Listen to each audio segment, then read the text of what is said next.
Okay, wait.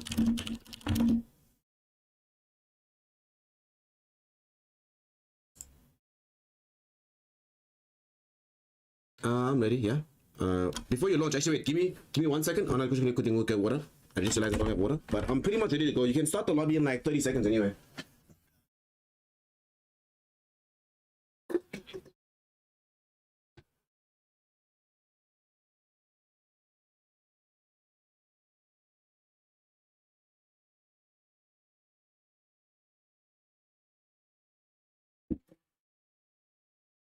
Mommy, love you.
Alright, I'm here. Sorry. I got distracted by my mom on the way back. Yeah, go for it. Bye.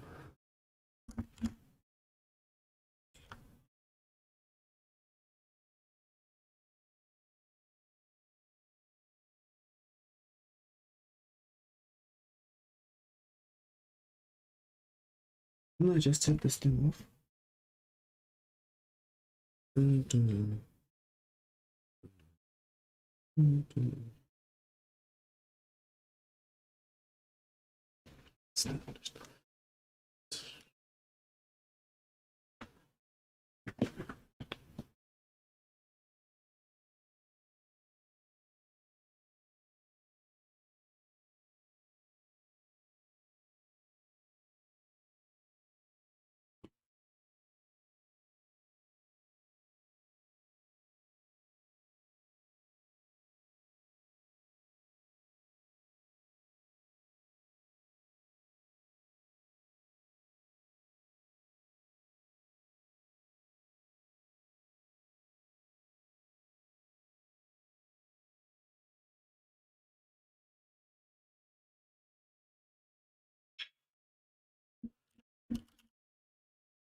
Okay.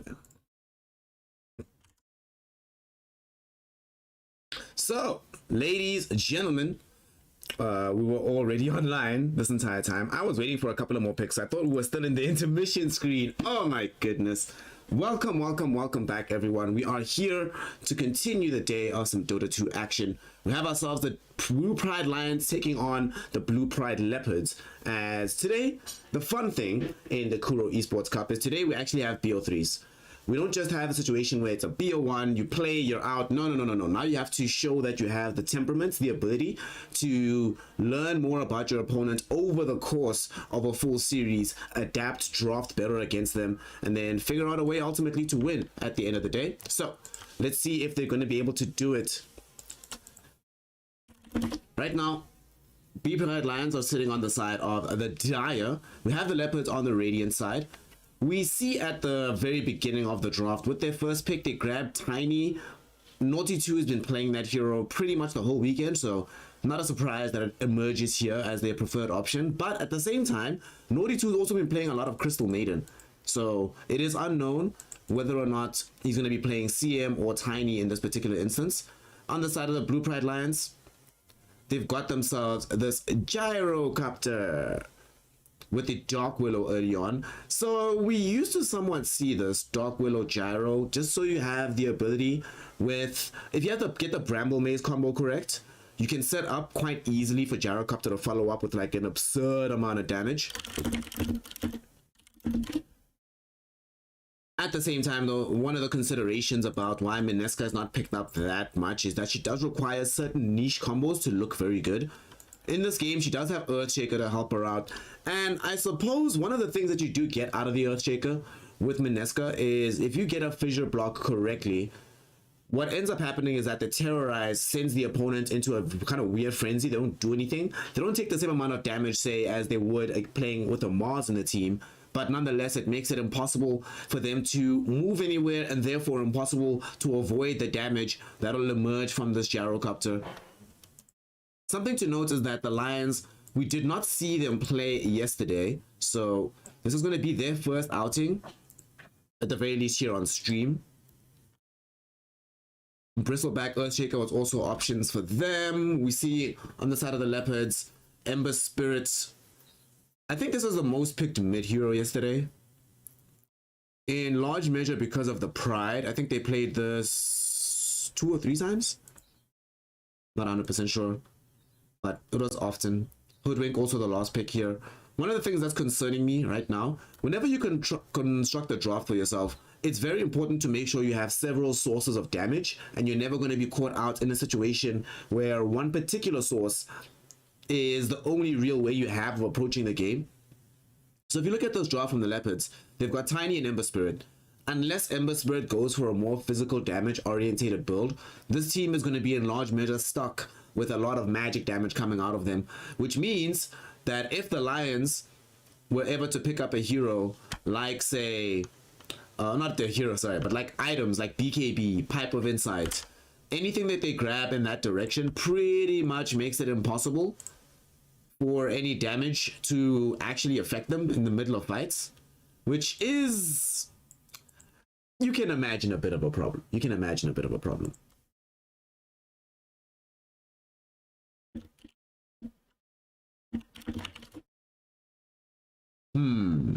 The last pick Void.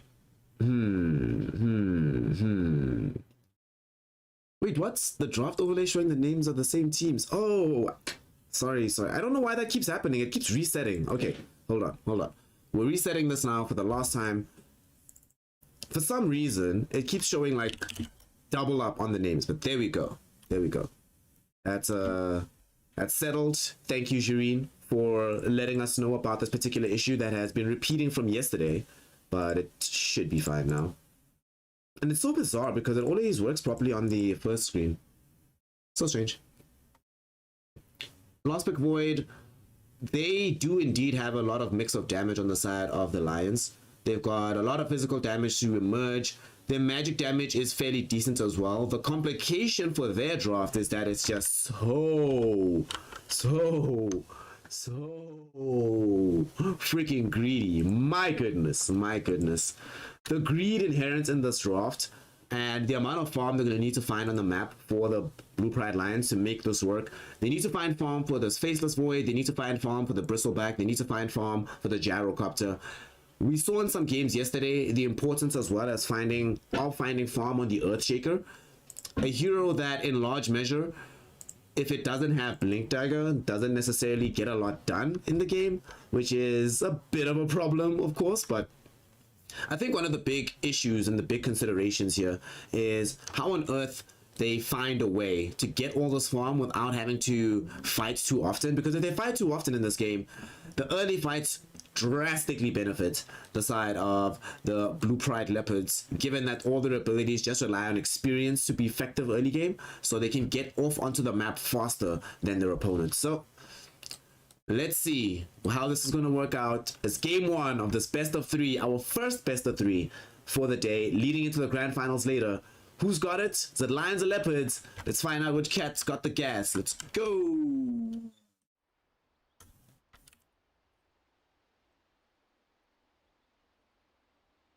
So we're in the game now.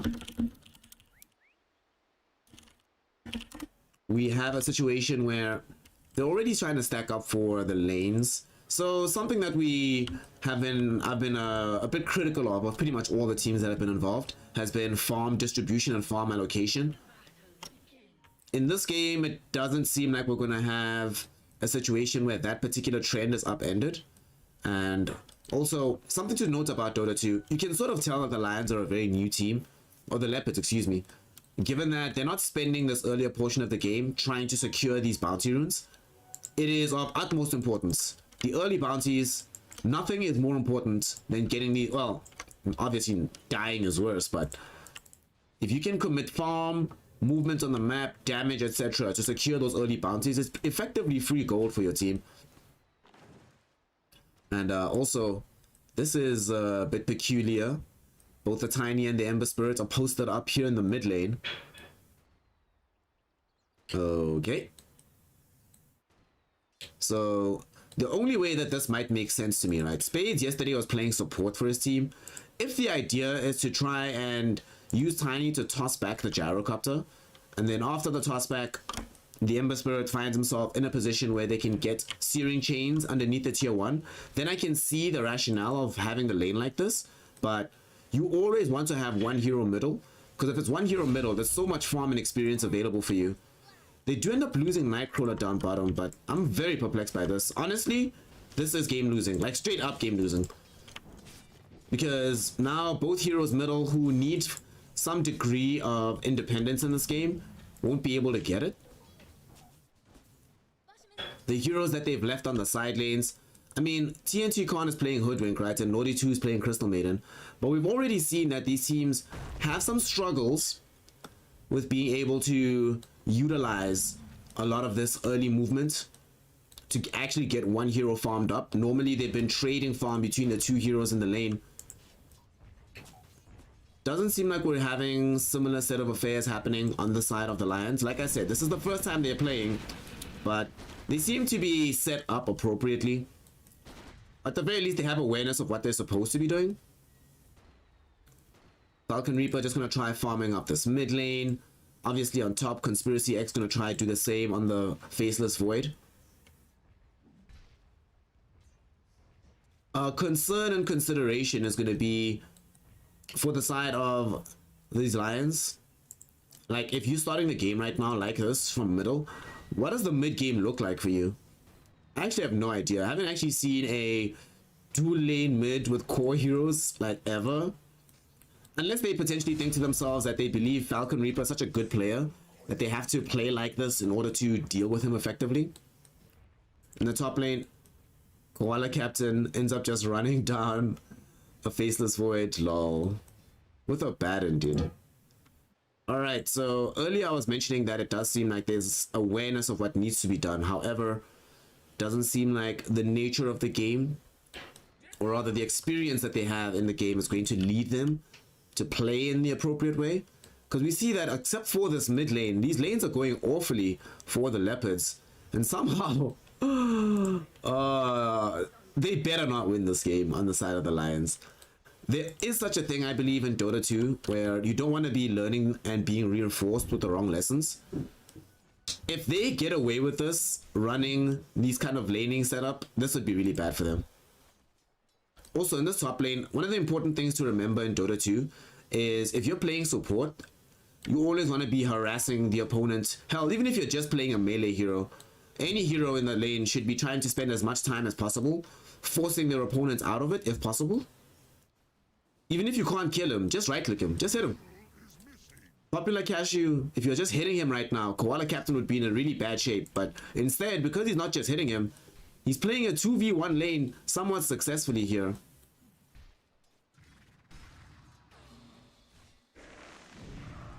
And they do go for the Curse Crown on him. Time Dilation. Conspiracy X gonna try and find a kill here onto Koala Captain. They're chasing him down, but they won't be able to secure that kill.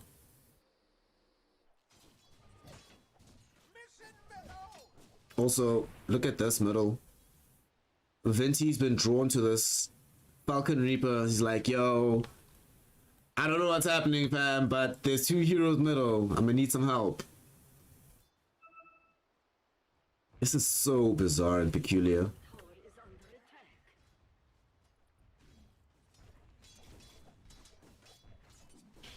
But at the same time, it does mean that this Bristleback can spend more time alone picking up some farm here. He just seems to be a little bit perplexed about how to get his last hits down. Mid lane, Searing Chains going on onto Falcon Reaper. Avalanche will be there but they can't really close the gap for more damage, and they still don't have a mana for another toss, so Redus Metus wouldn't be able to do anything anyway. So they're just gonna leave the gyro again. Earthshaker goes bottom, but Gyrocopter really struggling to have full assertion of that lane despite the odd setup. Bristleback as well, not really getting CS in this off lane, nor is the Faceless Void. They might try kill Koala Captain now. I don't think they have the damage for this, so... But just hit him! Popular Cashew, just hit him! You would actually be shocked at how much you can get out of a laning phase as a support by just hitting the opponent. Even if they have healing salves, it's fine. Force them to use it.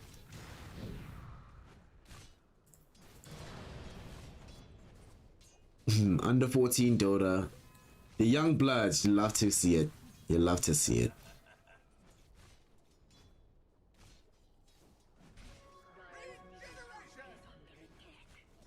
Down bottom.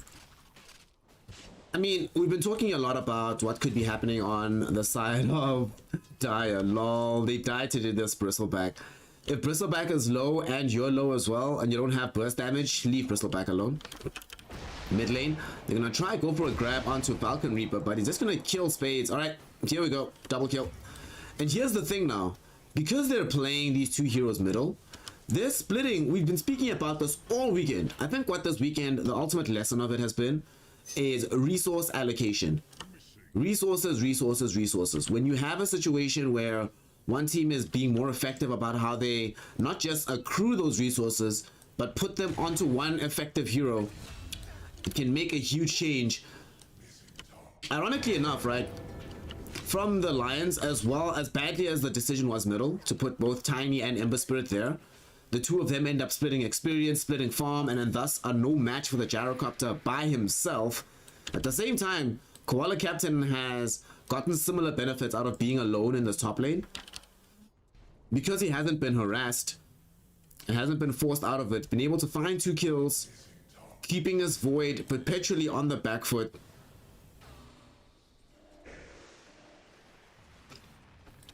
But they just have to somehow figure out a way to find farm elsewhere. I mean, from this mid lane even, there are camps to be stacked. Make Tiny your support in this situation, leave Ember Spirit alone at middle. Go stack these camps. And Tiny isn't deep playing support if we at least look at the CS difference, but the thing about these heroes middle, they don't just need farm, they need experience. Experience is a very important aspect of Dota 2. It's not just about net worth. In fact, right now, net worth is drastically in favor of the side of the BP Lions, but the reason why they're ahead in this game has nothing to do with just the net worth. It's these levels that are going to be helping them out as time goes on, especially for the Falcon Reaper.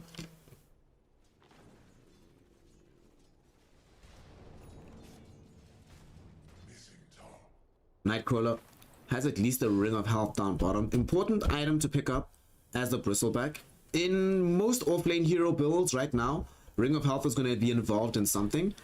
Whether it be the Hood of Defiance, the Vanguard.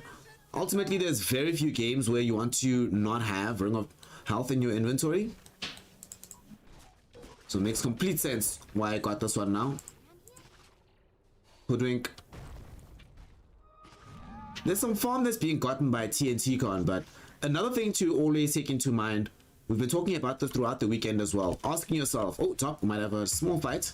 Conspiracy X is about to die. They've just lost Spades again in the mid lane. Ember Spirit taken down by Falcon Reaper, who now wants a little bit more. Redus Metus might lose his life. There's going to be the Rocket Barrage once more. Another double kill for the Gyrocopter. They do at least manage to get the kill onto the Bristleback.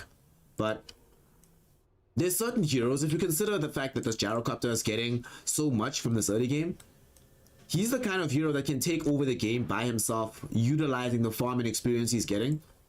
A lot of these heroes that are getting more of the free farm or the side of the Leopards are heroes that don't necessarily benefit that much from just sheer farm and sheer money. They want experience. Hoodwink is getting this money, has a Falcon Blade, but not necessarily the hero you think about when you consider who do I want to give time to just get money for. And she's going to try to trigger the Sharpshooter here. They're gonna be able to land it, but not enough damage, of course, to actually affect Venti in that situation.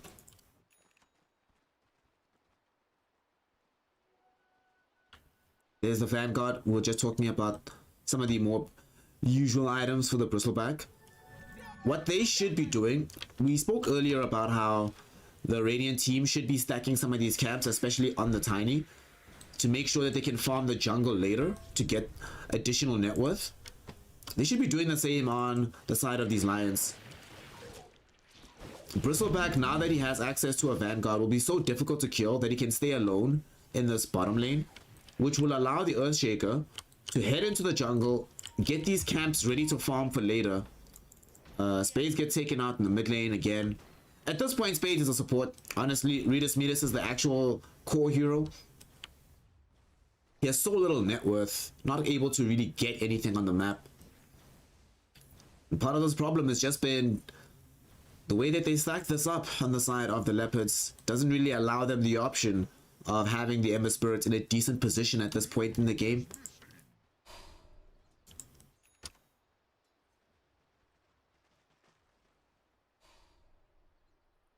The supporter mom, thank you, shout out to you for laying out your support for the BP Lions. Thus far, most of their success is going to come from Falcon Reaper. Purely because on the side lanes, both Conspiracy X as well as Nightcrawler have died more than once, so they're not really going to be the ones that fully advance the team. They might have to deny this tower in the top lane though. Sea Dragon trying to take it out, and they should be able to get the deny. They even teleported the gyrocopter here. So when it comes to moving on the map, another thing we've discussed throughout the course of the weekend is it's necessary for mid lane players to think about where to go to help their team. The idea of rotating to the top lane is not incorrect. However, there's a little bit of execution to make that rotation worthwhile. If they rotate the gyrocopter just as Faceless Void lands a Chronosphere to hold the enemy heroes in position and to allow the gyrocopter to actually deal damage, then the rotation is extremely effective. As it was, Falcon Reaper basically came top for no real benefit. They lose the tower anyway.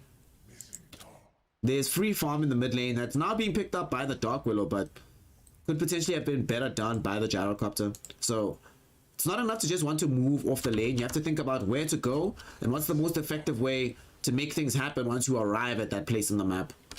Now, for example, Conspiracy X, as he comes back for a Chronosphere, this is a good time to look for a fight. If they can find a Chrono onto two heroes, this would be so great. Conspiracy X, it's your time to shine. Do it! Do it! Jump in right now. Spades trying to get the Remnant forward. Doesn't even seem that they'll need Conspiracy X because the damage from the gyrocopter is just so damn high right now. They eventually do throw out the Chrono. Falcon X or Conspiracy X dishing out the right click damage, gonna be able to do it, ending the killing spree from Koala Captain and picking up the gold. Unfortunately, this comes a few minutes after the rotation, and Dota, they might not seem like a big deal, but Dota 2 is the kind of game where 2 or 3 minutes worth of movement literally can change the whole game. Every second is an important one. Fortunately for them though, they're going to be able to utilize the time bought from these kills to secure this tier 1 tower in the top lane.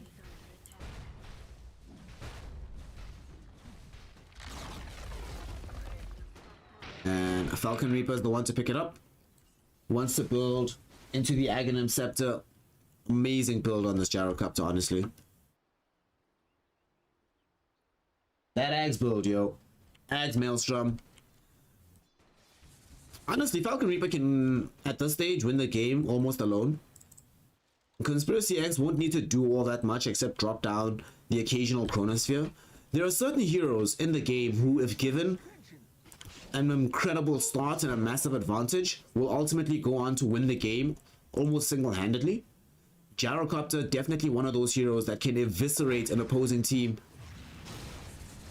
if just simply given that kind of chance. Right now, he's going to end up dying though, because Koala Captain with a borrowed time will buy time for Redis Medis to come involved. Avalanche toss. Oh, they're going to land it onto the gyro. No toss. He tosses the Abaddon forward. So Falcon Reaper will actually have the damage to keep fighting here. He gets the kill onto Abaddon. Is he going to be able to bring down Redis Metis? No, he does not have that kind of power. Does eventually pop. Redis Metis walks away with the bonus kill there, ending the wicked 6 streak. So a lot of mistakes happened from both sides there. Oh, we'll talk about it in a second, as we're about to have an Echo Slam down bottom. First one of the game, and Nightcrawler will take out Naughty 2 as a result.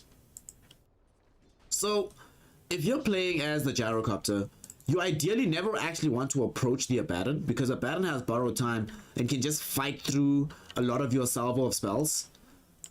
If they'd come with Redis Metis immediately with the Avalanche Toss. So the first big mistake is Gyrocopter trying to fight Abaddon, especially a core Abaddon. That should not happen. Gyrocopter should leave that engagement.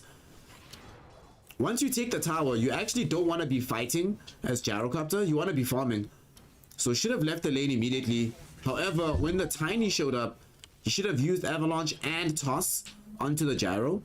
He unfortunately ended up tossing the Abaddon. And the reason you want to use both is that Avalanche, if you toss a hero after using Avalanche, the bonus damage will be increased. It's an absurd amount of burst whenever you get Avalanche and Toss as a combo. So unable to land it means that they lose the Abaddon. However, Falcon Reaper was dead to rights the moment he decided that fighting into the core Abaddon was a good idea by himself. Now potentially you could take this fight because you have the whole squad behind you, but you would need the Chronosphere first from Conspiracy X. Spades playing the Ember Spirit means that he has access to these Fire Remnants, high mobility, easy way to get away from fights if needed.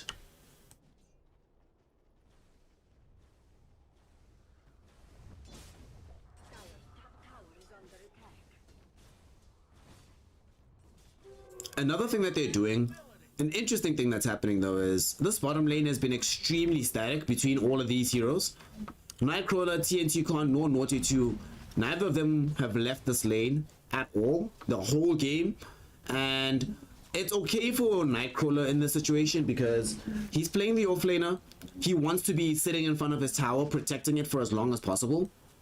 But especially for TNT Con, this Hoodwink hero is one that gets very active and does quite a lot to assist his team in the earlier portions of the game. So it's necessary for him to be moving around and not just playing static in the mid lane. Speaking of the mid lane, oh, he's playing static bottom. Mid lane, we did have a Chrono drop down onto Spade, but Conspiracy X doesn't actually have damage. So Spades is 100% okay. Just shrugs it off. Redis Metis, Avalanche going through middle. There will be a Searing Change which connects onto the Void, and Void does time walk away at the very last moment, managing to stay alive. Remember, activating time walk retrieves back all the HP lost in the last couple of seconds. If any of you are Hades players, it's like that Hermes boon that allows you to regain your HP after the dash. What's that dash called? Healing dash, I think? Dodge dash? I'm not sure. Popular Cashew.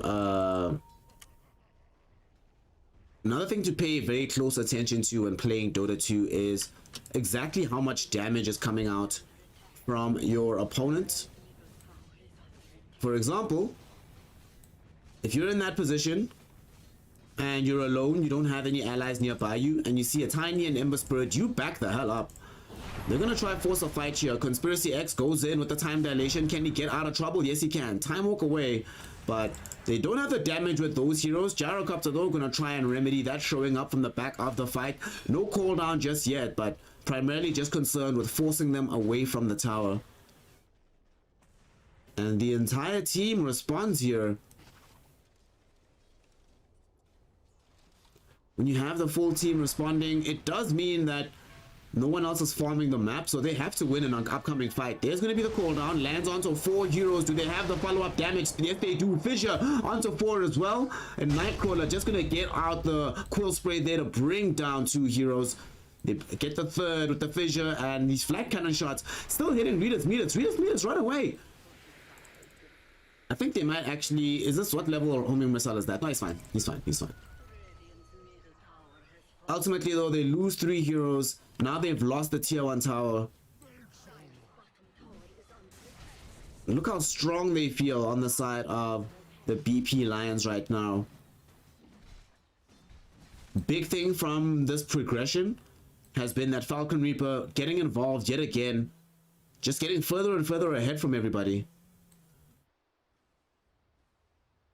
I wonder if Falcon Reaper will buy BKB in this game. I hope he does.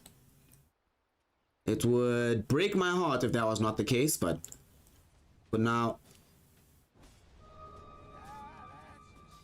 seems like we're gonna have a set of circumstances where it doesn't really matter if that BKB is available, just because of the overall strength, but also because of the fact that they can't actually initiate on the side of BP Leopards.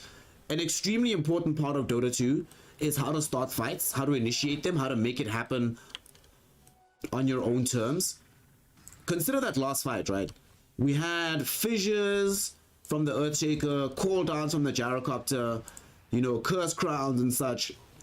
So many spells that they were using at their leisure from the Dire side. Oh, now gonna be a Chrono with the Terrorize. They sort of overlay this with the Chronosphere as well. It should still buy enough time for Falcon Reaper to escape. Will it? No, it won't. Falcon Reaper will die, getting brought down, and now Conspiracy X will get brought down too. Alright, that was very odd play. They stuck around here for so long in this river. It's quite important as well to, when retreating or moving around this river area, to always consider what the angles of movement are. If you come this way, suddenly you find a fight that you're not ready for. Had the Gyrocopter walked up this hill, he'd be alive right now, 100% safe, with no problems. Also, had they managed to use Terrorize first and then be patient with the Chronosphere, they probably end up saving the Gyrocopter as well. Now we see now they're trying to go into Nightcrawler, but with Hood of Defiance Vanguard, much tougher customer with his back turned than the Gyrocopter is. That big kill though does allow them a potential way back into this game. Part of the problem is they're still spending most of their time with the entire team sitting here in the mid lane. The only hero that's not here is Naughty 2 on the Crystal Maiden. But as we've been discussing throughout this weekend, there's certain heroes, if you give them farm alone, it's actually pointless. Mid lane, Spades, he's the one that should be getting the solo farm, but now involved in a fight, they're looking to try and bring down this BB. Bristleback falling so low, but the stun comes from the Curse Crown, and both of these heroes are caught out middle. Koala Captain and Spades will get taken out. TNT Con will at the very least be able to bring down Nightcrawler, but it might come at the cost of the Hoodwink's own life. Homing missile chasing, it will connect flush, giving the double kill over to Falcon Reaper. 3 heroes have fallen. Can they get the chase for more? They're looking for Redis Metis. Been able to retreat behind the tier 2 tower, but came back for a little bit of smoke here. Avalanche comes through, but they don't have the punch to get onto this Tiny at the end of the day. Also, I love how Falcon Reaper is the one that plants the Observer Ward in the Sentry. That has been one aspect that we haven't really mentioned. So, in Dota 2, Vision is game winning. Vision is actually a broken mechanic. Vision and movement speed are crazy. And compare and contrast, right? Let me show you what these maps look like. So, this is what they see, everybody, right? This is what is visible from the perspective of the BP Leopards at this point. And if you notice something about their map is that it's very, very dark. They have very few places where they know what's happening from the side of these BP Lions. And if you compare and contrast the opposite direction, there's a lot more vision. Got this ward out in the mid lane, this ward, and also in mid, scouting out and protecting the river. It doesn't give them total vision, like for example, over this top area of the map. So this Gyrocopter, who's playing in the top side of the map now, shouldn't actually be here. Not because he's too squishy or too weak, but because there's no vision. He has no idea what's happening. For example, he's about to get jumped on right now and has no idea of who's doing the jump, who else is nearby from the Radiant team. If they had a Blink Dagger from Redis Metis, Gyrocopter would be dead right now. But they do not. And Falcon Reaper needs to get out of here. If you're playing near your team or playing near your vision, then you can play aggressively, but Otherwise, back off, rather farm the jungle, play safe. Besides, your team still needs to take towers, and they're securing the tier 1 bottom. We're attempting to. Right now, they still lack a lot of damage. Also, something else to take into account. Conspiracy X bought this Chrysalis very early on. On Faceless Void, Chrysalis as an item isn't actually that great until much later in the game. In large measure because you lack the attack speed to actually make this item useful. I mean, you think about it, right? You don't just want a big number to pop up every now and then, but you're only able to attack an opponent once, like a couple of times inside the Chronosphere. You get more out of higher attack speed. So as your second item as Faceless Void, even if you did buy Mask of Madness, you're better off going for the Sanjay Nyasha, Diffusal Blade, anything that beefs up the agility of this hero so that you get more attack speed out of him. In the top lane, speaking of attack speed, Koala Captain was able to get a kill onto Earthshaker thanks to the Curse of Avernus, but it ends up not being worth it because he ends up losing his own life. Definitely not worthwhile. Also, we see that Venti bought back. You can expend gold in this game to return immediately into the fold. However, using that buyback should only be in very certain occasions, in certain moments. For example, you should only ever, and I do literally mean ever, buy back if you're certain you can get a follow-up kill. They might be able to find one here. Blink is available. I'm not going to be able to use it just yet though. There's going to be the Enchant Totem. They do have this damage necessary to kill Naughty 2, and it indeed will happen. Unfortunately for them, Naughty 2 is one of the lowest net worth heroes in this game. So you don't actually get a lot of gold for getting that kill. So the buyback ends up not being worth it. Because now buyback is on cooldown for another 7 minutes. When you buy back, it puts this on cooldown for 8 minutes. And what that means is that if you die again, you not only can you not buy back, but the amount of time that you spent in the grave that you shaved off will be added to your next cooldown. And now top lane Chrono down under 3. All 3 of the core heroes here, Spades, getting taken down. I forgot that he's a support, my bad.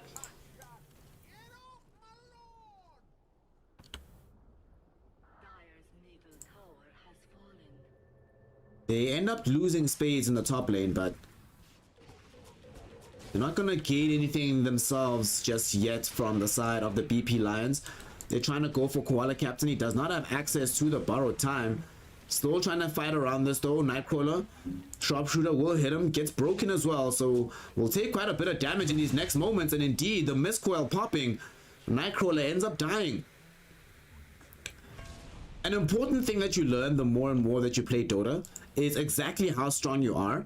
In this game, it's been a little bit apparent that not everyone is playing to their full strength.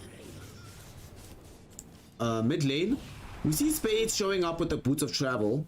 So something that you should also be aware of, if you see an opponent using the Boots of Travel to teleport onto a creep, destroy that creep and suddenly the hero will not be able to teleport to that part of the map.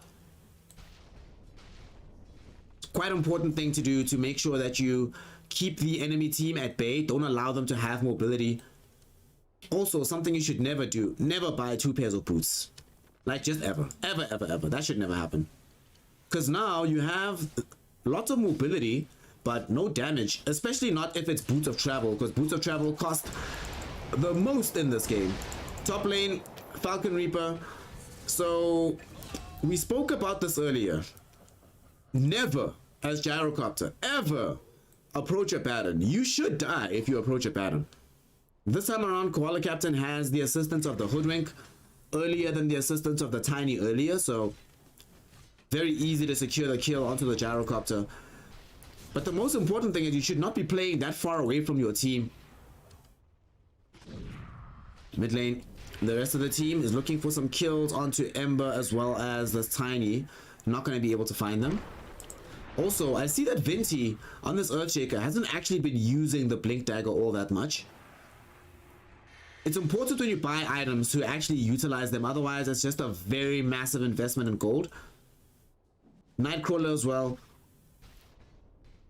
Another big tip about Dota 2 is, it's gonna sound somewhat patronizing, right? But honestly, Spend time reading your tooltips. Actually hover over the ability and fully read exactly what it does, because in these instances we're not really seeing the blinks coming from the Lions that Venti bought, but more crucially, Nightcrawler is not fully utilizing the Q, the viscous nasal goo. What that spell allows you to do: slow down your opponent,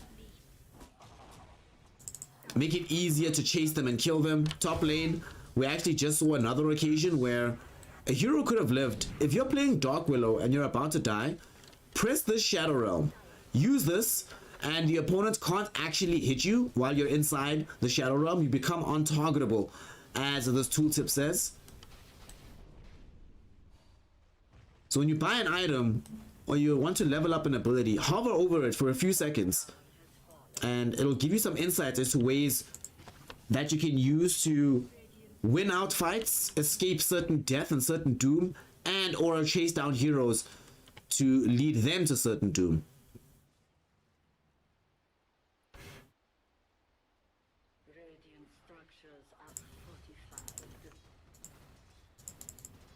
Venti and Falcon Reaper will be able to take down the tier 1 tower in the bottom lane.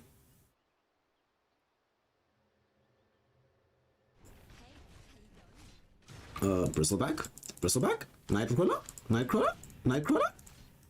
What's happening, mate? Another huge thing that neither of these teams are doing all that much. If you look in your inventory, you have this TP scroll. And we've seen some teleports going towards towers or towards the base to retreat and to heal up. However, you can teleport onto outposts, and the reason that's important is that if you see a hero that, let's say, is being attacked in the top lane but there's no tier 2 tower for you to teleport to, you can teleport to the tier 2 and that allows you to stay alive longer. We just saw Popular Cashew using the Shadow Realm and staying alive as a result of it. Chronosphere nicely committed onto 3 heroes here. Will they be able to find a follow-up fight? Venti, you have Blink Dagger, use it! They're gonna lose the faces for it. If Venti had used the Blink Dagger, everybody would be dead right now on the side of the BP Leopards. If you blink onto all these heroes, use the Echo Slam, it makes such a huge difference, but gotta read these tooltips, y'all. Read the tooltips.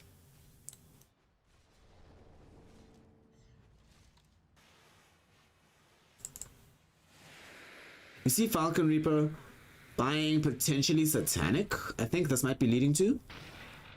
And they jump forward for this fight. Oh, Venti blinked. Venti blinked. There we go. There's an Echo Slam, but it comes a little bit too little too late. They might still find the follow-up fight. There's going to be so much damage after the Terrorize. Falcon Reaper going ham onto everybody with Nightcrawler, and they've gotten themselves a double kill. They want more. Koala Captain no longer has access to the borrowed time. Gonna try and escape with a teleport. Not gonna be able to land it.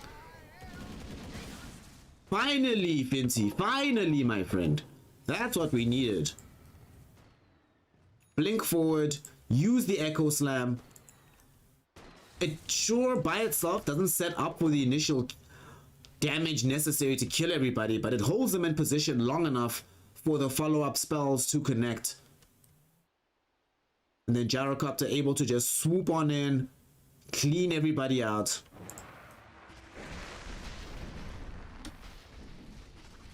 Unfortunately, they don't have the fastest pushing power in the world, so I don't think they get a full lane of racks out of this, but they're gonna try. They're on the high ground now. Abaddon buys back. Part of the issue though is, even though, yes, they're gonna have several of their heroes coming back for this defense, they can't actually win 5v5 fights. The only way they can win fights right now on the side of the BP Leopards is if they catch one hero completely isolated from his team, or maybe a hero that is not getting any backup despite being on his side of the map. If that happens, they can get kills, but otherwise, they're just too far behind with all their heroes. And this Gyrocopter is just too far ahead. He is indeed buying BKB. So he's certainly doing the correct thing here. But the team is undecided. They want to go bottom to defend against this Crystal Maiden who's just solo pushing the tower. Lol. It's kind of hilarious. And they're gonna pop the glyph. Come for the deny, but it's a little bit too late. One thing that's also very important to take into account when playing Dota 2 is compromise in terms of objectives on the map, right? You think about, what would I utilize? Hey, we finally see a TP onto an outpost. Good job, Spades. So you have to ask yourself and consider, what objective is actually good and beneficial for us? Protecting the tier 2 tower is nice, but it doesn't actually help them on the map. Securing Roshan, though, would have made a huge difference to their fighting prowess, because then, even if Falcon Reaper gets caught out somewhere weird on the map, like right now, he's just alone in front of the Roshan pit. He could easily have been surrounded by heroes and killed right now, if not for the fact that the BP Leopards are trying to push this high ground. And this push is not being defended against. They kill the Dark Willow. Vinti has Blink, goes in for the Echo Slam, will be able to use it. Here comes Falcon Reaper. They lose the Earthshaker, but Falcon Reaper gonna try and fight through all of them. Doesn't activate the BKB just yet though. Chronosphere lands down. They're gonna look for TNT 80. Do they have enough damage for this one just yet? Not enough, because there's no attack speed from Conspiracy X, but they finally at least get the one kill. Buyback from Vinti, not really necessary, because they've already been able to force back everybody else. Hey, Nightcrawler did it. Do it again. Do it again. Do it for us again. There we go, Nightcrawler. There we go, Nightcrawler. That's what we want to see. Use your spells, man. Read the tooltip, press the spell button, and utilize that spell. Bottom lane, Naughty 2 looking for the freezing field. Unfortunately, Falcon Reaper a little bit too tanky, a little bit too strong, and throws a homing missile towards Naughty 2, and they have enough damage to just kill him. I mean, Falcon Reaper now is level 25, right? The next person in levels is level 21. And that's the only hero on the Radiant side that doesn't have access, or that has access, sorry, to levels beyond 20. Hoodwink just caught up now, though. The reason this is important is because of these talents. Level 10, 15, 20... 25, you get it in a young talent to be able to pick up, and that changes the hero, makes you so much more impactful. Some of these talents, for example, like the one that Falcon Reaper picked up at level 20, the bonus movement speed just allows you to be able to get from fight to fight a lot faster. I would have preferred if you got the triple homing missile at level 25 instead of the global cooldown, because the global cooldown isn't actually that useful. It's only really useful if you can find the Chronosphere first on Conspiracy X. But they're gonna come up the hill now to try and force a push. Look for a lane of racks. Will they be able to find one? Fissure thrown out onto Redus Medus. Redus is okay. They don't have enough damage to take the racks, and they're forced to retreat away here before they end up losing heroes. We saw Popular Cashew was falling very low. In large measure, the reason they have to retreat right now is because they were not able earlier on to go for Roshan. They might actually lose Koala Captain here. Needs to be very careful. The sharpshooter gonna come out. Popular Cashew might die. It's actually gonna go the way of the Gyrocopter though. And Gyro trying to fight. Hasn't activated BKB. Gyrocopter's dead. Gyrocopter's dead. It's too late. It's too late. Oh, Terrorize. Thrown out now. It's not too late. Falcon Reaper kept alive and can get a lot of the damage going. That Terrorize just changed everything. Falcon Reaper now needs to try and escape, because here come Koala Captain and TNT Khan back in the opposite direction. Popular Cashew yet again dropped another sick Bramble Maze. Shadow Realm will allow further potential escape. Vinci doesn't connect with the Fissure, and therefore will end up watching as Popular Cashew dies in front of him. Also loses his own life. Falcon Reaper, don't go back, you idiot. Run away. Almost thought that the opportunity was there to come back for the fight, but cooler heads prevail at the end of the day. Recognizes that the right thing to do is to flee.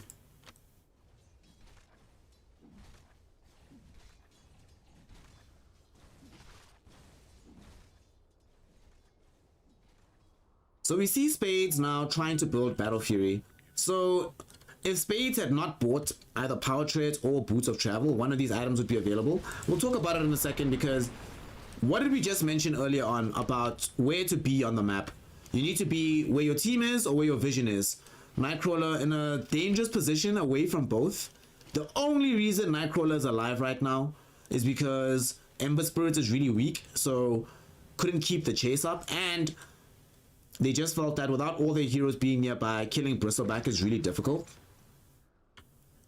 That being said, one of the big reasons why you should pick Hoodwink in a game against Bristleback, even though it might not have been their rationale for this one, is Hoodwink with the ultimate, one of the few heroes that allows you to apply a break to the opponent.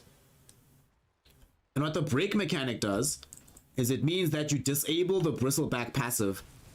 During that time, Bristleback can be affected by all types of damage at just full strength.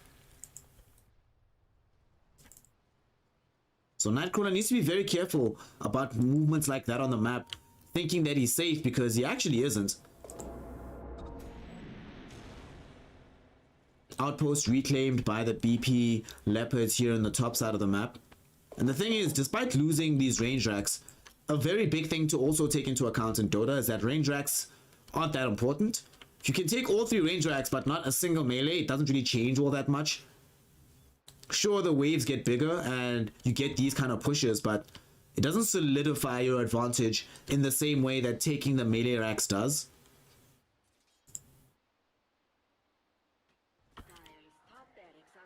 Something we've only seen twice in this game has also been the Smoke of Deceit being used. They're letting their racks just fall for free. This is very bad for the Lions. They spring a trap and they go get this kill onto Redus Meters. Hoodwink should die as well, and these are the most farmed heroes on the Radiant side, remember. So BP Leopards will certainly not be happy about this loss. Nonetheless, they'll be ecstatic about being able to claim range racks. And yes, I'm talking about the fact now that it doesn't change all that much, but it does give them some gold. Does mean that they got something for free that they didn't have to commit any resources for. And also, this is a huge mistake. You should never, under any circumstances, let a creep wave take out buildings like this. Somebody had to come home. Ember Spirit, you have boots of travel. You need to come home right now. You need to come home right now. They need to do something about defending the base. Somebody needs to buy back at home. And they're going to try kill Conspiracy X, and they were able to get that kill. But consider what the kill gets them, right? 630 gold, not insignificant. It's no small feat, to be sure. But in exchange, they lost their melee racks medal. These racks being gone now means that they have to constantly come back to defend against a big push from these creeps in the mid lane.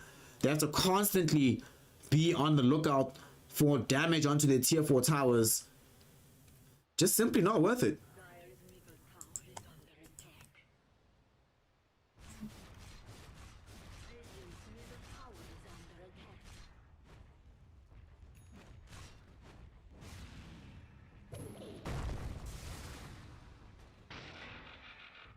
So, Spades, like we were mentioning earlier, should not have bought the second pair of boots. The power treads alone is fine. And then you go into the boots of travel, but you just simply can't afford to get both of them and then still want to buy a Battle Fury. Yet again, we've been seeing in this game that there's been a big problem in terms of resource allocation. Naughty 2 has too much farm. Hoodwink in the safe lane, not necessarily the hero that you imagine from there. Although hasn't done the worst job in this game, 4-4 and 11. So has provided some utility to the team, hasn't necessarily been feeding.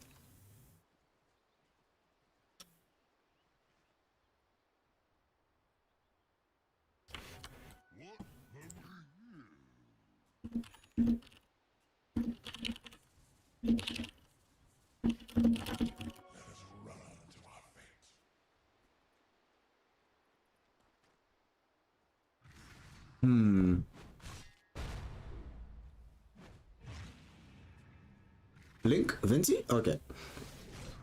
One reason you also buy this item, it's not just an offensive item, but it's a defensive one as well. In situations like that, you always want to be able to use your blink to get away from your opponent, not just to close the gap on top of them. Buying back, Vinny just loves doing it. They end up losing this Ember Spirit. Koala Captain, borrow time triggered. This time around though, it's one thing if Gyrocopter is alone on the side of the map fighting a pattern, it's another when the whole team is right here. And a pattern just tries to TP out safely, somehow manages to do so. TNT Con, can he escape? Has Scurry up. We'll try to utilize this escape potential. BKB will expire in a second, but still has the scurry, so everything's fine. Everything's fine. Everything's fine. Conspiracy X. That was a risk. Alright. Never, ever, ever, ever, ever, under any, and I do literally mean under any circumstances, try to do a TP out in front of your opponent unless you have either BKB or some other way to ensure that the opponent cannot target you with spells. If they had a tree, it would have been bushwhacked, you know. Should have thrown out the Acorn first, but it's fine. Mid lane. So this is one of the reasons why I don't really like the global cooldown. They use it middle from the gyrocopter, but it's not going to accomplish all that much. And now Bristleback has been broken. The passive is gone. Bristleback is going to die potentially, but Venti creates the save, throwing out the tree or the fissure to block the opponents from being able to give chase.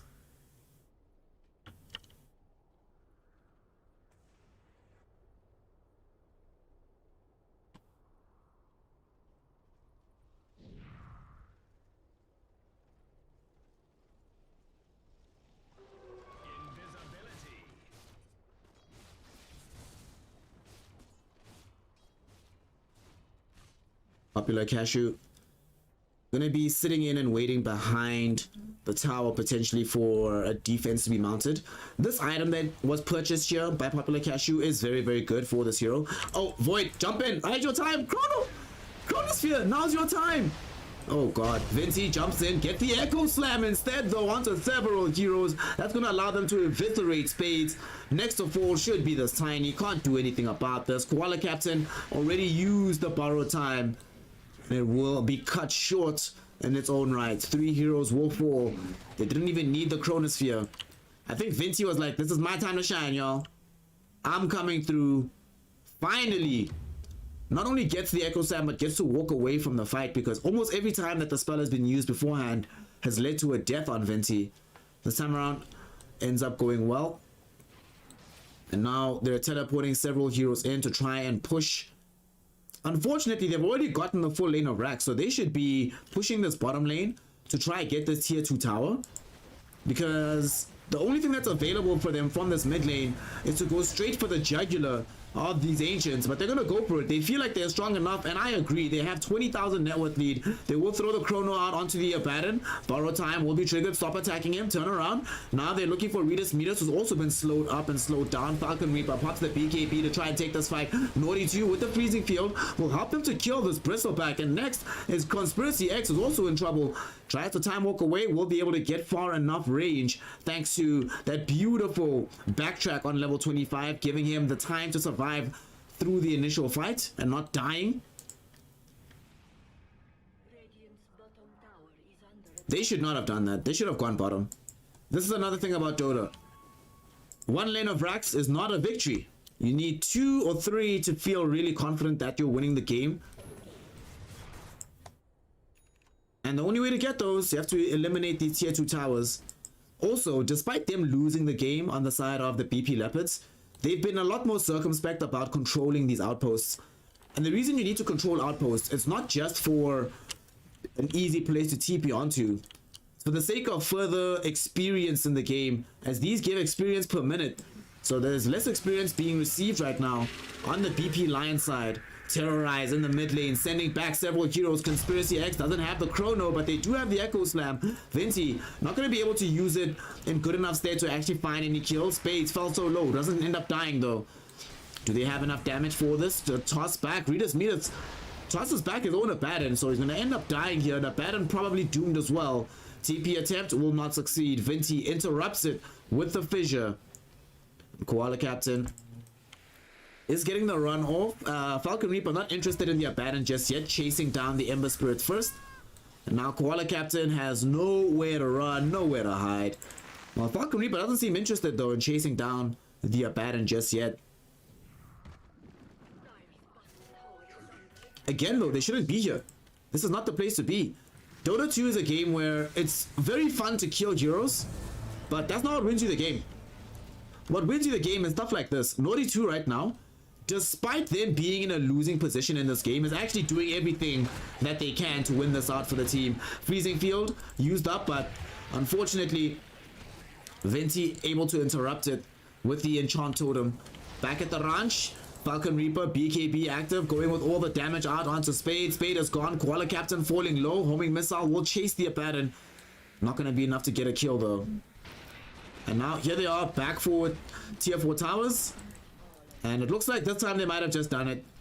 Honestly, this is not the optimal way to win the game, but nonetheless, they make it happen. Chronosphere will come out. They kill Popular Cashew, but Conspiracy X inside the bubble will right-click the Ancient. And they will be able to secure the game. GG, well played is called as a Blue Pride Lions take game 1 in this best of 3. An interesting state of affairs, to be certain. This was... So, part of the issue here, and part of the problem for the side of the BP Leopards, we want to think about how they could have improved, how they could have potentially still won this game, right?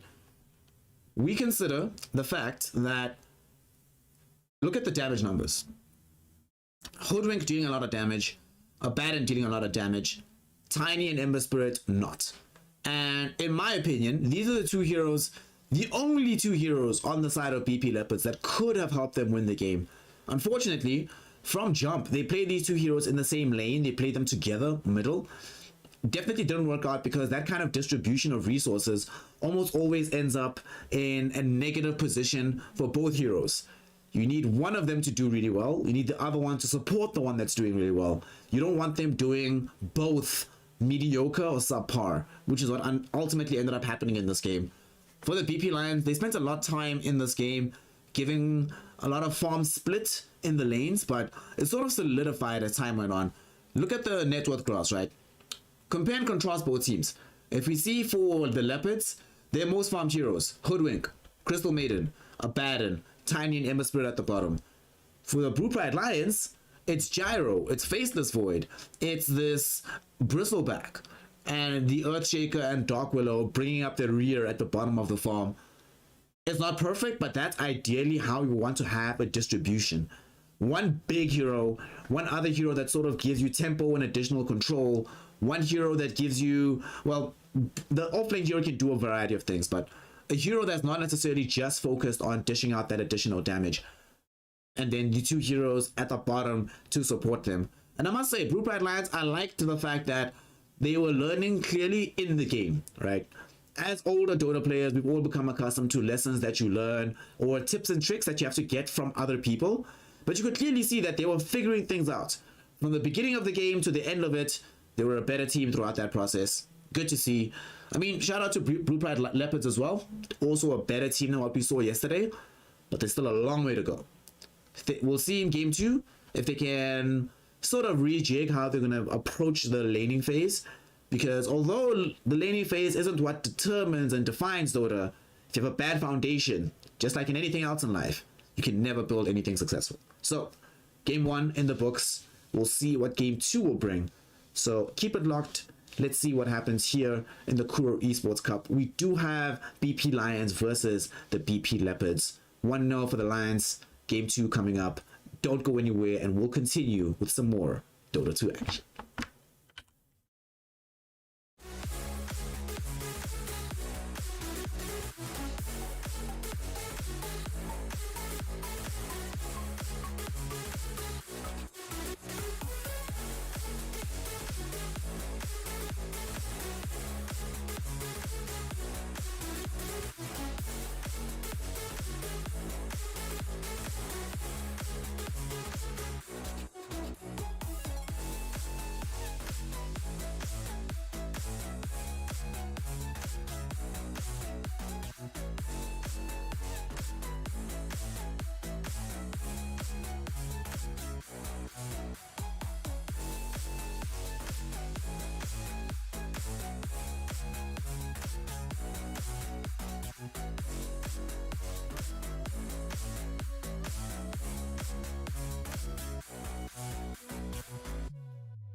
days without my knowledge of provenance.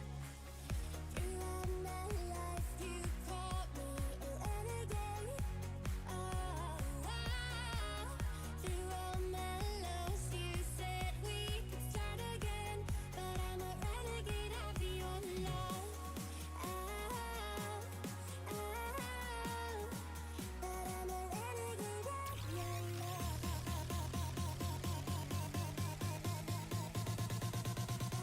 Renegade of your love.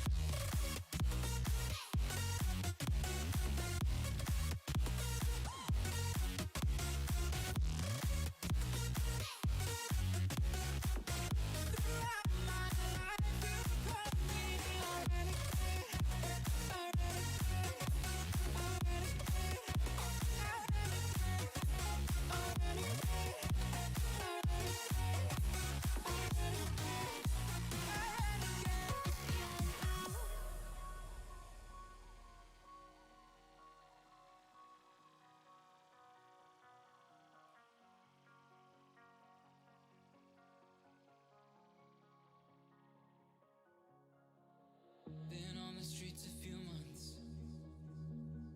I'm trying to pick myself up. I may be living alone, but I still believe in love. And although my flaws had dragged me down on the coldest night, I'm still kicking around. Then I saw you back before my time was shortened. No, throughout my life you've called me a renegade. Throughout my loves you said we could start again, but I'm a renegade of your love. But I'm a renegade of your love.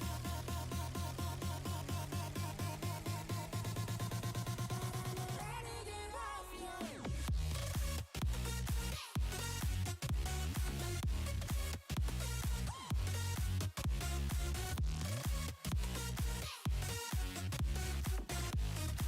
But I'm a renegade of your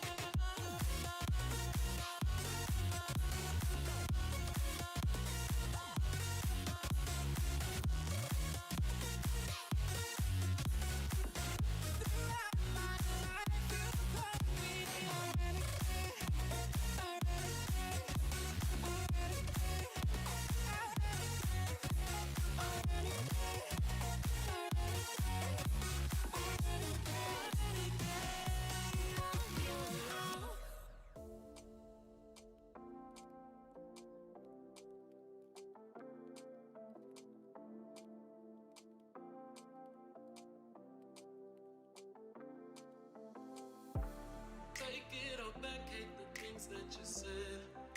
Cause I wish you didn't mean it. I'm under attack, running far, far away. And I'd rather keep my distance from you.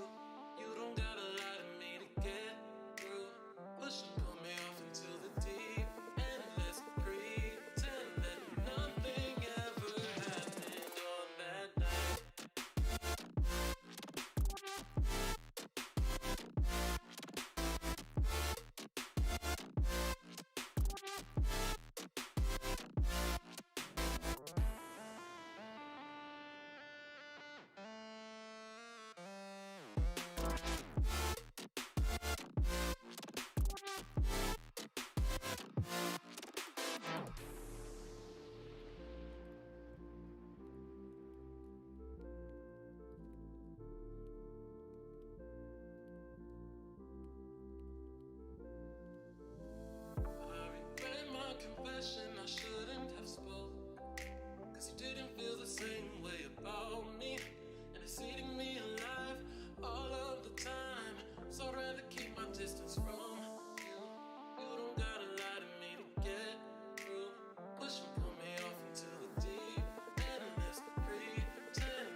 I give in to the lesser fight.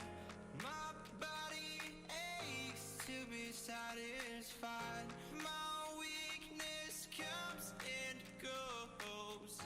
My weakness comes and goes. I'm reaching out for the easy high. Please fortify this strength of mine. My weakness comes and goes. My weakness comes and goes.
Yeah.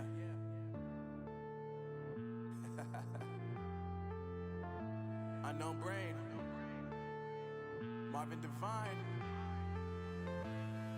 I'm saying bye to all the lies and all the times you cried, saying that I wasn't right, yet I was right by your side. You manipulator, playing games, your friends commentators, and I don't know what you say about our private conversations, but it's got them hating thanks to all the rumors you be claiming. It's cool, I'm done with you, so they can throw you a celebration. You gon' hate it when you see me with somebody living better. I'm trying to tell you that me just doing me gon' have you jealous. I know that I gotta stay away from all your games. Yeah, I know that I found somebody else to love me one day.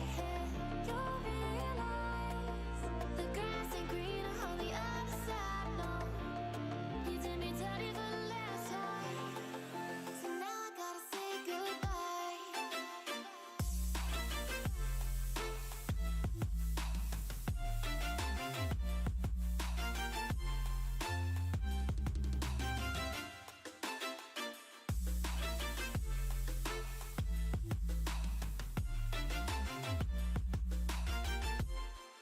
So now I gotta say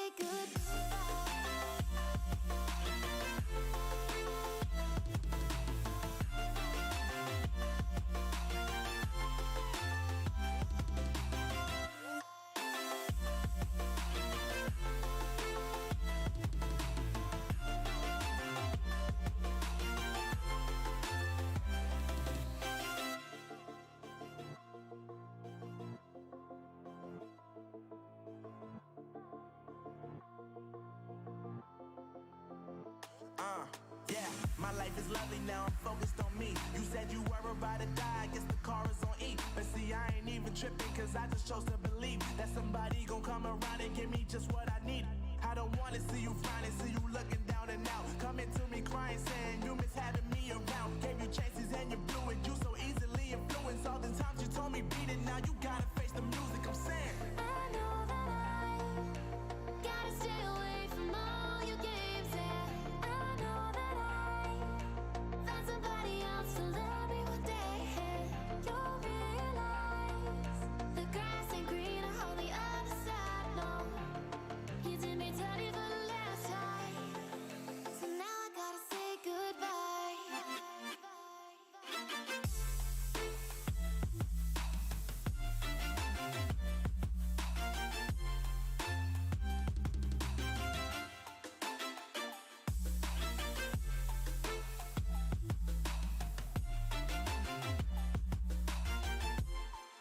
So now I gotta say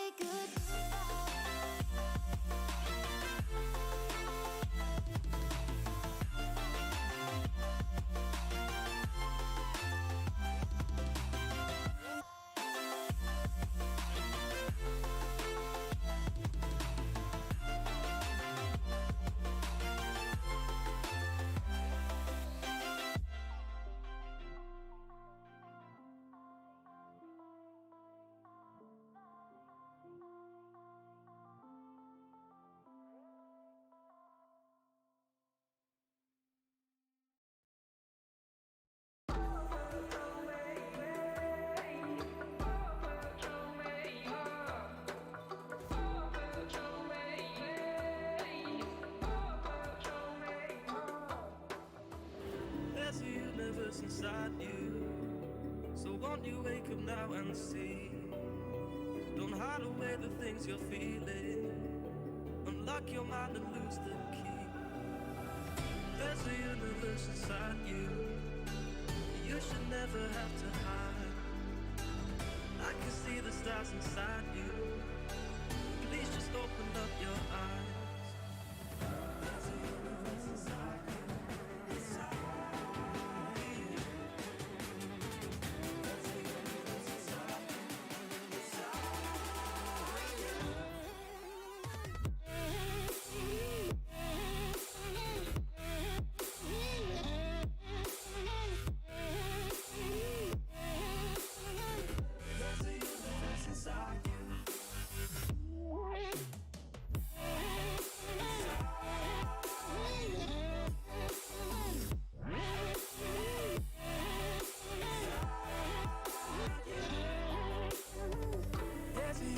universe inside you.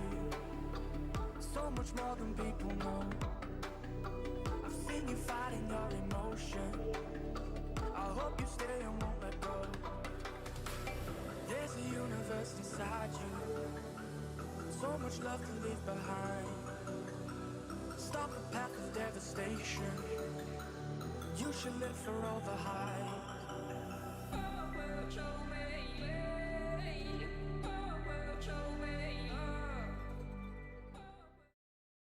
Welcome, ladies, gentlemen, and my NB comrades, back here to the Curro Esports Cup. We are going to be continuing with some of the Dota 2 action in this best of 3 between the two squads. We've already seen here in this matchup between the BP Lions and the BP Leopards, one of the sides, the Lions, grabbing game 1 in some really good fashion. And the thing that was very good, heartwarming, and inspirational about that win was that the team that had the somewhat better idea of what to do in the game ended up winning the game, which is always good, given that Dota 2 is primarily a mental game more than anything else. So we're going to see right now if that particular trend will continue as we get into this next draft. The Blue Pride Lions, one game up, are sitting on the Radiant side. First, while the side of the Leopards on the Dire. Question and consideration here is whether or not the Blue Pride Lions will... It's not just about going 2-0, but it's about being able to get another good laning phase. They were helped out a lot, though, by the decisions from the Leopards lineup. Although I actually like this Leopards draft. If I just took away the idea of what might happen on the field, I like the idea of having Luna with Night Stalker, Hoodwink and Ember Spirit. Ember Spirit, one of these heroes that I do think is slightly underpicked right now in the overall meta in the game. But the main thing is that this draft that they have with the Night Stalker, Hoodwink, Ember Spirit can play very aggressively and buy space and time for Luna. Whenever you pick Luna, there's certain heroes, Luna, Terrorblade, to some degree the PL, but not as much anymore, Medusa, certain of these heroes where if you pick them, the rest of your team needs to be configured such that they can fight often and without you, so that you can spend that time getting farm, getting bigger, so you can come back and sort of take over the entire game. Night Stalker, Hoodwink, Ember Spirit can definitely help you do that. However, if you look at the side of the Blue Pride Lions, the way that they started their draft with the Tiny Ricky, I mean, we've just seen that Tiny has been one of the heroes picked over and over and over again for the Blue Pride Leopards, so potentially the rationale was taking away one of their best heroes. But the rest of their draft is also configured to fight often and to fight without that many items. Ricky only really needs a Diffusal Blade to start becoming effective on the map. Ogre doesn't really need anything, just needs some levels. Obviously, Lion with Blink Dagger is definitely a game changer on that hero. Of course, it might be a little bit difficult to get that item in this game. The interesting pick here, though, for the Blue Pride Lions, and it further accelerates their team, is going to be this Huskar. So, hero at the end of the draft. Generally speaking, when we see Huskars round out a draft, we normally see it with some kind of support to help it. An Abaddon, a Dazzle, an Oracle. This game is just a raw Huskar. I'm not really convinced by this one. At the same time, we also see Venomonster on the other side, picked up for the Blue Pride Leopards. Last pick, Veno. Interestingly enough, with them picking Huskar on the other side, Venomonster might now have some degree of reduced effectiveness in this situation. So it's somewhat unknown exactly how things will go. How do I feel about this? I am not a fan of Huskar without one of those supports to help it. So without Dazzle, without Oracle, without even an Abaddon. The reason why is that this hero is extremely high risk, extremely, and I do mean an extremely high reward. It's difficult to even contextualize exactly how far you have to go as Huskar to win out a game. I don't know. We'll see.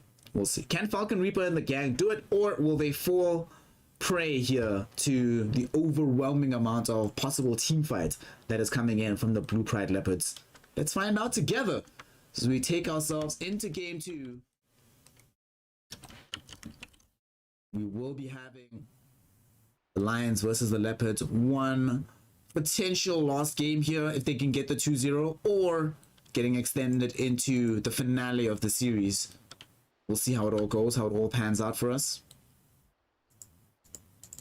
Looks like they're still making the decision to run 2 heroes in the mid lane. This is always a mistake, by the way, every single time. If somebody suggests doing this, please say no. Never do this. It's always a bad idea. And yet again, we see that they're not going to be focusing on these bounties. Of course, as we mentioned, these are up-and-comers, new kids on the block. It's going to be a while before we have an entire full understanding of the game prepared by all of them. But this is certainly, we spoke a little bit yesterday about the nature of younger players introducing new ideas into the game or reintroducing concepts long forgotten. As much as I'm saying it's a terrible idea right now, there was a patch, a period of the meta where almost every game included several heroes in the mid lane, 2 or 3 of them at a time sometimes, and widely regarded by everyone to have been a garbage time to play Dota. Yet again, Spades, I do not think will get the full impact out of this Ember Spirit because of the way that they're running this. On the bright side though, they can ensure that Huskar doesn't really affect Spades at all. To be fair, the matchup against Ember Spirit isn't always the easiest for Huskar anyway. And he's not playing Gyrocopter, the kind of hero that can easily take over a 2v1 matchup. It might be a little bit more difficult to do as Huskar. However, because he's going to get so much more experience, it gets easier as time goes on. We'll see how he decides to go here.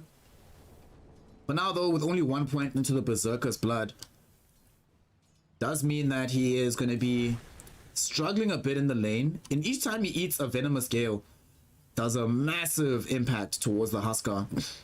So this actually, weirdly enough, might end up working out for them. Huskar doesn't have that much early damage. He relies a lot on being able to use the spears. So if you're always having him be very careful about coming in onto this Venom monster, strangely enough, this might end up working. But they need to get CS for Spade. Although the potential rationale of, alright, we're going to zone out Falcon Reaper could work out, they still need to be much more committed to ensuring that it's only Spade that gets these loss hits, rather than sharing between himself and Cestal. Other sides of the map, we see here in the top lane, Koala Captain playing on the Luna this time around, getting the backup from Naughty 2.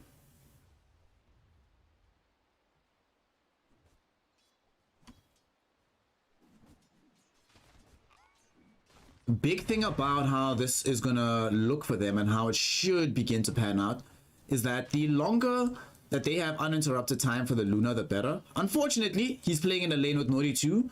Naughty 2 giving you farm, that's not gonna happen.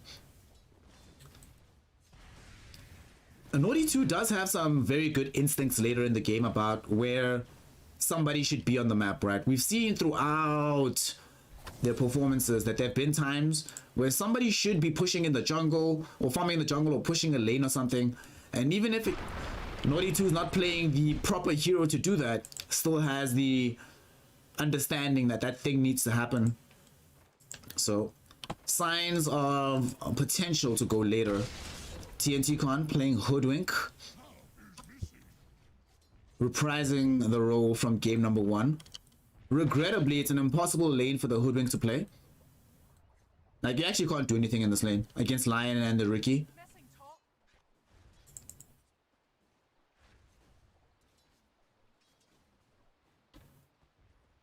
So, I'm gonna have to play extremely carefully, wait for the equilibrium to come towards you. Also, this is one of the reasons why I generally am disdainful of 2 heroes middle, and why it tends not to work, is even if you're pressuring the opponent here and preventing them from getting that much CS, you're doing this always at the cost of 2 dead heroes, not just 1. 1 dead hero in the mid lane that's not able to get anything going, and the other dead hero, whatever hero you have to abandon in the off lane. TNT Con this time around is drawing the short straw on that one. And unlike when we saw Koala Captain playing a Baron, it's not that easy for Hoodwink in this position to assert any kind of pressure on the lane itself. Also, yet again, we are seeing Lions a bit overcommitted to this idea of sharing. This is actually such a trip. The amount of time I've spent in this last weekend talking about how terrible it is to share and how one person should hoard as many resources as possible. It is really hilarious talking about this, and then in between games talking about politics. Oh no. But in the game, sharing is not caring. Sharing is not caring. Sharing makes things worse for everybody. On the side though of the Lions, they do rotate this Lion to the top lane to make sure that there is help for the Tiny. So they're swapping things around by putting the Ogre down bottom instead. This is a little bit better. And a lot of pressure has been going towards the Tiny at present, making life extremely difficult for him. But this, yet again, if we look at the CS, right? Koala Captain has 10 CS right now. Oh, Nori 2 might actually get a kill here with the crippling fear. Didn't want to chase forward, but brought Youngster Pro very, very close to dying. If Koala Captain was nearby, potentially with the Lucent Beam, they might have been able to find that kill.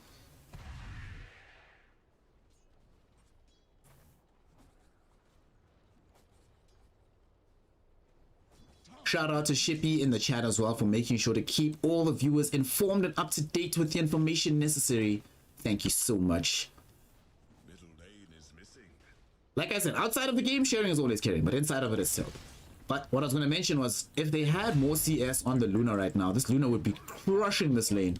As it stands, they're sort of distributing this farm in an even fashion, so Luna not that strong. Falcon Reaper in the mid lane, because Falcon Reaper survived the first few levels and was able to get to the level 3 Berserker's Blood without losing his own life, he's now incredibly strong relative to Cestel and to Spades, both of whom are level 4, whereas Falcon Reaper is level 7. Double Bracer already purchased, building into the Armlet of Meridian. And Cestel, honestly, Cestel should just stay here. Spades, go bottom, dude. Just go bottom. Also, Spades is making the decision in this one to go for the Battle Fury first over getting boots like he did in the previous game. So we were talking in the just before the draft started about adaptation, people learning, getting better, and ways in which you are clearly improving during the course of the time. Definitely a better idea to go for Battle Fury if you're going to buy it, right? And not go for the BTs, just get like power trades into Battle Fury, it's fine. However, this item's not that great on Ember Spirit anymore for several reasons. The hero is just more effective doing other things, and now Ember might end up dying here in the mid lane. Falcon Reaper sort of messed up the combo though, and didn't jump in on him with Burning Spears active. So Spades, unfortunately, ends up being able to walk away from that one. Unfortunately for Spades though, these cooldowns on Huskar are very, very short and shallow, so the attempt can be made as soon as Spades is in position again, and here it comes. And this time around does activate the Burning Spears. Spades will obviously go in for the Flame Guard, but that's going to expire at some point. The burn, will it be enough to kill? Tries to solve to survive. It's going to be enough to survive. 27 HP. Spades stays alive, but will certainly have to retreat back into the base. And at the same time, Youngster Pro in the top lane, they're able to eviscerate Naughty 2. At the same time, Luna got forced off the lane in its entirety, so they've just completely taken over on this top part of the map, despite not having that much farm.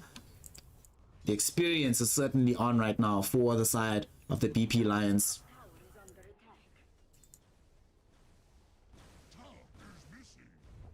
Falcon Reaper made the rotation bottom, and something that they've done in this game is use smokes in the series. The Smoke of Deceit, this is actually, right, one of the most important items in the entire game of Dota 2. Not only because it allows you and your team to start making moves that the enemy can't really track, but it allows you to plan what you actually want to do. Oh, Ricky, you bait Koala Captain closer, so now Koala Captain taking a bunch of damage. Sharpshooter will not connect from TNT Con. Popular Cashew, pop the mango, my friend, then you'll have enough mana for the Fire Blast. Regrettably, doesn't take in the context of that situation, and we do not see that particular move happen. One thing that is always important to take note of in Dota before you make things happen, to take note of your resources. How much health do you have left? How much HP do you have left? And what items do you have in your inventory that can allow you to change that particular status quo? Conspiracy X just gets a quick kill down bottom by himself onto Koala Captain. This is very bad because the Luna came down here because she was being forced off the top lane. Now she's also dying in the bottom lane.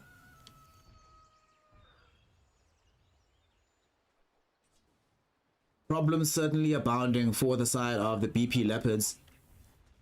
And a push onto the tier 1 tower in the mid lane. With what? Spades! Alright, we saw this in the previous game. Double kill. Ember Spirit, Venomancer, both brought down by Falcon Reaper. And now, worst case scenario, look at this. Level 5 on the Ember, level 6 on the Venomancer. Falcon Reaper is closing in on level 11. Extremely strong Huskar. Might be poised to have a similar game to game 1 where it's just Huskar going ham by himself. Although on Gyrocopter, I was mentioning in the previous game that Gyrocopter is the kind of hero that can solo take over a game. Huskar, if he has support, is certainly that hero. However, in this game, we do not see the usual supports that back up the Huskar to make him effectively immortal. So we'll see what's actually going to happen in this one. Top lane, Youngster Pro in danger. Him and Flamesy. There's going to be an Eclipse, but not enough damage coming in. Koala Captain only has the level 2 Lucent Beam. Eclipse, now that it's down, suddenly Koala Captain in a lot more danger. There's going to be the Earth Spike. They get the kill. Naughty 2 activating the darkness, flapping his wings over to try and at least get Youngster Pro. We'll find the one. With level 1 Void, there's no way to actually chase down and kill Flamesy.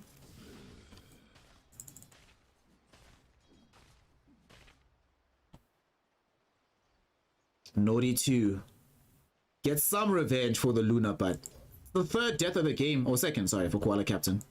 Almost died once, but ended up just leaving the lane instead. Yet again, we see a lot of farm going the way of these BP Alliance.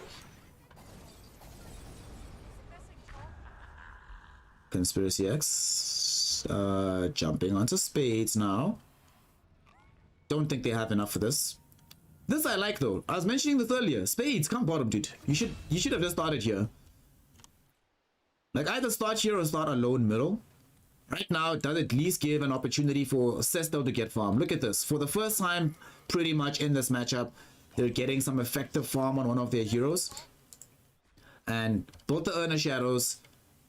This is actually a very useful item because you can upgrade the Urn of Shadows into the Spirit Vessel. And the reason the Spirit Vessel is so good is that it's going to help you against the bonus regen that this Huskar receives. If Venomancer actually buys the Spirit Vessel in this game, he becomes an effective counter against the Huskar all by his lonesome, especially in the context of them not having the additional strength necessary for these fights. Bottom lane, Spades need not have died, honestly. Conspiracy X does get brought down by TNT Con. I believe that's the second time that's happened with the Sharpshooter. I think Spades could have actually gotten that kill. The Fire Remnants that the Ember Spirit has, it's not just about a defensive spell, but you use this offensively to charge forward into the fight and dish out a ton of magic damage. Speaking of magic damage, here it comes from the top lane. Earth Spike connects on the 2. What a setup. Youngster Pro there with the Avalanche toss. Koala Captain is just gone and down for the count. Earth Spike cooling down in 3 seconds. Naughty 2 in danger. Trying to run past these creeps. Not going to be able to do so. And there's the Earth Spike. Youngster Pro with the double kill. No boots on the Night Stalker. Something we've been seeing Naughty 2 sometimes fall into the trap of. Early game, buy boots. And the reason you buy boots is that, as I mentioned over and over again, movement speed in Dota is literally game winning. We saw in the previous game even, Falcon Reaper, once you got the plus 30 movement speed on the Gyrocopter, life became so much easier for that hero. You can close the gap onto your opponent and do damage onto them. Makes you so much stronger. Makes it easier to move around. Makes it easier to move away from the opponent. For example, Koala Captain, potentially about to die top. If Koala Captain didn't have boots here, they'd be dead. 100%. Now they might still die. No, don't go back. Oh my god. They went back. Avalanche Tots will be there. Youngster Pro, we saw in the previous game when the BP Leopards were playing this tiny, and we spoke about the potential of Avalanche Toss. Here is the reality for those of you who didn't get to see it. So much damage. Conspiracy X is out here bottom looking for that diffusal blade that I mentioned, because that's all you need as this hero to start being effective. It's not like in the previous game where you're playing Void, you have to buy Mask of Madness and all these other items. Top lane, first finger of the game committed. Oh, not the first one, the third one. What? Flamesy already has 3 stacks of the finger available for himself.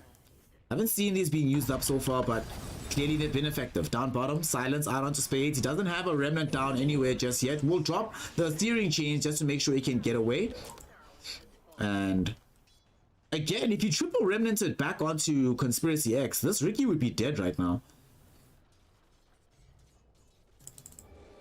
Spades though deciding to rather play safe. Unfortunately, that safety comes at a cost. There's no boots on the hero, only this Void Stone.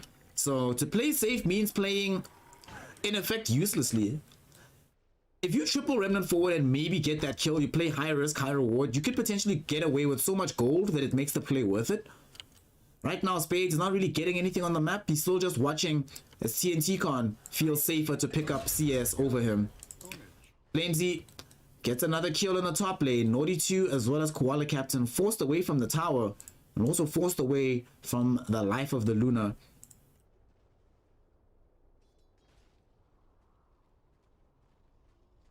Youngster Pro. Gosh, where are all these kills coming from? Oh, it's middle. Middle's fine. Middle we don't care about. Nothing's happening in that lane, so that's okay to miss. The place I'm really worried about, though, is this bottom part of the map. I'm really concerned about Ember Spirit not getting anything and how much Ricky is starting to get now. Naughty 2 dies again in the top lane. Leopards, please relax. Please relax. Play together. Make sure that you have vision out on the map. Here we go. We're talking yet again about vision, right? And what these wards can help you accomplish. We see the vision helping them to know where heroes are not. They can see, all right, we have some heroes down bottom. We have a hero located in the mid lane. So we know that this move we're making with Huskar, if we manage to go to the bottom lane, we won't be caught out by it. But we also don't see any support behind Koala Captain. So we can potentially jump him, and Falcon Reaper will lay out the trap jumping onto the Luna. She's gonna be dead for certain. There's no Flame Guard to help her out. So Falcon Reaper just gets another kill. Mega kill streak for this Huskar. Homie's just getting huge out here.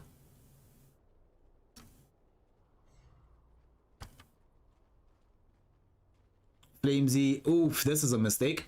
So look at the net worth, right? And you see how much this Lion has been getting out of the game. Flamesy's been involved in several kills, and 9 of them to be certain. Hold that thought. We're going to talk about it in a second because Spade. Woof. Alright, just gets dug into the ground right there. Falcon Reaper coming in onto the side of the fight to look for TNT Com. Does he have the life break vision? Yes, he does. Easy kill onto this Hoodwink. And should be able to get himself out of trouble too. He's fine. Everything's cool. Hugely problematic for the side of the BP Leopards that pretty much every single time one of their cores is out in the field on the map, they end up dying. For example, middle, Koala Captain, when it gets surrounded, Youngster Pro coming closer. Finger will be there, but they don't actually find a pincer maneuver.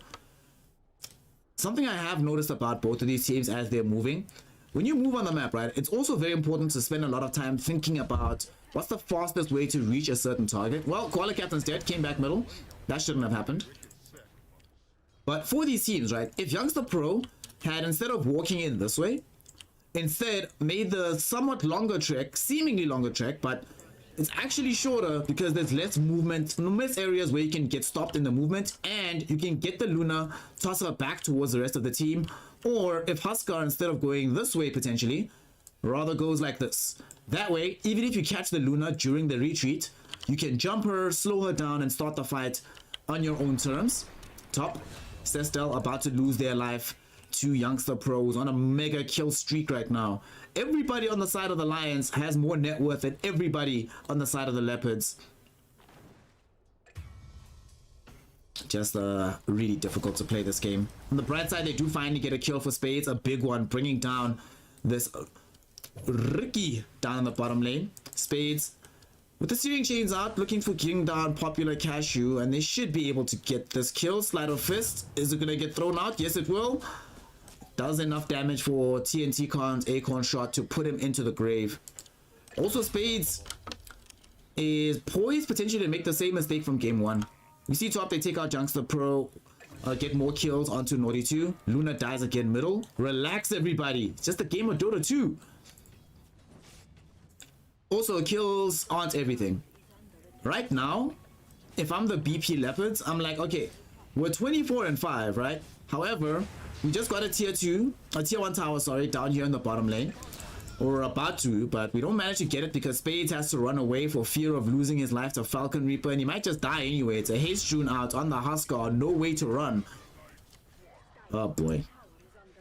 And this tower doesn't even get taken down. At the same time, they're losing their tower top. Several heroes coming in closer to try and defend this. Koala Captain desperately wants to try and find this Tiny. Pops the Eclipse inside the trees, but they can't even find Flamesy. Naughty 2. What's happening? I feel like they should have been able to find this kill. Crippling Fear does come out. There's the Lucent Beam. Void him. There we go. Flamesy will still be able to get off 2 heroes inside the Earth Spike, but ultimately his life is forfeit. This has been another critique that I think they can think about when they're watching these replays. Also, very crucial and very important to watch replays. Watch as many game replays as you can. After you play a game, after you play a series, watch it again. Falcon, we see just getting a quick kill middle. And as they watch this replay, one of the things they're going to be thinking about is, why are we always positioned so close together or too far apart?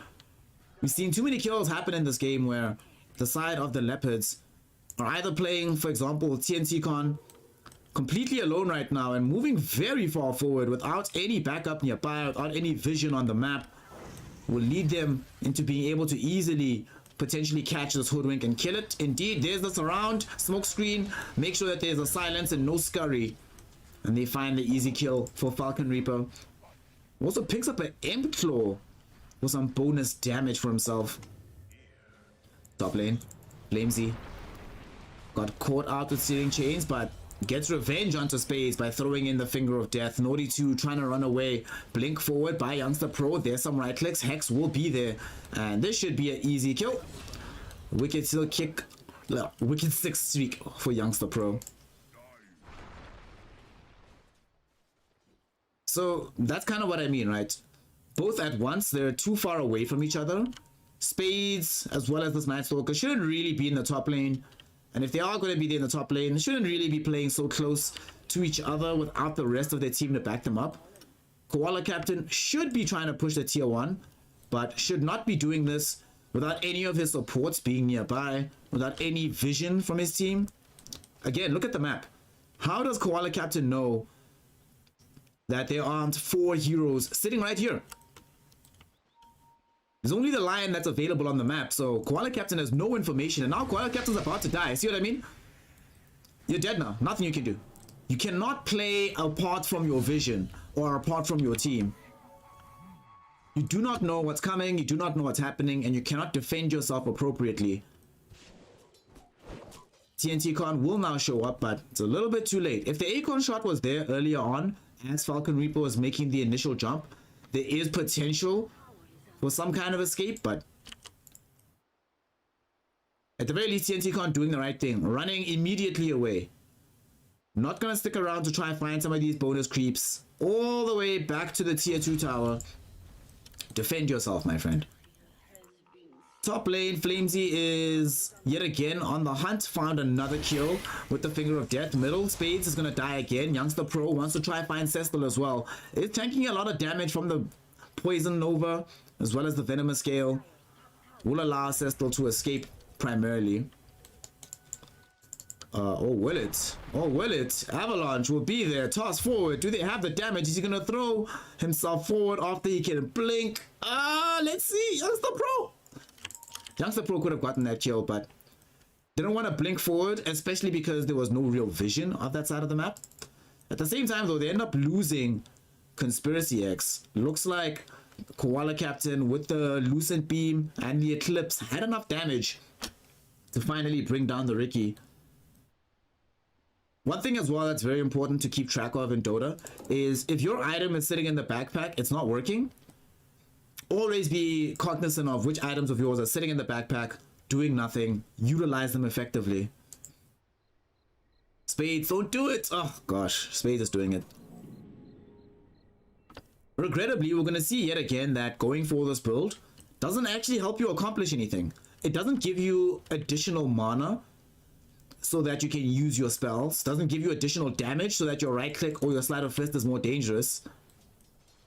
And ultimately, it's just a gold sink for the Ember Spirit. There used to be a day, like maybe 3-4 years ago, where building Boots of Travel first on Ember was something you did every other game.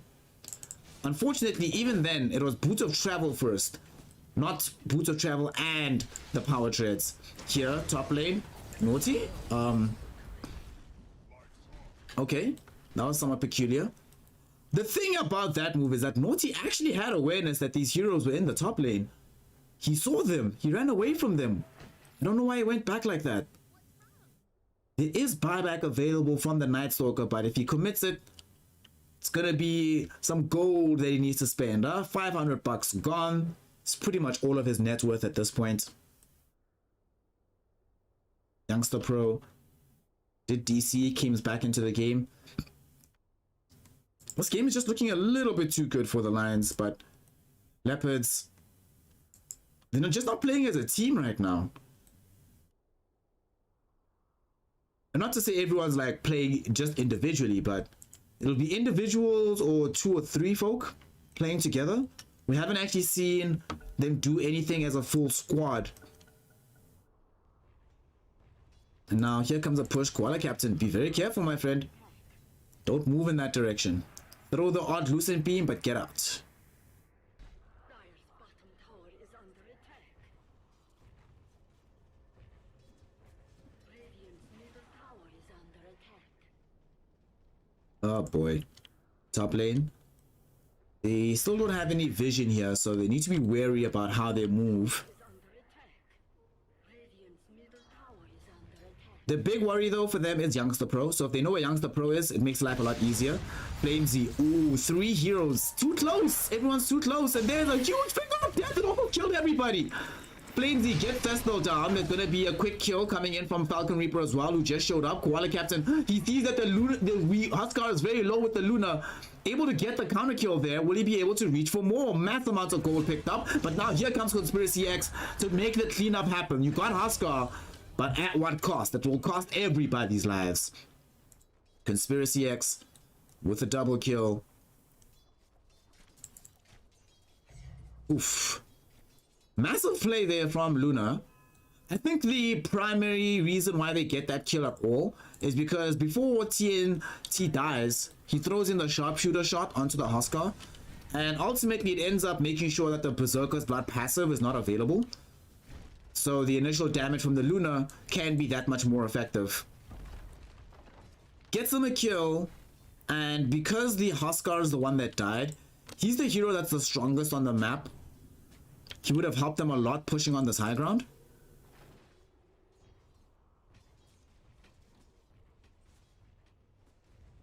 We see Popular Cashew try to get some vision out onto the high ground here. So everybody in the game, I'm not sure what your button is for it, but mine is alt. I'll talk about it in a second. Popular Cashew might just die here. Try to bail him out, Flamesy, but can't do everything, my friend. So if you hold down the alt key, at least it is for on my controller, you'll see the vision ranges of the towers.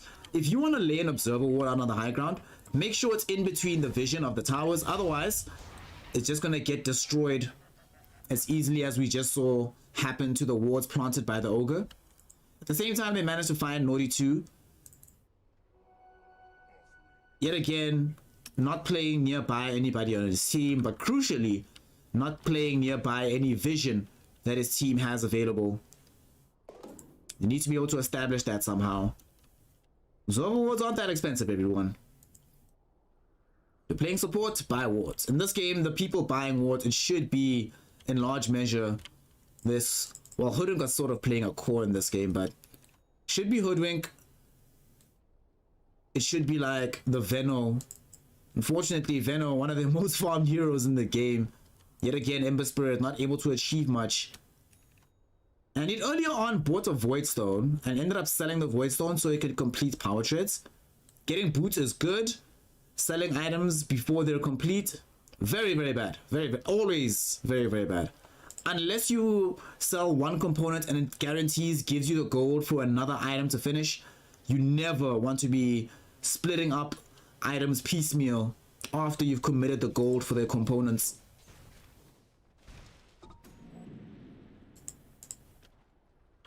Looks like they're setting up to try and come to finish out this game. Right now should be a moment where they're inside the Roshan pit.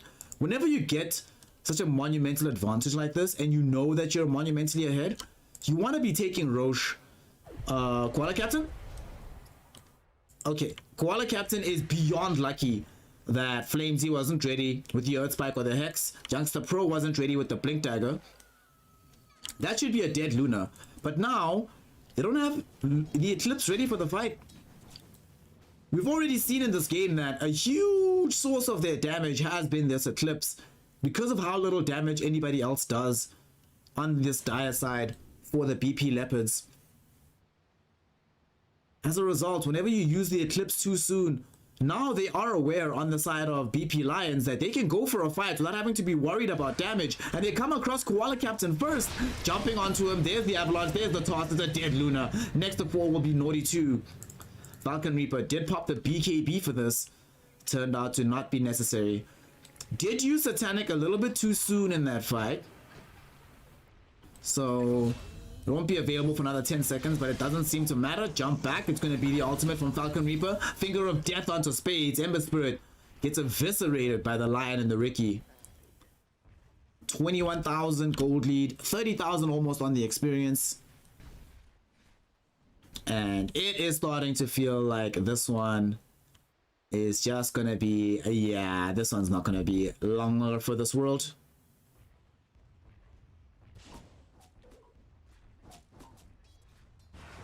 Jump up. TNT. They get him. And nah, that's over. That's over. The one bright spot is that their cooldowns aren't that long on their respawns, but look how fast they can take these buildings now that the Huskar has shown himself. Naughty? I feel like Naughty 2 might think his hero's a little bit too strong, because more than once in this game he's ran forward into several opponents without being able to retreat in time. Now that they don't have to worry about a Night Stalker, top lane, easy to push. They have a Siege Wagon with this as well, which will deal bonus damage onto the tier 3 tower. When you're pushing on the high ground, you want to protect your Siege Wagon and buff it up as much as you can. And we see the Ogre does that by giving it the Bloodlust. This spell gives you bonus attack speed. We've seen that this Huskar has also been taking advantage of this bonus attack speed. He's going to try use it now, burning down the Venom monster. And Cestal, one more right click should be enough, and Falcon Reaper does get it. Looking for Spades right now. Spades going to be the sufferer of a death and a double kill. Jump into the fountain. Falcon Reaper realizes that maybe that's a little bit too far.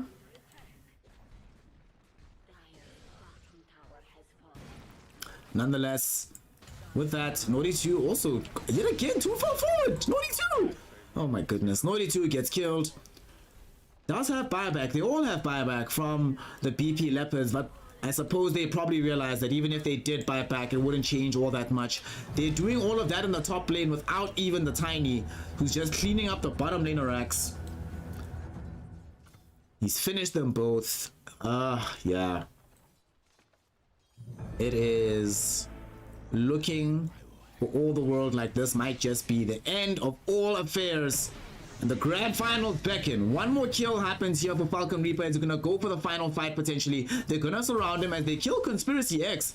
Falcon Reaper might be in danger now. There's no Satanic available. Jumps forward. There's gonna be the Burning Fire pushing everybody away. Can Huskar do it alone? Can Huskar go chest out? Huskar's got a double kill. Huskar's looking for the triple. Still fighting, still standing. Burning Fire with the ultra kill after the disarm onto everybody. And Falcon Reaper just too strong. This Huskar got too far ahead. had more net worth than several of the heroes combined on the side of the Dire, so there's nothing they could do to stop him. GG, well played is called. The Blue Pride Lions get themselves the dub. And not only get the dub on this game, but they sweep through the series. They go right now 2-0, 2-0, 2-0. You gotta love it. You gotta love it. Alrighty. Alright. So, congratulations to them. Congratulations to them. They did it. They look good. Unfortunately, oh, double Blue Pride Lions.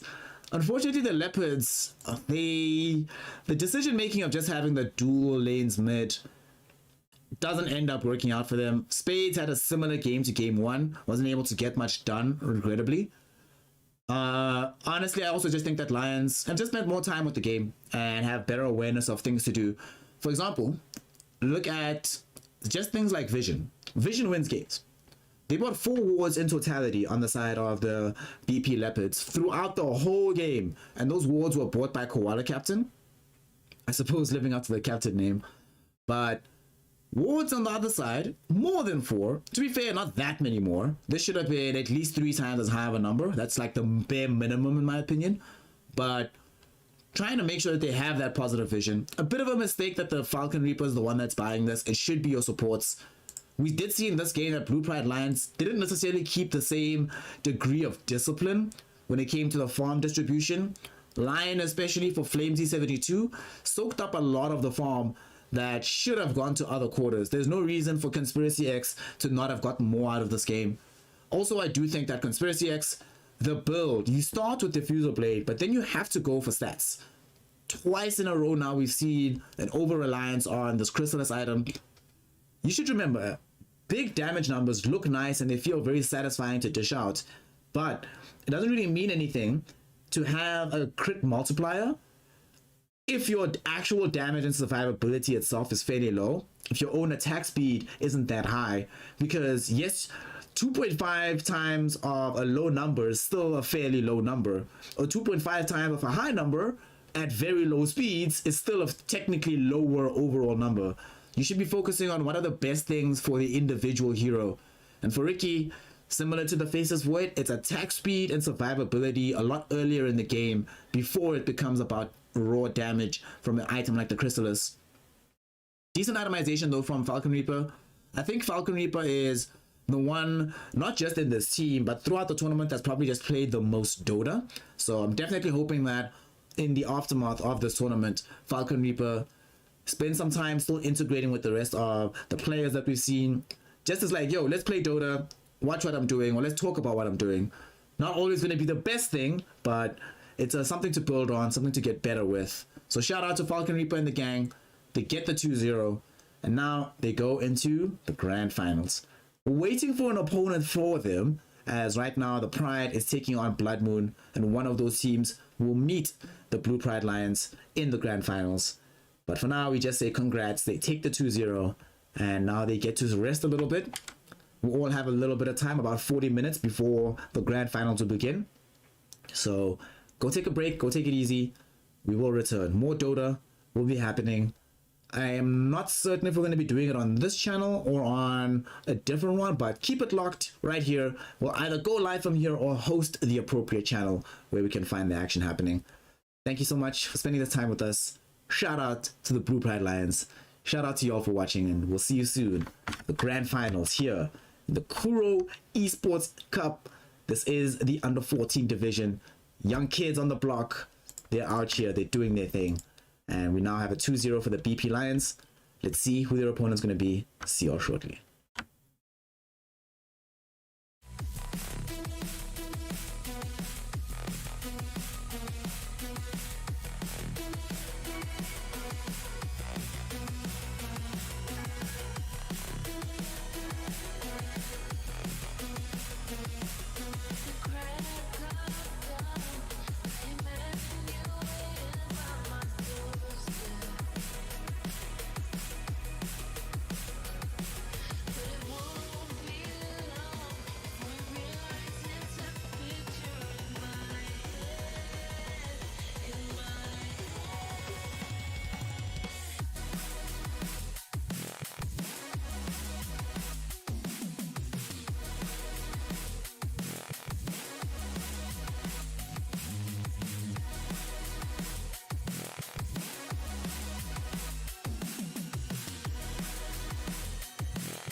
satisfied. My weakness comes and goes. My weakness comes and goes. I'm reaching out for the easy high. Please fortify this strength of mine. My weakness comes and goes. My weakness comes and goes.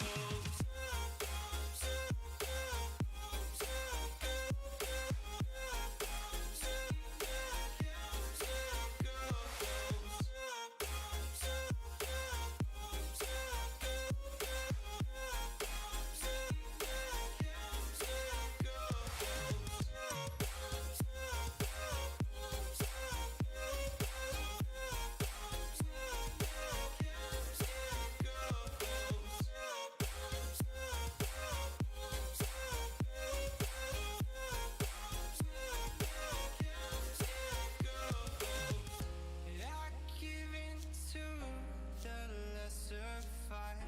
My body aches to be satisfied. My weakness comes and goes. My weakness comes and goes. I'm reaching out for the easy high. Please fortify this strength of mine. My weakness comes and goes. My weakness comes and goes.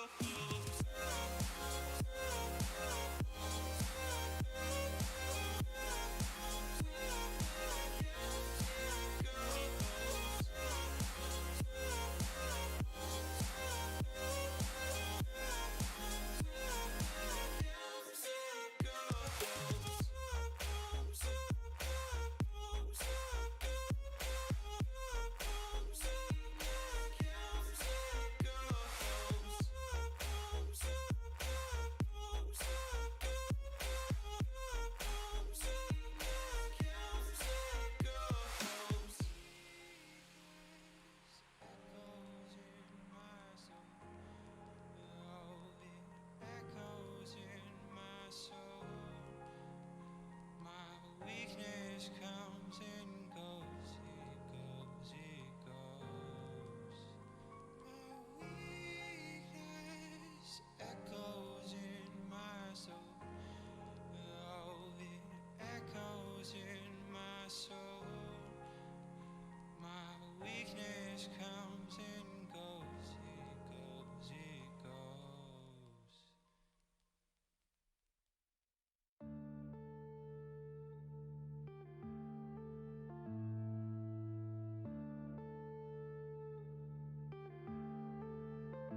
Yeah.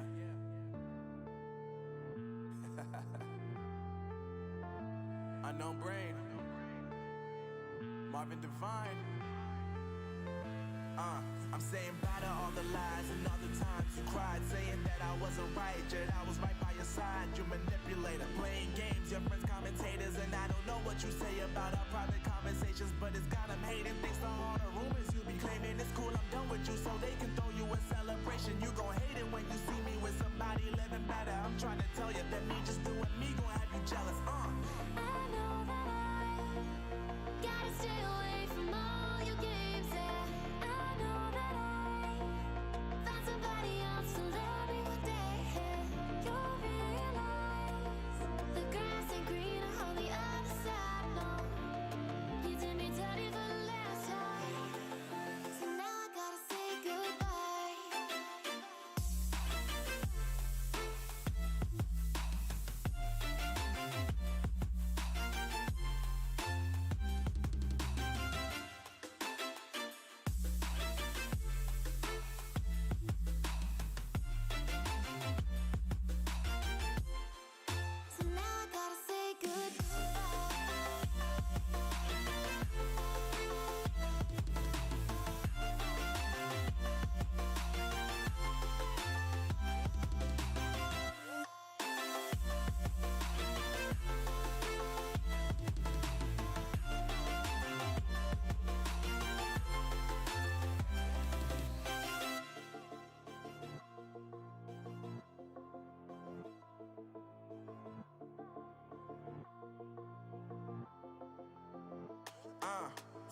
My life is lovely now, I'm focused on me. You said you were about to die, I guess the car is on E. But see, I ain't even tripping, cause I just chose to believe that somebody gon' come around and give me just what I need.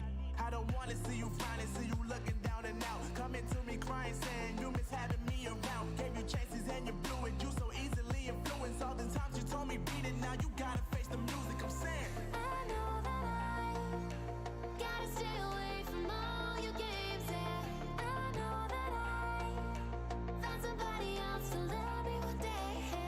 You'll realize the grass ain't greener on the other side, no.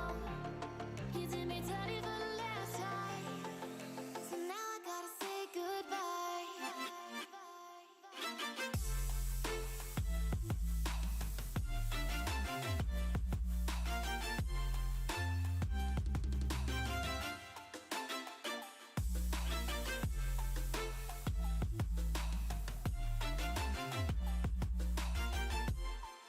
So now I gotta say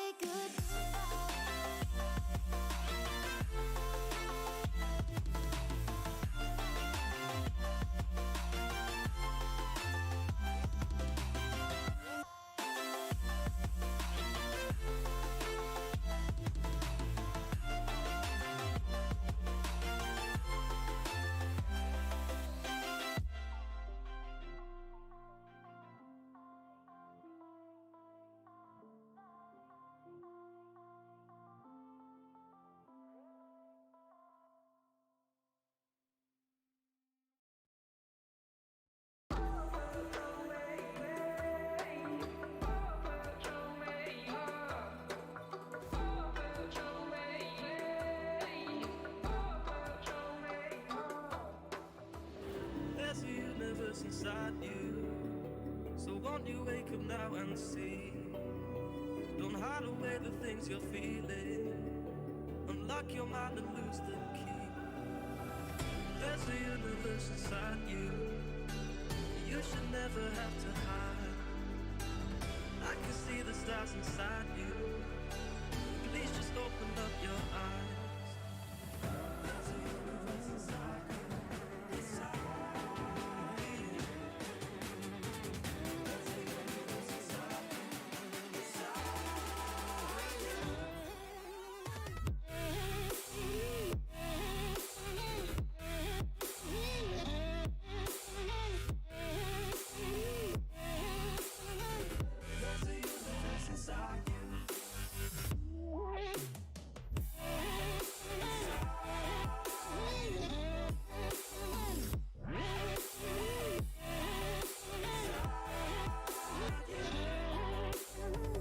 There's a universe inside you, so much more than people know.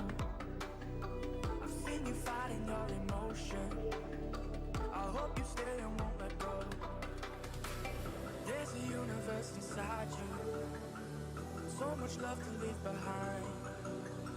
Stop the path of devastation.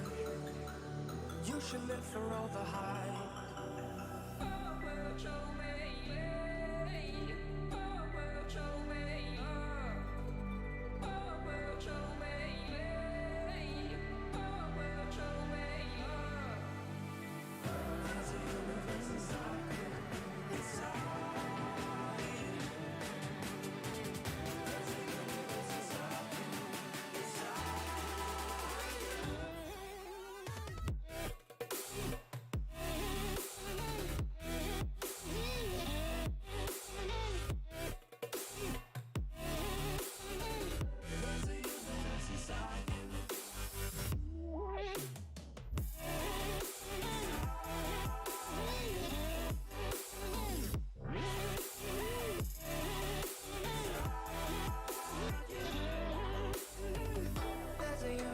Inside you, why are you pushing it away? Leave behind your own deception and learn to live another day. There's a universe inside you, your galaxy of happiness. I just wanna help you find it.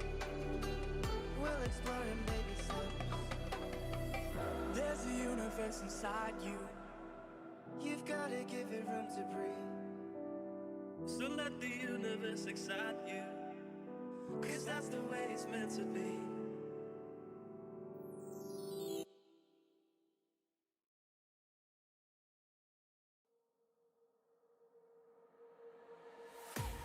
I can't wait to leave this town, 'cause lately I've been feeling down. The cold nights just don't feel the same. Oh, like my life inside a car, hit the button, drive real far. Put that record on me like,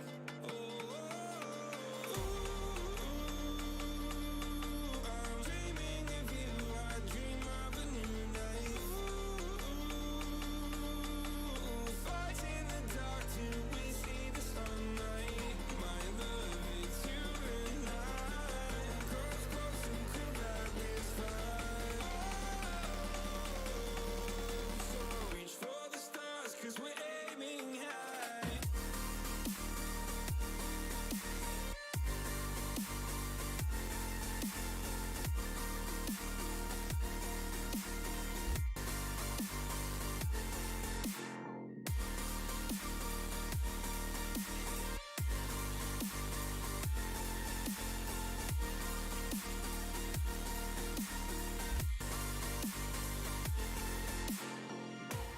You can't wait to see me now, 'cause lately you've been feeling down. You lay awake alone at night. Oh, like your life inside a car. Forget the world and drive real far. Put that record on again. Oh, my love, it's you and I. Close, close and cool like this fire. So reach for the stars, 'cause we're aiming high.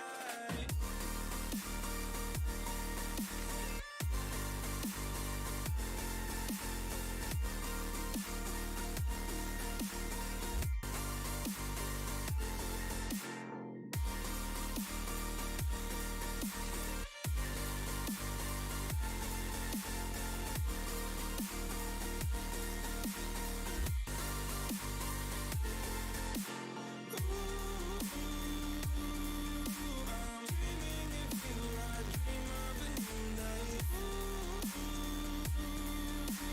Fight in the dark till we see the sunlight. My love, it's you and I. Close, close and cool like this fire. So reach for the stars, 'cause we're aiming high. I can't wait to leave this town. Wait to leave this town, 'cause lately I've been feeling down.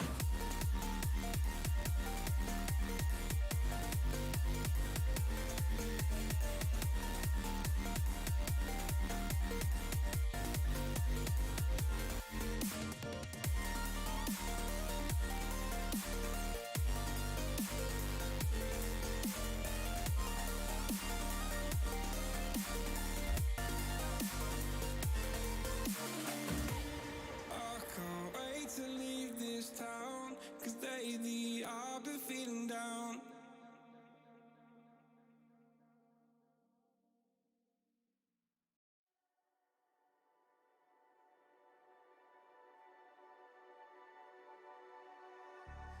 Wishing that I could run away with you. Imprisoned by fear, just pull me away, pull me away.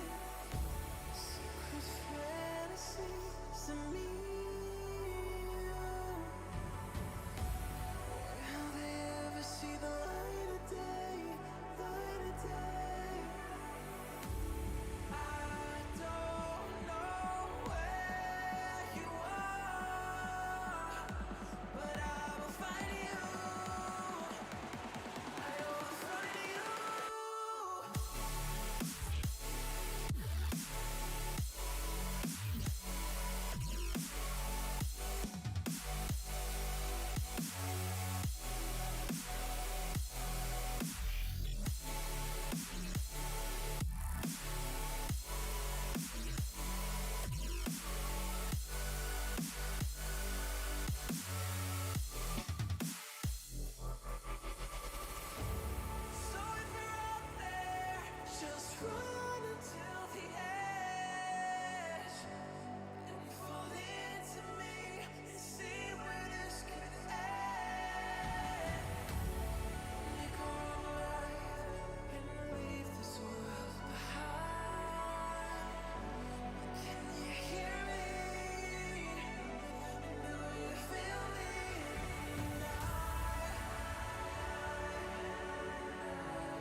and my fear just pull me away, pull me away. Secret fantasies of me. Will they ever see the light of day, light of day?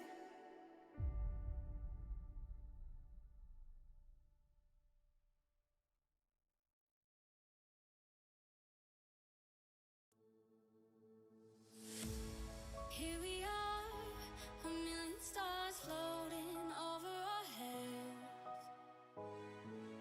Beating hearts, falling apart, staying up to forget. But baby, we'll fall. We all go dancing down, and paradise is found. We're shaking up the ground, 'cause there ain't no stopping love. So there ain't no stopping love. No, there ain't no stopping love. There ain't no stopping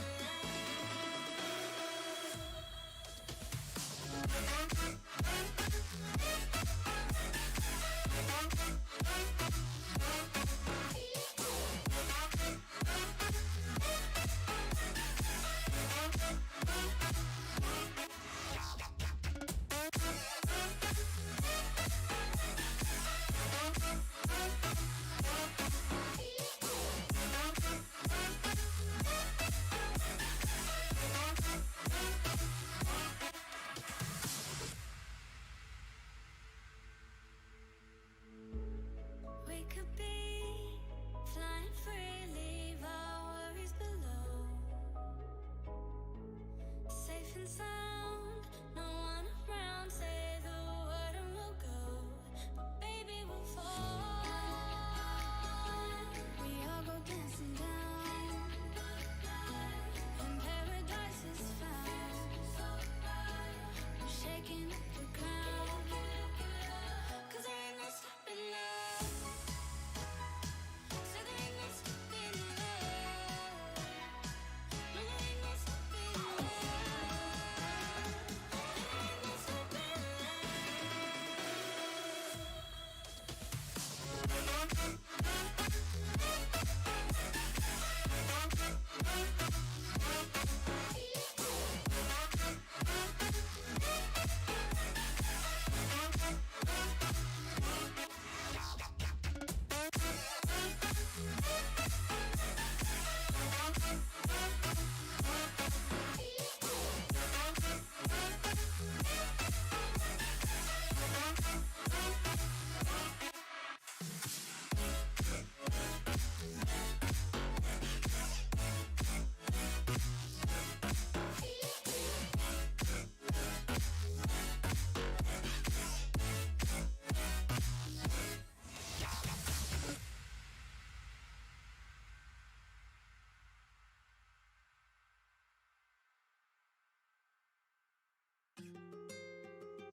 Looking past my reflection, thinking about what you mentioned.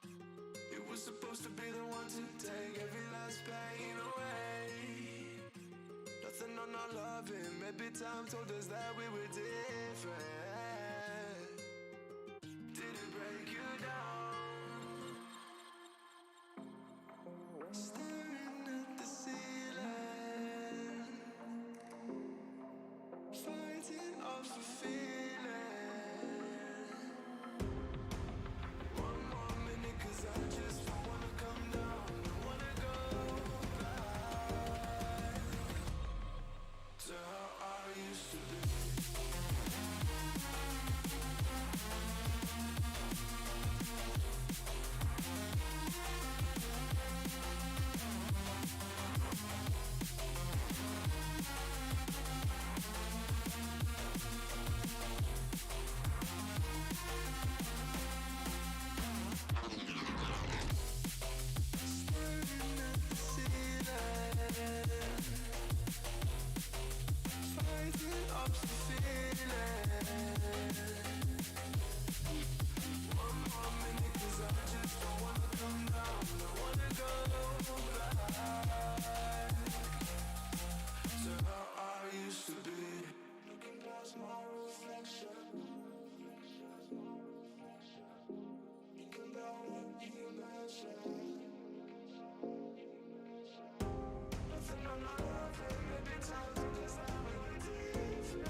do.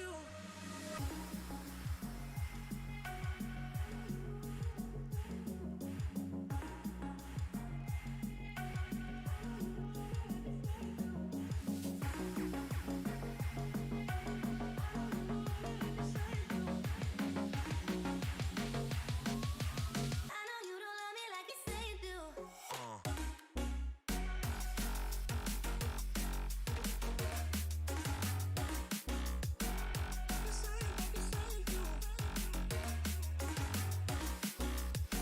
know you don't love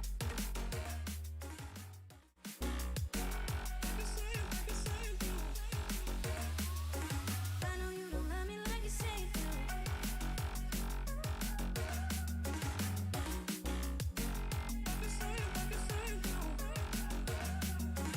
know you don't love me like you say you do.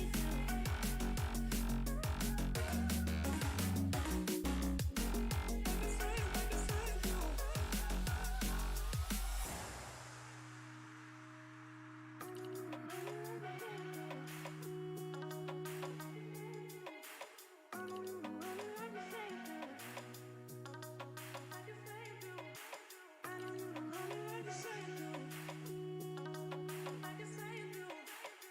love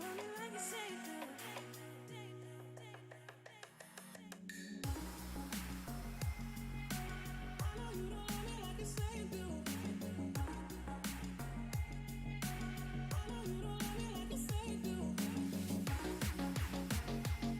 I know you don't love me like you say you do.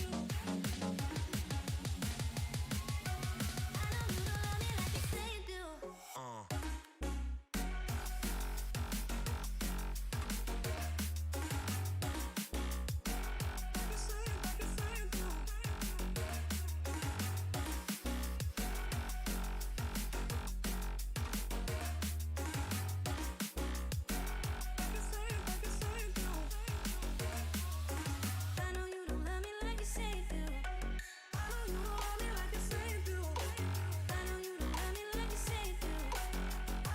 love me like you say you do. I know you don't love me like you say you do. I know you don't love me like you say you do. I know you don't love me like you say you do.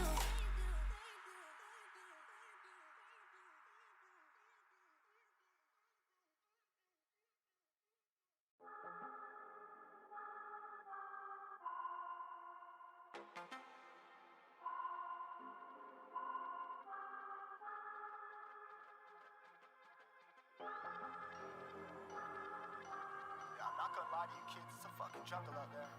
Keep your head on tight, unknown brain and mind me, baby, let's do it. Y'all see me flying, never drop down, smoking high, I am not round, I'm not round, no denying what I got now, keep an eye out, keep it locked down, see me flying, never drop down, smoking high, I am not round, I'm not round, no denying what I got now, keep an eye out, keep it locked down, you're too strong, wanna battle with the beast, bring a few on, the commander and the chief for my crew on, bullets rattling and whistle at your toque, never sleep, eyes open, hands clutching on my loot, this a war zone. This a war zone. Yo, this a motherfucking war zone.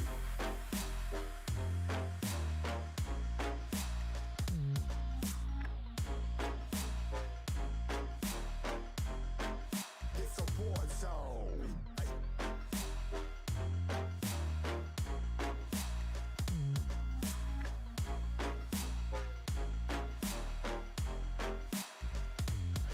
Yeah, feel the impact. Yeah, break it open, leaving nothing f***ing intact. Hey yo, you been hacked. You're safe, hard in, but I found it, homie, been cracked. Hey yo, we been back. Your band stacking, see you flexing with the thin stack. Hey, you been whacked. I kill 'em all, feel a motherfucking impact.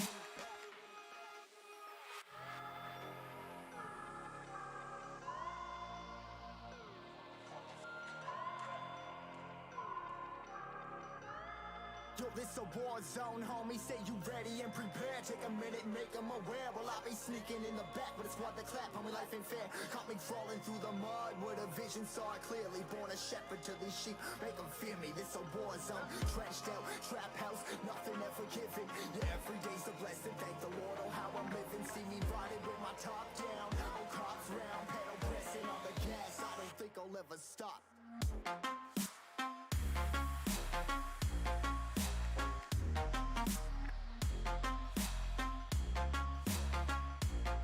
Yo, this a war zone, homies.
knowledge of provenance.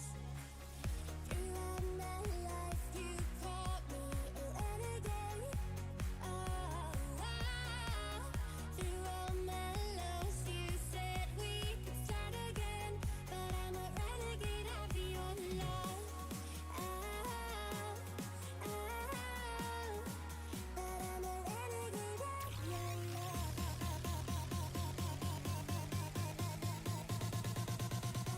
Renegade of your love.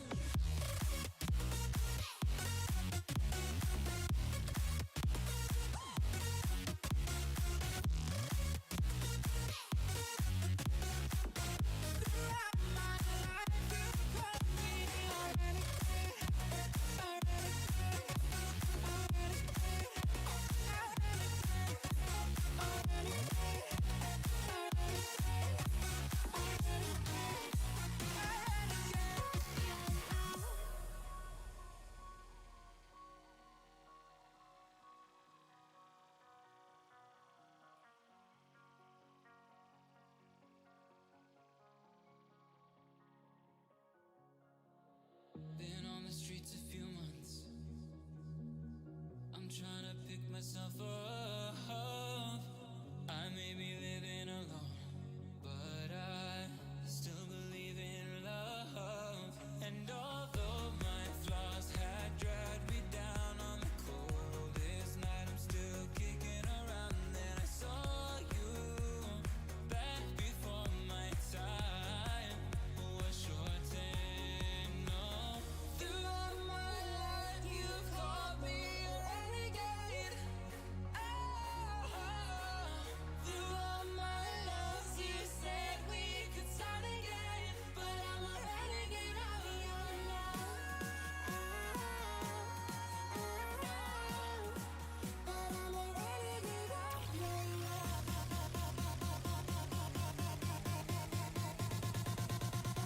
Renegade of your love.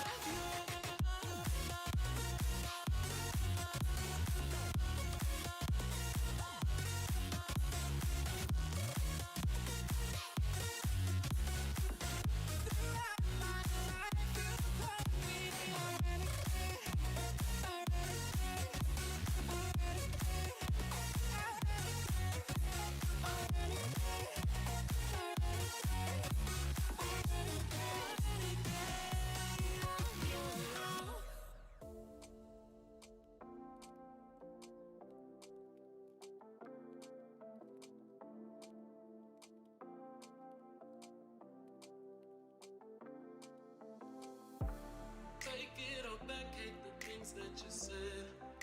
Cause I wish you didn't mean it. I'm under attack, running far, far away. And I'd rather keep my distance from you. You don't gotta lie to me to get through. Push and pull me off into the deep. And let's pretend that nothing ever happened on that night.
I mean, yeah, definitely. Getting to this point has been up and down. It's been topsy turvy. I think the main thing has been learning and relearning lessons that I had already internalized a long time ago.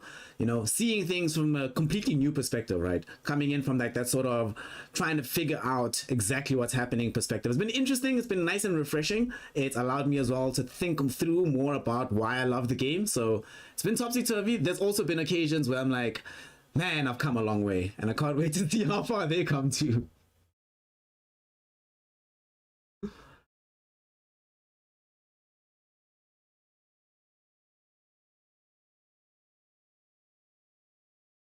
Hmm.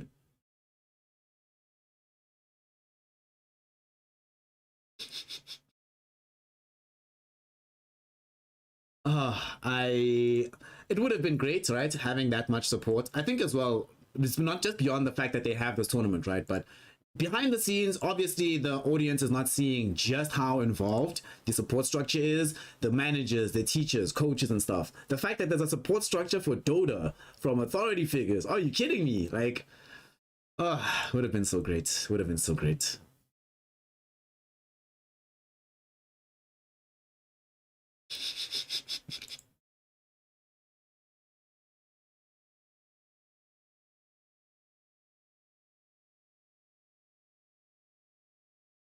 Yeah. Absolutely, absolutely. And seeing that it's not like just a hobby, right? It's taken actually seriously as a direct thing.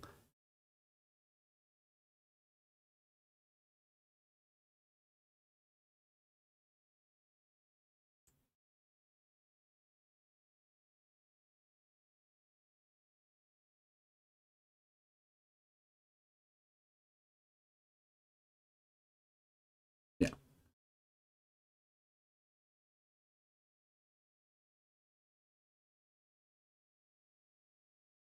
Yep. It's been Jug Grim or Jug Lich, like you mentioned, pretty much every game. Now that you mention it, I actually haven't seen Iconic play anything but the Juggernaut.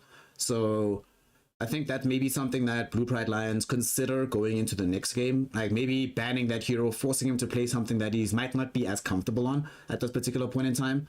For Blue Pride Lions, we saw them actually get a W earlier with this Huskar and with this Lion. It was in the same draft. So this could also be, I mean, one side playing with Comfort, the other side also making the decision that Comfort is where it's at. Let's get Huskar Lion again. Although it's a very early Huskar pick. The last game they got Huskar lost.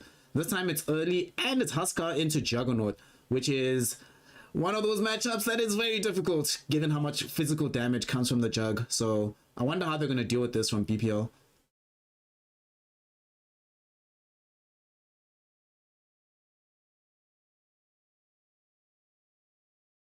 Hmm.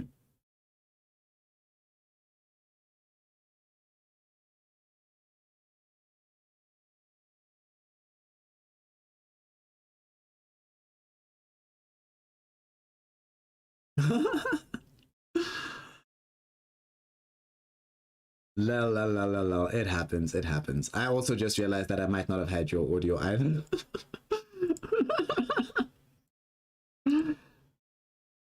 Exactly. Yeah, having fun at the end of the day. Um, but yeah, like I said, yesterday Z-Dog lost mid against a Huskar. So he did struggle against that lineup a little bit. But I mean, yeah. Axe. All right, so Axe emerges. We were talking earlier about like the comfort that's already been present from like this Juggernaut pick. Axe, I've seen them play once before here on the side of the Pride, so yet again something that they are more comfortable with. I do think as well that Axe is also one of the better heroes to play with Juggernaut to allow the Juggernaut to dish out the most amount of damage with both Spin and Omni Slash. Love this Tide Hunter pick though from the Blue Pride Lions. The first time I've seen them run this style of hero, for the most part actually, all the games that I've been casting, we haven't actually seen that many big team fight spells like Tide Hunter with Ravage or Phoenix with Supernova. Only maybe like Faceless Void with Chronosphere, but this is the first time I've seen a team really focusing on having better team fight rather than just better lanes. So I'm wondering how that's gonna go. And even more comfort here, Shaky. Look, Z-Dog Silencer back again. Snare, I'm going to be entirely honest. I think they're going for exactly the same lineup that they did the first game this morning. This first game the morning that they went Juggernaut, Silencer, Axe, Lich, Grimstroke. That was the lineup. And Lich got a rampage. Mr. Kabang. He got a rampage What? that game with How? the soul bind, and the chain Oh, frost. Chain Frost. Oh, wow. And he got 2 ultra kills, 1 rampage. We were going. I was screaming my lungs off. We were going manic, like crazy plays. And you were saying like we haven't really seen team fight being picked up, but for some reason, Pride is so comfortable with that Lich and Grimstroke that they actually get the combo off like 80% of the time, which is really entertaining to watch. This game, unfortunately, there will be no Grimstroke. Got banned away by Blue Pride Lion, so we're not going to have any availability of those kind of strats, those kind of plays. They'll have to focus on a different way forward if they still want to come away with this dub here. Crystal Maiden, even more team fight, but in laning prowess. You know, it's actually interesting because I haven't seen Crystal Maiden being played by anybody except for the Blue Pride Leopards. And unfortunately, it didn't really go all that well for them in the grand scheme of things. In large measure, because I think the allocation of farm and gold on that hero, it was a bit wonky from the team. But in this one, given that Husker and Tidehunter have so much more things to do, I'm hoping that if Blue Pride Lions can keep this Crystal Maiden in her place, have her just supporting the rest of the team, can lead to like a lot of fighting potential from their lineup. Definitely, I hope so as well. I think I saw Lions yesterday play against Leopards, and they did pretty well with the Crystal.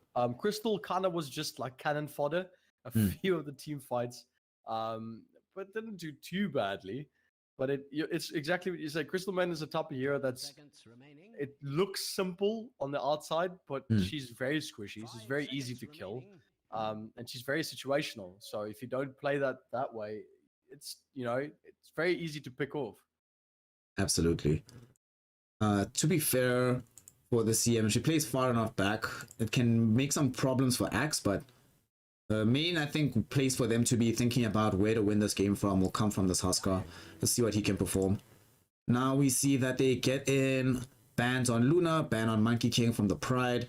I love the Luna ban, given that we've seen them play it earlier today on the Blue Pride Lions, so you know that there's some degree of comfortability on that hero. Get rid of it. I think I would fine playing into Luna as Axe Silencer, but take it out, one of the best heroes in the meta. Now the question is going to be, what do they play for Conspiracy X? He's played Luna, Faceless Void, and I believe Gyro, but I'm not 100% sure. But definitely Luna and Void. Neither of them available here. So I think it doesn't matter that much, right? Because for the most part, they've been carried by Falcon Reaper 80. And something I think that often happens at like when P teams are developing at lower levels of play, one really good player is much more important at that lower level than it is later on, right? Because that one player can carry the entire game for you on his shoulders and drag you to victory. So if they can keep this Husker in good position, I think they're still fine, even if they don't have their Luna. You know, it's funny you say that, talking about the one player with developing teams. It's actually interesting that you actually see that in school sport as well. When you play rugby, you always get that one guy that you always give the ball to, and it's especially proven when you start looking at under 14, under 15 rugby and lower. And it's funny that you actually see that happening in an esports now as well, which is, I don't know, it gives me a chuckle. But you're quite right. Falcon has been playing crazy. I costed a game yesterday where he had the gyrocopter mid and he was unstoppable. He played Gyro mid this morning, so we had the same experience. Got to see him go ham. Now though, go ham. Conspiracy X Ricky into the Switch Doctor from the Pride. Alright, so the thing about this Ricky, right, in this game, weirdly enough, this Ricky is going to be the biggest problem for Z-Dog. Because if Z-Dog is ever silenced, ironically enough, you do literally nothing as silencer if you yourself are silenced. So Conspiracy X's only job in this game should be find silencer in the fight, blink strike on top of him, put him on the smoke screen, have him do nothing. Husker will take care of the rest. It'll be fine. Yeah, they've got a lot of aggression from Lions here. I love this lineup. There's so much that they can do here with the team fight. That even if the Tidehunter just grabs 3 of them in the Ravage, even if he just ravages late, like there's so much collapse they can get down. Where I feel like Pride is going to be more.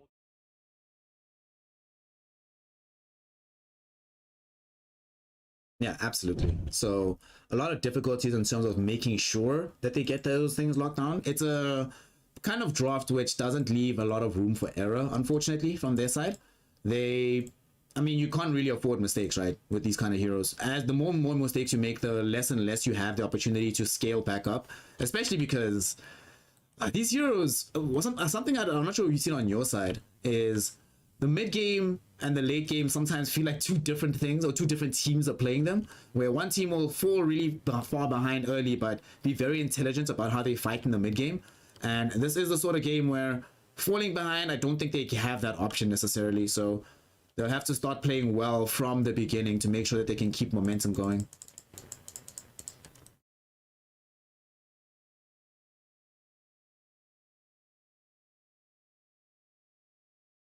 Them early game, both games. But then Blue Moon had the strat where no matter what, they'd still push towers. Yeah. And even with Pride getting all the tier 1s in the first 20 minutes, Blue Moon did this thing where they got to tier 2 before Pride was able to get their tier 2. And it was just like they kept on pushing and pushing objective based. And it's, if you think of it, it's the most simplistic way to win the game. And they were just taking advantage of that. So I fully agree with you saying that's definitely our two different teams. A little bit of action here in the river. 5-man committing to it. Here comes the cross out with the spin from Iconic. Pushing forward, trying to get a little bounty. Falcon going to wrap around here. They did not spot that bounty rune, but Conspiracy can take one to the face. I think that's all she wrote. I think that's going to be 3 bounties for Pride. 4. To get this one. They're gonna get, if they go up the high ground, they should get 4, but I don't think that Clip X will know. You should always check though, when you're playing the 5 position and you go get this bounty and it's still available, there's a non-zero chance that they didn't have time to collect the one up on the high ground. So you always take that additional moment to check, and if you have that time to check, sometimes you find yourself able to come back down in this opposite direction and maybe get off a decent ward or a block onto the side camp here. And he does have a sentry, so can try to make that block happen. At the grand scheme of things though, they still get 3, right? So not only do you avoid first blood, you get yourself 3 of those bounties. Great way to start the game. Definitely. Really good play. Really good way to start the game indeed. And they're looking pretty good right now. Oh. Well, there's another play bot already there with the casket and the spin, taking down on Nightcrawler. But Vinty's saying, no, mate. And I hit back a bit now. What I've seen though, even with the skill, oh, the right clicks from Clip. He's gonna keep going off the Nightcrawler. He's gonna have to back off. Yeah, run away, run away. This is actually one of the few matchups which kind of sucks for the Tidehunter. So generally speaking, you're playing against most of these supports. You aren't really concerned about what happens in the lane, given that you have the Kraken Shell to help you and the Anchor Smash versus these physical right clickers. But against Maledict spin will kill you. Right now, there's a coconut, so it's not that dangerous. But when Maledict is online, you cannot Kraken Shell through that.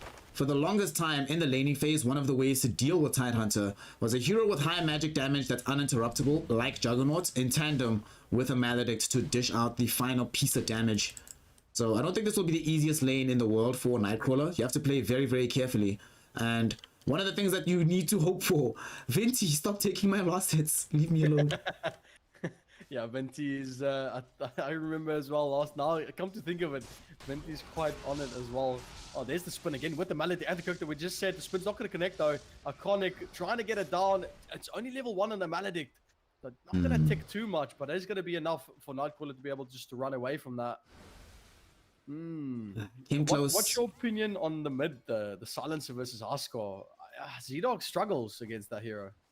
So right now, Z-Dog has the CS advantage. I do think this is one of those matchups that, as Silencer, you're about to die. I think Silencer might die. No, he's fine. He's fine. That's last one, yeah. As Silencer, you should be falling a little bit behind levels 1 through 3, but afterwards the lane should be a lot easier for you. You do actually so much damage onto the Huskar that you can't deal with or counteract. From afar, you have greater range than he does. But the big thing is going to be the young last word, right? After that huge burst of silence, it's difficult to deal with as Huskar because you actually need to be casting either Inner Fire or the Life Break later on in these engagements. For now, Huskar doesn't get forced out of lane, but I do think Z-Dog should have a decent amount of farm coming into the mid game, and he's going to need it because if you don't get that early farm, once Falcon Reaper feels more free to move on the map, you become a lot easier at killing Silencer. And we do finally get that burst down bottom though. Maledict seems to have done the job at last. Yeah, it seems so. I literally just as I looked, the spin ended. But quite sad that I missed that fight. But I mean, it was expected. That was gonna happen with that Maledict casket and the spin. It seems that Clips has gone 1, 2, 3 in his abilities for the first 3 levels. Yeah, somewhat atypical. I think the one thing that you never see nowadays is early cask. You normally see like the first point into the restoration. I guess having it in the situation not the worst thing in the world. It might have actually allowed them to get this kill. We'll see the greater decision making once he hits level 4. A place that we haven't really discussed though is this top lane. This Ricky has a lot to do in this game because they need the smoke screen to deal with various of these heroes. And look, I'm very proud of them on the side of the BP Lions. You know why? Conspiracy X is farming, Flamesy is supporting. You love to see it. No one is stealing the CS. Best thing in the world. I think that's why we kind of haven't really spoke about it, because we've been so used to looking at lanes where, you know, the support's kind of doing both the carry and the support. And it's like you said, I'm actually looking at it now, and this Lion's doing exactly what he needs to be doing as a +5. Like, he's creating space, he's there with them, constantly putting up the pressure. But as I say that, Kabang's in there with the pull. But Conspiracy and Flames just playing together with that Earth Spike, keeping Thor away. And wow, okay, that's really, really good laning here from these two. Love to see it. Make sure that he keeps the Ricky alive without compromising the Ricky's farm, like you mentioned. Although now Ricky's going to feel a little bit cautious about approaching the lane, but for the most part, it's all a-okay. Things look nice there. I want to go back to this middle lane you were talking about earlier, right? Because Z-Dog, despite having now the level 5 and 3 points into the glaives, seems to be struggling to deal with Falcon Reaper. Oh, Tidehunter dead again. What? It's too much, man. I can't. 1 is fine, but not 2. You shouldn't die twice in this lane. That's a level 2 into Maledict, so I think that was a little bit too much for him to deal with. And now top lane's gonna go down again. Silent. Oh no, mid. What? So what happened? Damage. Yeah. Oh. What happened is that he hit level 6, right? And then as he hit the 6, he was coming closer and just threw like 4 spears at him. And Silencer, too squishy. Lane hasn't gone as well as it could have, so you end up just losing your life. That should not happen, lane, honestly. Top lane, the battle hunger and the counter helix from Wrecker is gonna clean it up. And this is probably the most action I've seen in the first 6 minutes so far. This is a lot of aggression we're seeing from both teams, really playing towards it.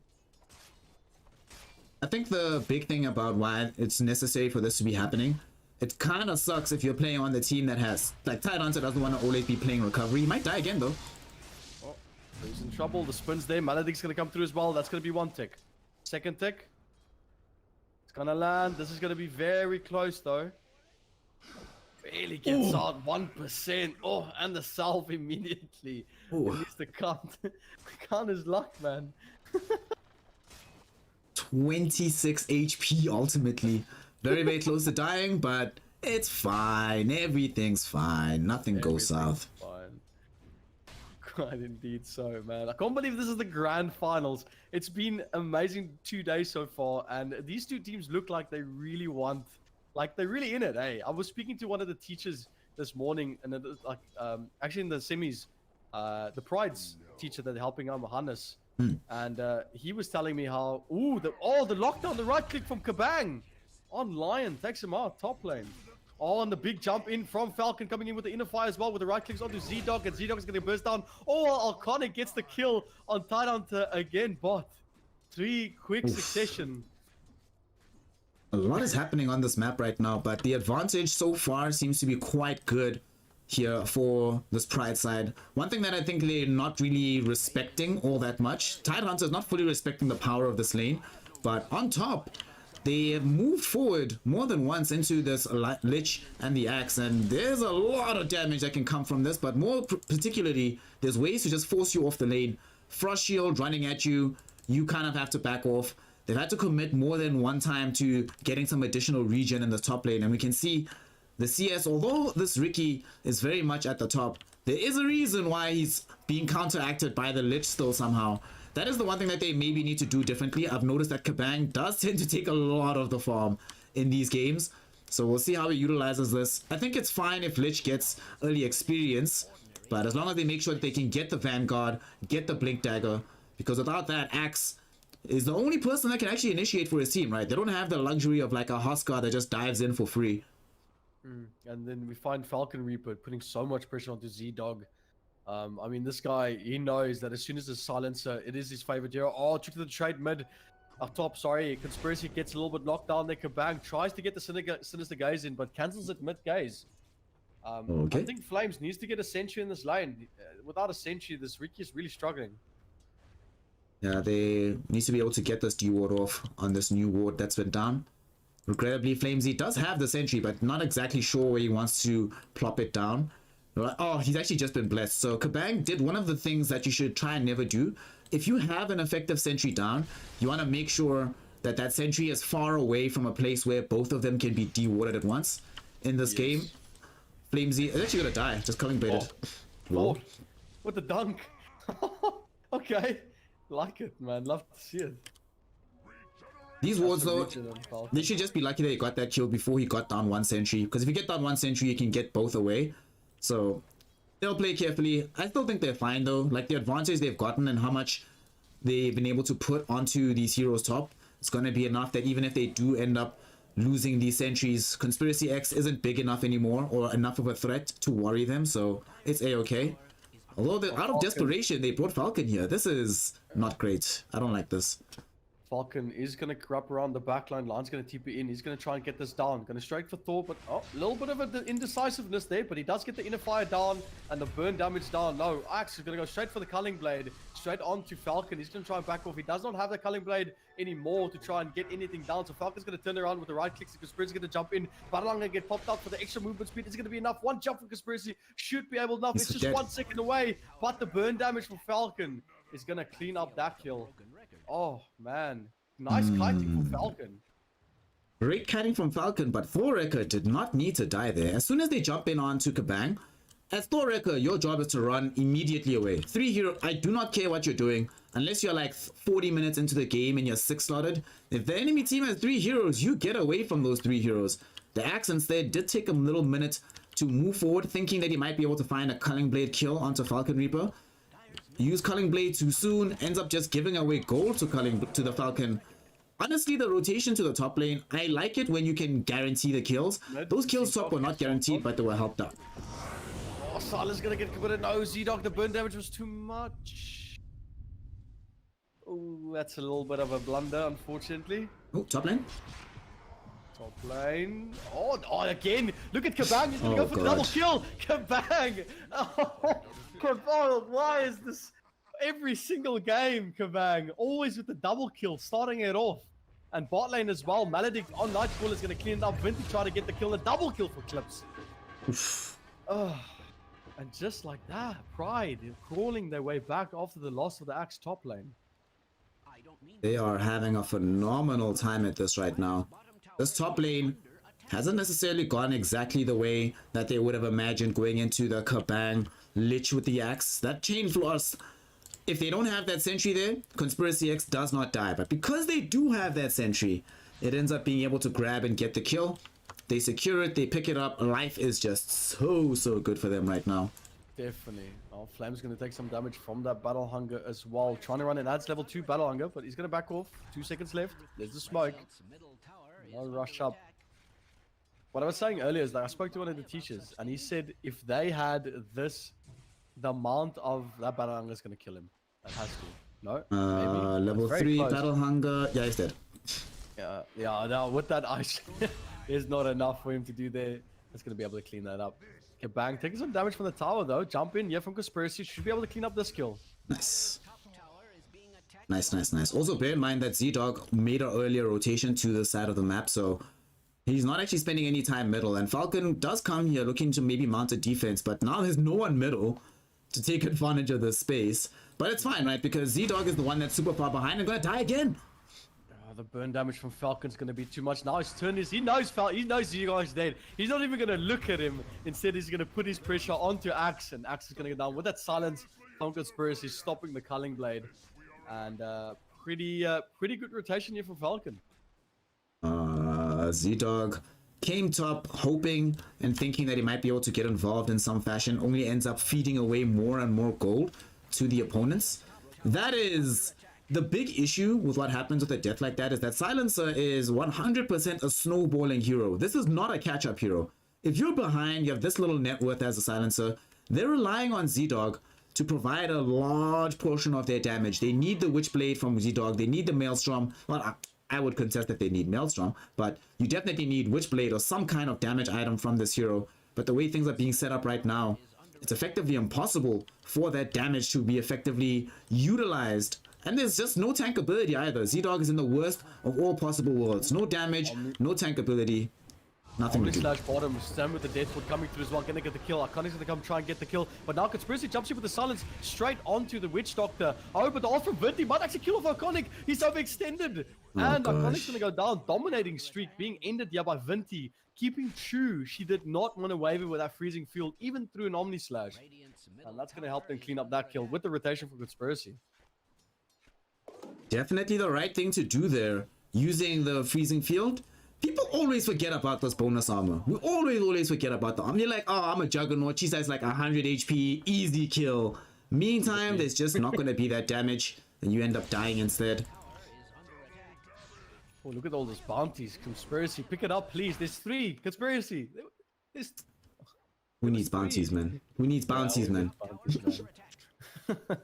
So just to ooh, Flames might be in trouble. Oh, the call a little bit too far away though, so the Earth Spike's gonna be able to line that one up. Battlehunger was available, but he couldn't get it off. Must I repeat myself? Moving in Ricky. No, he's gonna stay back. So to try and finish the thought, it seems something happens every time I try to say, but he said basically the teams have been again jumping in. Kabang's gonna go for Lich, DD on Falcon. So the teams have been so like energetic, and he said if they had the amount of energetic and adrenaline in the actual sports, because he's their like rugby cricket coach as well, they would have actually been able to take on a first team from any other school. That's how like excited these kids are playing, and hearing that was really nice. You know, obviously they're enjoying this so much. Yeah, Dota is a fun game. People should be playing it as if it's a fun game, enjoying themselves. You know you're doing something wrong when you're not enjoying the act of playing Dota 2. Well, you're either doing something wrong or you've lost 4 or 5 ranked games in a row, but that's a story for another day. Sorry, losing 200 MMR in a week. Yeah, that's nice. You know, it's fun times. Those moments where you gain 2 ranks in 1 week and then you lose all of it in 2 days. Fun times. Jumping onto Thor. There's the inner fire with the silence for Conspiracy, cleaning up the kill quite quickly. That's very looking really good for Lions right now. But there's a little bit of a setup here, bot, with Flames, Nightcrawler, and Vinti. If they can find this Ravage, this Juggernaut will die. Ravage available. Anchor smash with the finger. It's gonna go quick, but the spin was there a little bit too early. He does have that Omni Slash. Needs to watch out for the creeps though. He might be able to jump back to the creeps. Gonna back off here. It's deciding to keep it. Alright, so that could have actually gone really well. Flamesy, it's somewhat of Flamesy's fault. Actually, no, it's 100% Flamesy's fault that this Juggernaut is alive. What should happen if you're... Oh, mid lane we just saw Falcon take out Z-Dog. But if you're playing Lion, one of the big things about this Lion hero, and the most important spell, Earthspike is your bread and butter, but the most important spell is this Hex. And the reason it's the most important is that there is instant cost. If you get the vision, you're in range, the Hex will land.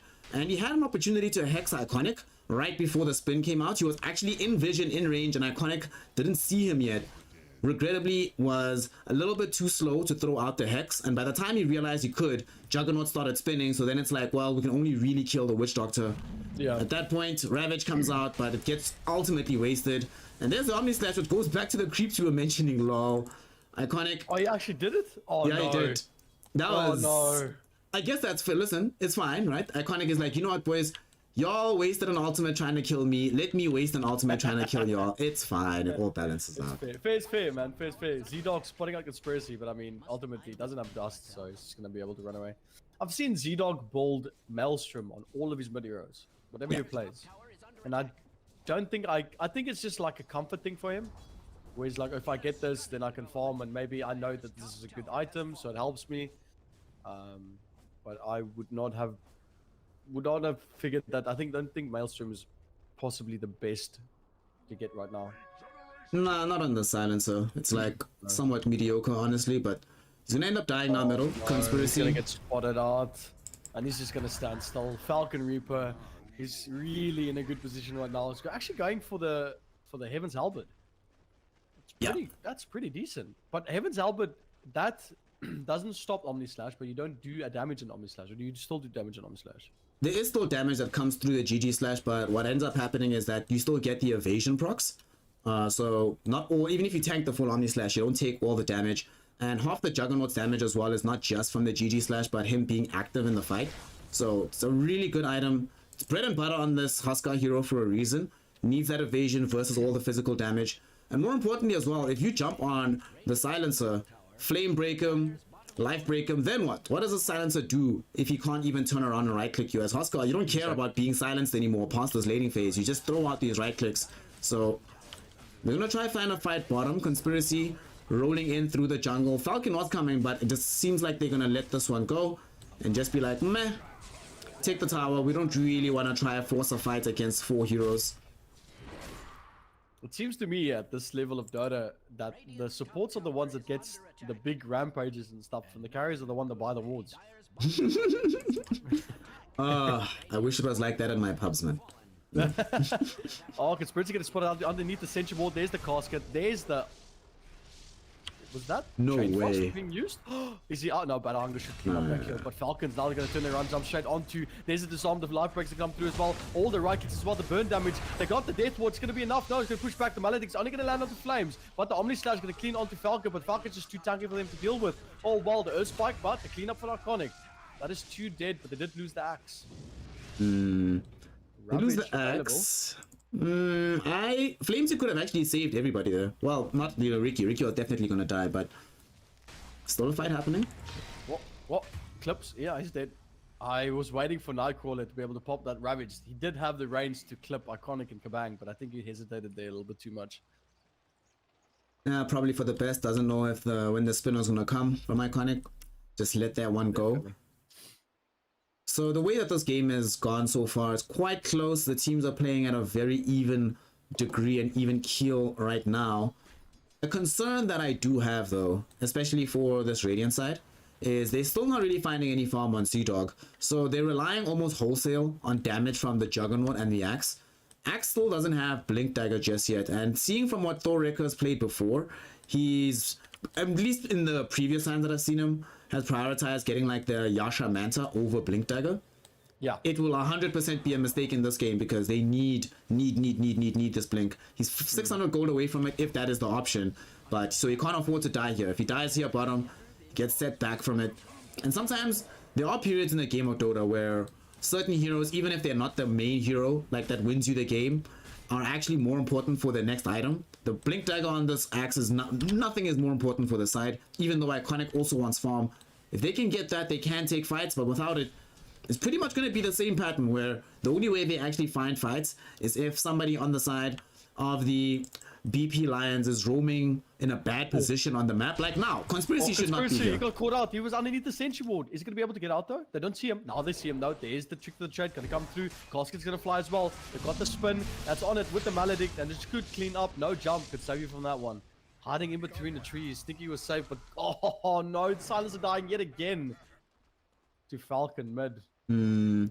I can forgive the Z-Dog death middle. The Silencer does need to try and find some palm back, but Conspiracy should know, because this is exactly the same place Conspiracy died last time. So he has to be aware that there is some kind of reveal or some kind of vision on that side of the map. Whenever you die in a place as an invis hero, if you don't try and deward the area first, literally, you cannot go back there. Like, you literally just can't. Otherwise, you're gonna just keep dying, feeding away gold. And Conspiracy, yes, we do have this Huskar running around, making a lot happen, pushing this tier 2 tower right now, but can't do everything all by his lonesome. We've already seen the impact Conspiracy can have with the smoke screen on heroes, with the blink strike. He needs to be able to stay alive and stay farming to stay effective instead of dying in literally the same place. But his team is that side of the map now, so they should probably warn him that, hey man, don't worry, we got your back. You're not going to be coming here alone. Yeah, he has been struggling with that one. Oh, they really want to get this kill on Falcon. The spin's there from Iconic. Is it going to be enough? He does have Omni Slash, but the creeps have arrived now. So if he decides to do it, oh, I was really almost swallowed my tongue there.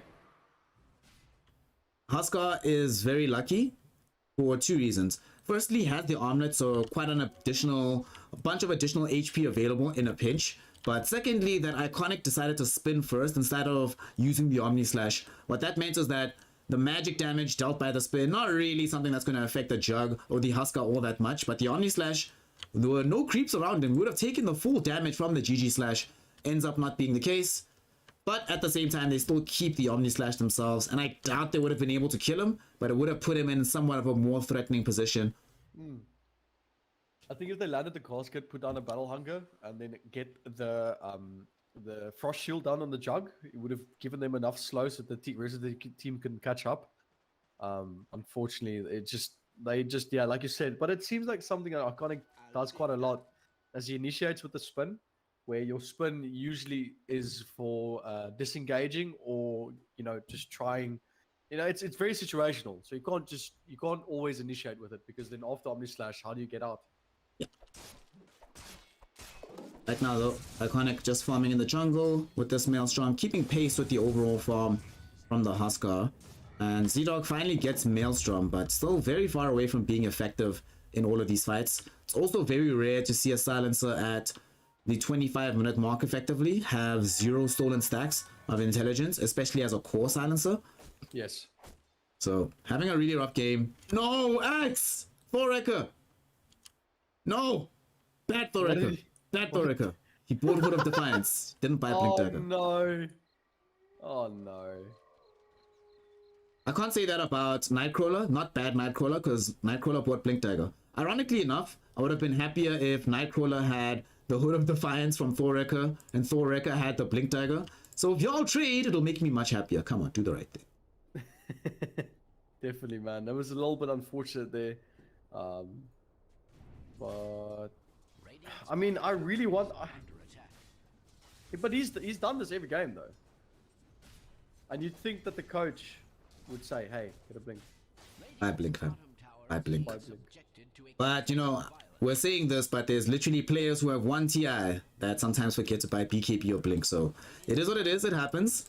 Just something to take into account. It's very fair. So difficulty is going to be emerging now, because for this push, it's possible to stop it. And it's very scary to make this push happen. Look how close they all are. Nightcrawler, this is a perfect opportunity for a potential Ravage. And I think they recognize this, that we have to run away. Like, we cannot be all jumped up here. It would appear Radiant's top tower is Nightcrawler moving on the back now. And this is something I've seen Pride do quite a lot as well, is that they kind of push an objective and then no one's there, so they kind of like, we don't want to risk it, so we're going to back off and wait for a better opportunity. But Falcon now, Lion's going to take this opportunity to go onto them. Falcon going to get spotted out. That Express is still on the high ground. They do have sentries to spot him out there. Silas is going to go for the silo. Really? I don't know. Global sounds a bit questionable. That is going to push them back, but they can really easily kite it out. They're going to catch out Nightcrawler here. Iconic again trying to initiate there with a spin. He's got the right clicks down. Here comes the Death Ward, but he stopped at mid. Death Ward. Casket's going to land on Conspiracy. Here comes the Ravage landing onto all 5, but they're trying to just jump in here. Jumping in from Falcon, going toward the Axe. Axe in trouble. Oh, and here comes the play though. They do get that Chain Frost going to land down. Double kill though. It's going to land. Oh, double kill for Kabang. Straight at the Falcon. Not enough bounces to clean up that one. And that's going to be a very odd 4-man wipe from Pride. So Pride just took advantage of the fact that they were better set up for that fight. You could just tell that they had no preparation. The idea was there, right? They tried to go for the full smoke maneuver. I'm very excited that they used the smoke as well. But when they didn't find the fight they wanted, especially because Z-Dog popped a preemptive global silence, they were forced to try and retreat, right? Tidehunter wasn't able to get away from the fight with the Blink Dagger in time, so that gets disabled. He finds himself in an odd place eventually next to the Ricky, where he has to pop Ravage, because if he doesn't, Ricky dies immediately from the Death Ward being channeled by ClipX. And the Ravage, I think he didn't actually anticipate catching so many heroes, but after they see that, wait guys, everybody's stunned, you get a little bit excited. You're like, oh crap, we stunned everybody, maybe we should take the fight. But at that point, the stun duration is ending.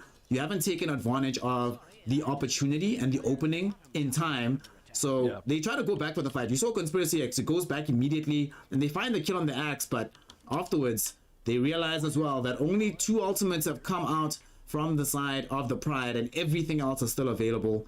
We see the Chain Frost, we see the GG Slash, we see the Culling Blade, and everyone dies. That was one of those fights where honestly, had Nightcrawler gone in for the Blink Ravage play when they were still underneath the tier 2 tower, that would have been a wipe in their favor.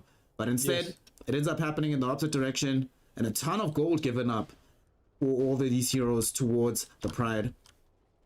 And we were just talking about Silencer, you know, sitting at 25 minutes without any stacks. Just because of that fight, he's already gotten 6 intelligence stacks.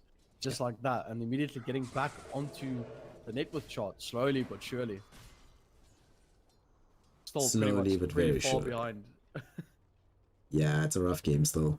Overall, I think one of the major issues that they're experiencing is that they don't really have an easy way for them to actually use Silencer to get these easy kills unless they're being ran into.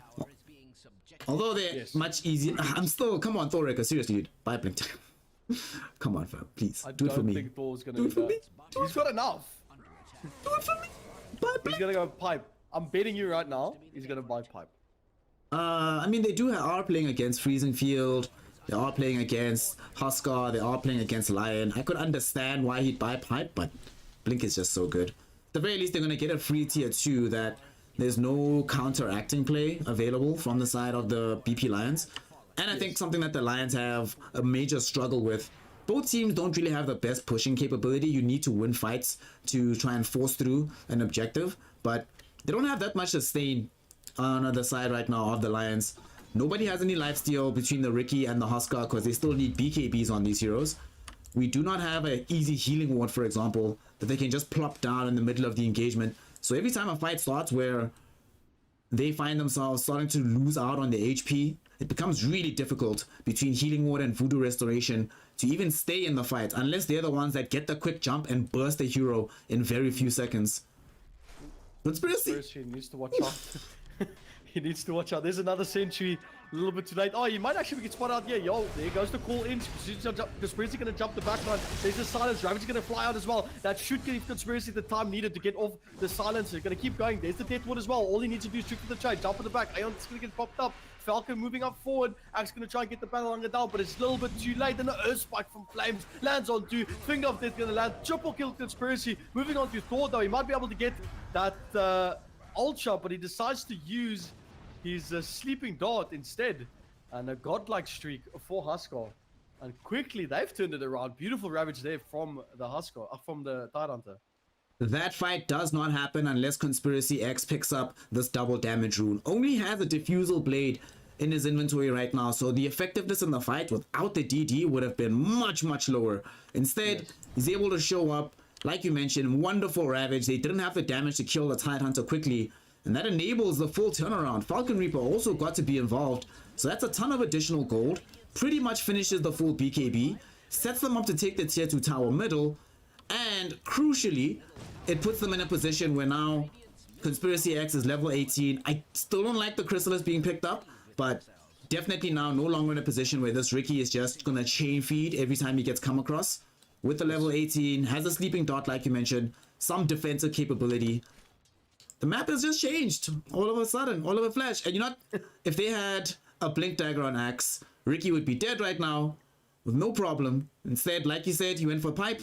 And Pipe is not a bad item by any stretch of the imagination, but it's just you need the Blink Dagger. Otherwise, every single fight is you trying to run at the opponent and kill them quickly before you know that they're going to get to you.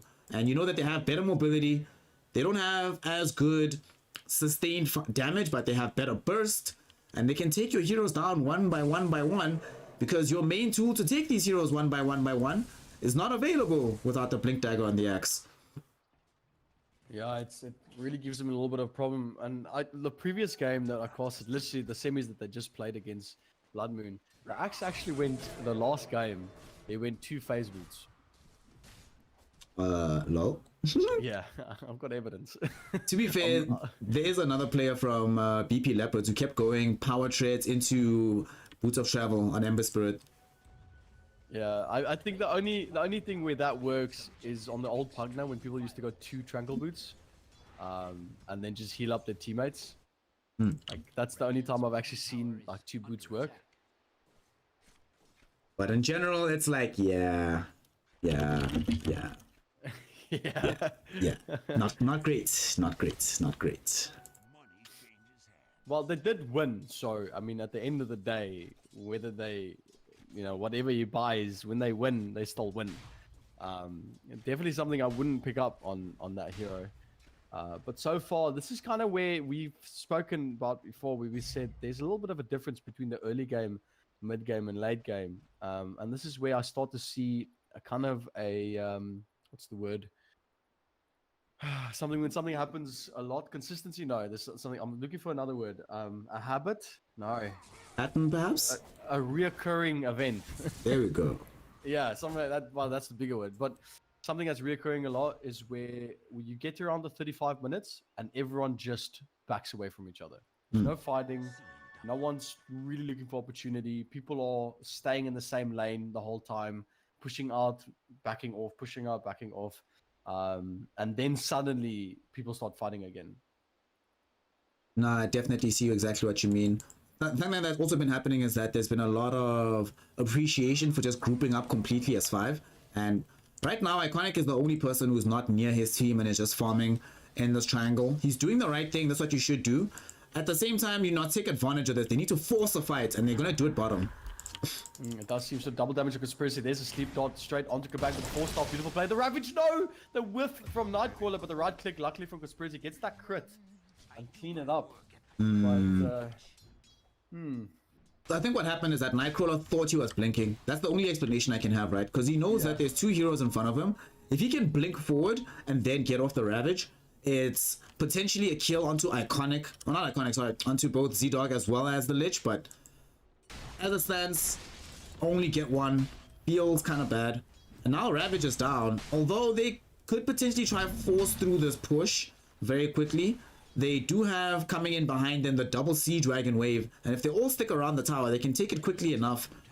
And because they're not ready, honestly, I'm not even joking, right? If they had Blink Dagger, this move is impossible. This would be really bad for the side of the BP Lions, for BP Lions, if Blink Dagger was available on the axe. But because Thorwrecker doesn't have Blink, they can do this without any fear of initiation that would force them away from the tower.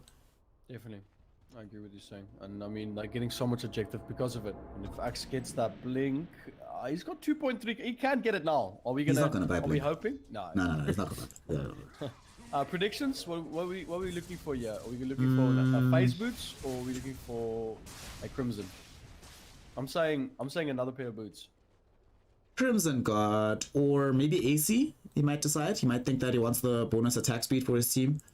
Could be Fair, Manta I style think- as well. You know, we've seen pretty much all of them buy Manta. So either Could be Manta that or as Crimson well. Guard. Yeah, that's what I think. Fair, Yeah. fair.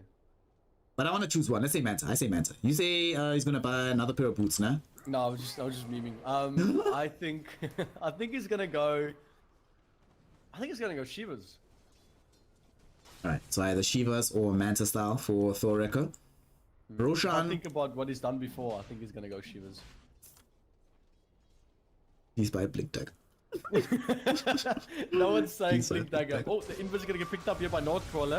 And that's gonna be the spin, and the casket's gonna land down. Do they have vision though? They don't, but the spin's still doing enough damage, and there he's gonna pop this invis. Okay, backing off a little bit. TP immediately out from Falcon. And they Now they- decide not to fight this one. Neither team wants to, guys, take Roche, maybe? It's actually what I'm something talking else that about. I've also seen is that everyone seems very afraid of going into the Roshan pit. Roshan's not really that strong, y'all. Not really that powerful. The main risk about taking Roche isn't fear of the big man himself. It's of the opponent. So if you know that you've routed the opponent back a particular direction on the map, you are open to go for the Roche. Especially when they knew that Nightcrawler was simply not going to be available for that fight. He needed to go home and heal. Still, they themselves, even with having Huskar, one of the reasons we often see this hero being picked is his ability and capability of taking Roche extremely early. Sadly, haven't seen that represented just yet by the BP Lions, so the big man will stay standing and they won't be able to get that Aegis. Does also mean that this push now forces them back into the base. The equilibrium of this game is just so topsy-turvy, up and down the entire time. Can we take some time to admire this beautiful ward placement from Lions? Oh, Axe with the call does not have blink though, so here comes the Omnislash who jumps back to the creeps. That's so unfortunate. They do have the Maledict on flames, so he's gonna go down. Nightcrawler does have that Ravage up, but the right clicks from Z-Dog's gonna fly through. They do not have a Witchblade, only a BKB on G-Dog. Nightcrawler says hello. Oh no, never mind. I thought there was going to be a Ravage. Decided against it. He's going to back off. Definitely made the right decision there. They do not have the damage, even after the Ravage follow-up. Conspiracy X yet again went for the Chrysalis. No stats on the Ricky just yet. Oh, Ravage gonna connect onto all 4 though, not 5. Here's the Aeon just pop up. Here comes the Chain Frost landing onto 2 at the backline. Crystal Maiden needs to watch out. That might be bad for her to go down. And Salah's gonna get commit as well. Right click for Iconic, straight onto Falcon. Falcon trying to run away. There's too much. Innerfire's gonna come out, but he doesn't have anything. They're gonna try and get the down, but look at the regen on Falcon, but he's gonna go down. To Z-Dog. Right click's coming on Nightcrawler. Nightcrawler's gonna go down. Silence from Conspiracy on the backline, trying to get the kill here on Witch Doctor. He's gonna be able to run away.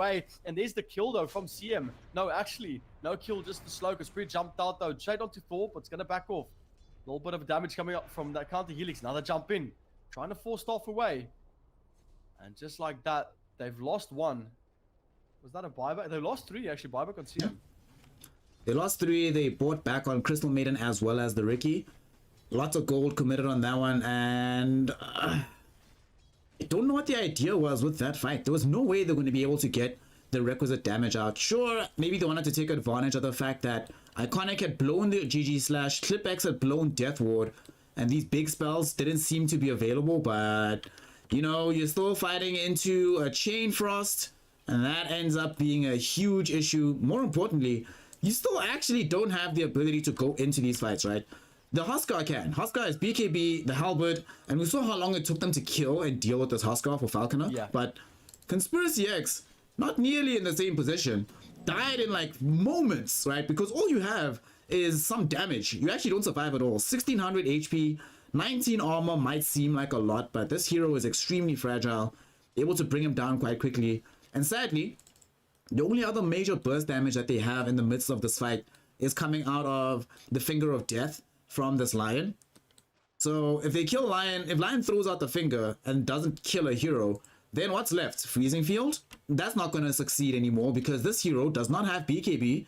They have so many ways to cancel this Freezing Field and just too much sheer damage for them to survive long enough to deal with the counter effects or even get off the Freezing Field in the first place. They're going to try smoke up now. The best bet for them is just allowing the Tidehunter and the Huskar to frontline while Vinti tries to get off that Freezing Field, but it's kind of lost in translation. There is a way to fight this, but it requires, they need Glimmer Cape on Crystal Maiden, they need Blink Dagger on Lion. Dude, Lion, okay. I think I've accepted emotionally that Thor Wrecker is not gonna get the Blink Dagger, but we need Vinti to tell Flamesy, bro, buy Blink, Lion Blink, you've already got Ads, the best in the world. The sleep there immediately from Conspiracy onto the Silencer. They're going to secure that kill. His team going for the tier 2. And oh, the Ravage coming in, stopping TP, immediately getting it down. And there's the Finger of Death connecting big plays here. They got the Death Ward's going to land onto Falcon. Falcon's in a little bit of trouble here. He does have the healing. As BKB is getting popped out here, this is maybe exactly what he needed. Is there going to be anything else? There is enough for him to take it down. Iconic does get a mega kill streak though. Cleans up Falcon, but at what cost? So they lose a tier 2 in the top lane. This fight could have gone a lot worse, honestly, for the side of the Pride here, because they were very insistent on Nightcrawler using the early Ravage. If Ravage comes out a little bit later and not just onto the Lich, then they probably get the additional kill onto Axe without having to sacrifice the Huskar kill as well. But unfortunately, ClipX gets down the Death Ward on this high ground. Axe is trying to get these heroes in position so they take the full damage, but you know what Axe does not have? Axe doesn't have the Blink Dagger. So they're sitting with 5k gold at the moment. Yeah. We saw in that fight that one team has easy ways to move in and out of the fight. The other team does not and has to resort to trying to TP directly onto the opponent to even get close to them. Hell, if Falcon, instead of popping BKB and staying on the high ground, if he just uses the BKB to run away, they have no counterplay for that at all on the side of the Pride. They cannot deal with that kind of movement because of the lack of blink. So right now, this is also one of the things about Dota 2. It's not enough to just be ahead or to have some kind of an advantage. It depends on who's strong in certain contexts. Yes, there's more overall gold available for the Pride lineup, but a lot of this gold is just sitting on Iconic. He himself alone cannot utilize it to win the fight all by himself. And at the same time, these fighting items that are available on the side of the BP Lions are easier to use if they use them all quickly. Can blink in on a target, Aghanim Scepter burst a target. It requires them to just, honestly, for them to let off the gas a bit makes it easier for fights to happen for the side of the Pride. But provided that they just keep moving in and out of the fight, it's so difficult. And they're gonna have to try again now. They're coming back for the defense, the push onto the tier 3. But when they see all these TPs, they're like, well, it's fine. Back away. Yep. Yeah. I mean, they did what they needed to do, although top lane's still going to be able to fall. Oh, it's so close, though. Not going to fall, indeed. That is a 29 HP. Ah, there's the deny from Husk. Nice. Nice. Good job, Husk. Good job. Won't be seeing that tower again. Good Yeah, job, so Husker. we're kind of just waiting, and I mean the entirety of the net with lead is in Axe's backpack, or is in his bank account, or whatever you call it. He's got 5.4k gold sitting in his inventory. And the thing is, like you mentioned, it's extremely important to use the gold you have, because if you don't use the gold you have, this is just dead gold. He's effectively only got these 2 items. 5,000 gold doing nothing. The same is also true for the Juggernaut. Looking to complete what looks like a butterfly, but also in a similar situation where he's not actually accomplishing anything with the gold that he spent so far, or they just had accrued. Z-Dog in a different position. He spent every single cent trying to go for this Orchid Malevolence. But the main thing is, although with all this advantage might seem harder to fight, especially when this Satanic emerges, Falcon Reaper not far away from having that item. Especially if they get this. Come on, please somebody pick up Roche. I promise it'll be fine. It's like free. Dude, y'all have vision at the base. You can see that. Well, he'll be able to get the Satanic if he sells his 2 braces. Yeah, he will. Or he'll just get the free gold from. He'll get the free gold from Roche, right? Go to the side shop, sell the double braces, and you have Aegis. All right. I don't think he's going to sell the braces. I think he's just going to keep on to them in the backpack. Let's see how this goes now. There's no counterplay here for this Roche. I suppose if you're ever going to take a Roche, it has to be at a time when you know where the enemy is. This vision that they have, they are a bit overloading the wards in the base. One could have accomplished everything that both of these are doing right now. Just have it a little bit forward in front of this tree, but it accomplishes the goal at the end of getting them the Aegis. They flee away from the pit. At the same time, the entire team just sitting inside the base. The Pride are so terrified of moving out onto the map. Weirdly enough, so are the BP Lions. Even though they have the advantage, they're running back to the fountain right now.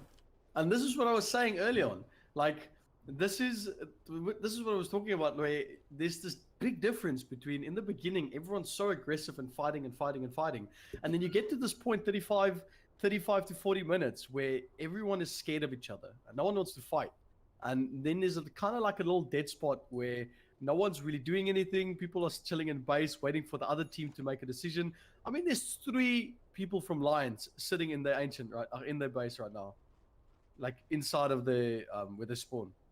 Yeah, just chilling, not moving, hanging out. There's some next level. There must be some next level mind waves going between these 2 sides of the map. Something's happening here that we don't know about. Iconic, dude! Oh my god, look how much farm is here. Alright. I would never, ever be able to resist that much farm. Like, there's no amount of fear that would be struck into me where a wave that big, that many range creeps. I'm like, nah, I'll just wait. No, my friend, Iconic, go farm this. This was very bad for them because even though they're not dying, right? They're not getting anything from the map. Bounty runes are being picked up. And there's not that much farm being picked up either by the side of the BP Lions, but there's still some of it that they're getting.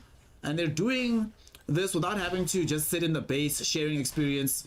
Just more of the map that you can't do anything on. And because of the ward that's still here, they still have decent vision, especially of ClipX. But everyone's running home. What is happening? Axis finally bought an item for himself. All right, let's see. What did he get? He got Crimson God. All right, so we got it. It wasn't a Shiva's, and it also wasn't a Manta. I should have stuck with the Crimson God. Oh well. Still way too much gold in the inventory. We need a Blink Dagger. You see Conspiracy X. Oh, he He's wants to hunting. fight, mate. Oh, he knows it's there. He's got vision over clip. This is a terrible idea. Don't be here. They don't have Run away. vision over him. There's a sentry. He knows they don't see him. Sure, He two just wants sentries. to refresh. He's just refreshing the vision. He's gonna get out. He's gonna get out. Okay. He's just refreshing vision.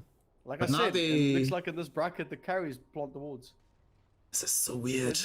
There's a ping. They actually clipped Ricky. They saw him run through here. So another thing about as you get better in Dota, you get additional context, right? You know that there's certain moves the opponent only makes to try and achieve certain ends. And indeed, this move can only be done to try and get down some wards. Unfortunately, they destroy the wrong ward. That ward was the one that was about to expire in about 30 seconds. And the one that was placed new is still gonna chill. So correct Really out of idea. range. Yeah. But they just didn't have the necessary knowledge. The correct thing to do in this situation, you don't want to plant the ward here on the low ground. Here, either right here behind this tree or right ahead of it, the sentry cover will allow you to deward the main spots used on this side. And if you're afraid it's on the other side, then you plop the sentry right behind here where the racks are. Kind of the wrong position to have done it right now.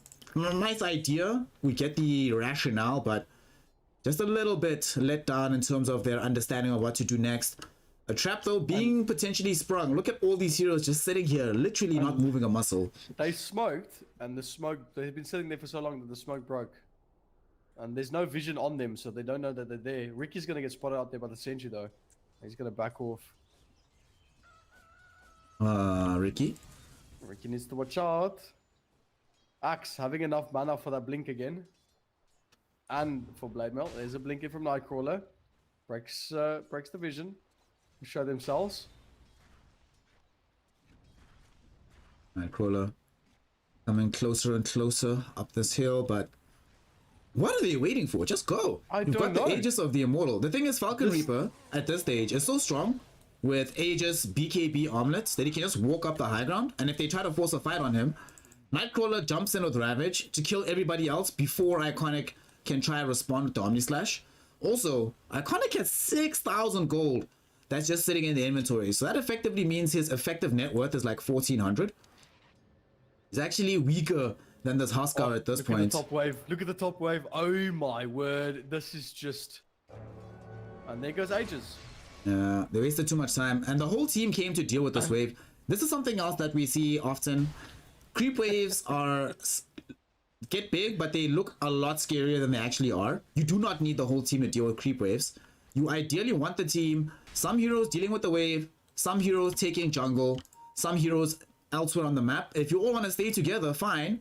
Then make sure that there's at least some of the supports that are just moving in, plopping down vision, potentially dewarding supposed vision on their side. But the main thing is that you need to be soaking up these resources and not just effectively walking right by them. Fight though might be on now, because for the first time in the last 5 minutes, we see them having emerged from the base. They were literally waiting out the Aegis timer, and now that it has, they feel strong enough to just literally run up the hill. Here they are, Shaky. Yeah.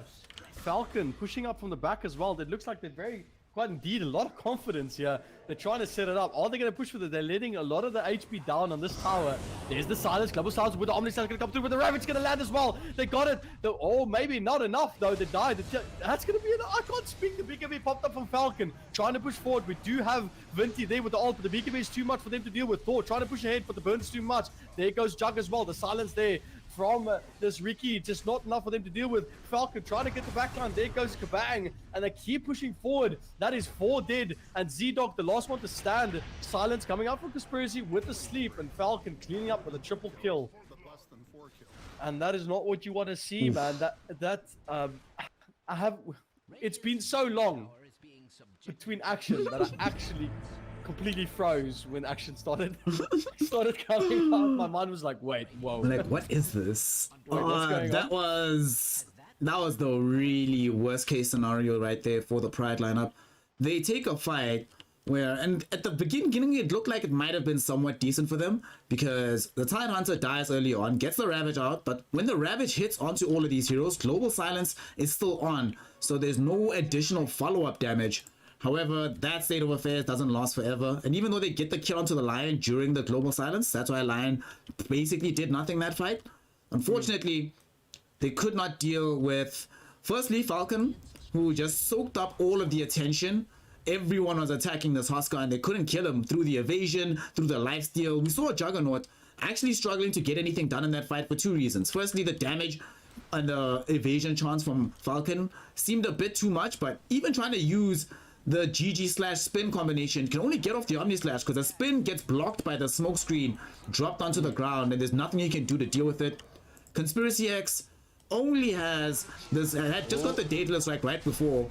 Nah, they'll find it. They shouldn't die. Yeah, I mean, Vinty's taking some serious damage. Just should be able to get out of this. Here comes a sleep from Conspiracy on the backline. Gets him down on Arconic. No smoke though. The heads gets popped now. It's gonna be able to back off. That Kraken shell from Tidehunter in that previous fight turned the game. Turned that fight. Yeah. The amount of damage got put down immediately took the silence off and he just ravaged. Another big thing is they also committed the Chain Frost only onto the Tidehunter from Kabang. So if they had that available for the follow-up fight, especially how low heroes like the Ricky ended up getting, they might have been able to find a better engagement. But this has actually seemed like a bit of a persistent problem here from the side of the Pride in terms of either overcommitting or undercommitting their damage onto a target so that they don't have the requisite skills available to deal with somebody different. To be fair, we've also seen that in some capacity from the side of the BP Lions, especially Nightcrawler using Ravage in maybe not the best times and places. Of course, that fight is certainly not going to be the case, an exception to that rule. And they have an official 4K gold lead, and unfortunately Falcon seems to want to repeat some of the, what shall we call this, inefficiencies, yes, of his counterparts on the other side. And it's a lot of gold that's just sitting in the inventory. 7.3k, man. He's got more gold in his inventory than the net worth lead that they have at the moment. Right. So Jack finally got that butterfly up as well. We're still waiting for Thor to get this next item. 4.6k on clips as well. ClipX. Oof. ClipX. Oh yeah, let's actually see how much gold everyone's hoarding at this point in time, right? Let's see. Current gold. 7.3 for the Husk, 6.3 for the Tide, 5 for the Axe, 4.9 for the Ricky, 4.8 for the Crystal Mate. Geez, this is actually... Wow. Everybody is doing this badly. This looks like a net worth chart. Right? It's only Z-Dog who's doing the right thing right now. It actually looks like a net worth chart 20 minutes in. Well, to be fair, the one person who is somewhat okay with having this much gold hoarded is Iconic, because Iconic has the full butterfly finished, right? You have 3k gold, but you also have buyback available. So that's acceptable. For ClipX, yeah, you have buyback, but it's not that important for this hero to need all this gold. You should start spending as much of that surplus as humanly possible. Thorrecker, I will actually never click on your inventory again because it depresses me a bit too much. So that's not going to happen. So sad, man. Oh, dude, I can't. I love it, man. I love it. It's awesome. It's like we came from this, you know. Like this was back in the day when we used to play Dota and we started off. And George said something true yesterday. He said the more experience you get in Dota, the earlier the late game comes. Yeah. And I mean, it's not more prevalent than it is in these games that we're casting for these past couple of days, where the late game comes much later due to just the bracket that they are playing in. Yeah, absolutely. Teams, the better you get at Dota, the faster you're able to soak up resources on the map, the easier it is for you to get much stronger. And you also recognize your timings better, right? There have been several moments in this game where honestly one team has been in an overwhelming advantage, but unable to really recognize how strong they are. So they don't go and try to force a fight, take a positive situation for themselves. Yes. And ultimately, it's led to a very much slower game, a much slower burn than it really should be. Conspiracy X, okay, they definitely will know that he's here to plant wards. Mate! What's happening? He's just bobbing and weaving, man. Oh, they see it. Oh, no, the vision gets taken out. Conspiracy trying to ward out there. He's still got enough wards to put that down, but they do have a cheeky little observer here on the left. And so the wait begins. We're waiting for them to push up front. Smoke bomb. Conspiracy. Let's see. So one thing about long games, we get to see several heroes past the 25 Rubicon. Iconic went and got himself the bonus HP at that point. Husker, this is one of my favorite talents, getting the Burning Spear's pure damage, because now even if they had more than one source of magic block, right? Right now they only really have the Pipe of Insight. Now none of that matters. Pure damage from these burning spears means that Falcon Reaper is just a huge threat in these fights. Conspiracy actually got bot tower. Alright, well done. Falcon got top. Not too bad. And then top as well. Haskell. They are just like slowly poking and prodding at these towers and actually getting them. You know, they should just, honestly, not really crazy to me. The fact that they would probably win the game if they just A-click the ground. Yes. And they'd be like, they're just so strong right now, especially on Falcon Reaper. But Roshan has respawned now. It has an Aegis, a Cheese, and a Shard. We've seen that these teams have been somewhat reluctant to take Rosh. However, with them being basically unable to leave their base on the side of the Pride, this might open up one of the few chances, the few times where taking Rosh is very easy to accomplish. But the teams having a rough time recognizing this particular strength of theirs right now. I mean, look at Conspiracy X. He just wants to get vision in the base so they can try and do some shenanigans. Dude, you have BKB, Daedalus, Diffusal Blade at level 25. Go kill them! They're so strong. And this is getting to a point where either team, they need to start making decisions. They can't keep sitting back waiting for the perfect opportunity because they will have to try and create that opportunity. Yeah. Otherwise, no one's going to do anything by the looks of it. It's a slow burn right now. Very slow burn indeed. Falcon Reaper has heart. Yep. I mean, they're making us work for this grand finals. Definitely making us work for this grand finals. Crystal Maiden. You said the heart's up as well. I mean, realistically, the only thing you can buy now is a Moonshot. Yeah, I can get Shard and Aghanim Shard and the Aghanim Scepter as well. Turn it into a blessing. There's still progression for Huskar. One thing I actually like about Husk when you get to the stage of the game, all of your little upgrades feel really nice to get. So you're never unhappy about building these additional items. Sometimes you're playing some of these core heroes, you don't have much gold to spend, and you're like, oh, do I actually want to spend gold on that item? It feels kind of sucky. For Huskar, you'd never really feel that way. That is big. All right. Okay, you have to go for a fight now, or take Rosh. Falcon Reaper, go Rosh, go Rosh. That is such a big item, giving you 60 extra damage and reducing the armor by 10 for 7 seconds. I mean, like, at this point, you know, we are 60 minutes in, so they're going to start. There's the Mirror Shield, there's a second one. Leveler going to get picked up because they haven't gotten. Oh, wait, there's a tier 2, there's a tier 3, there's a tier 4, and another tier 5, and a tier 4. And a Wait, tier what? 2. There weren't even those items in between. Okay. I don't think I've ever seen that before. Like, where you get to tier 5 items without even having finished your tier 3s. That's hilarious. Oh, there's a tier 1. Alright. Alright. Export BKB, you know, that's gonna help somewhat. Has just enough of my gold left over if you wanted to buy a Blink Dagger. If you wanted to. Blink. I don't know what Blink is. If you wanted to, if you had that desire. BKB is his way. Look at all these bounties. Even just getting an Ags would be cool. Oh, absolutely. But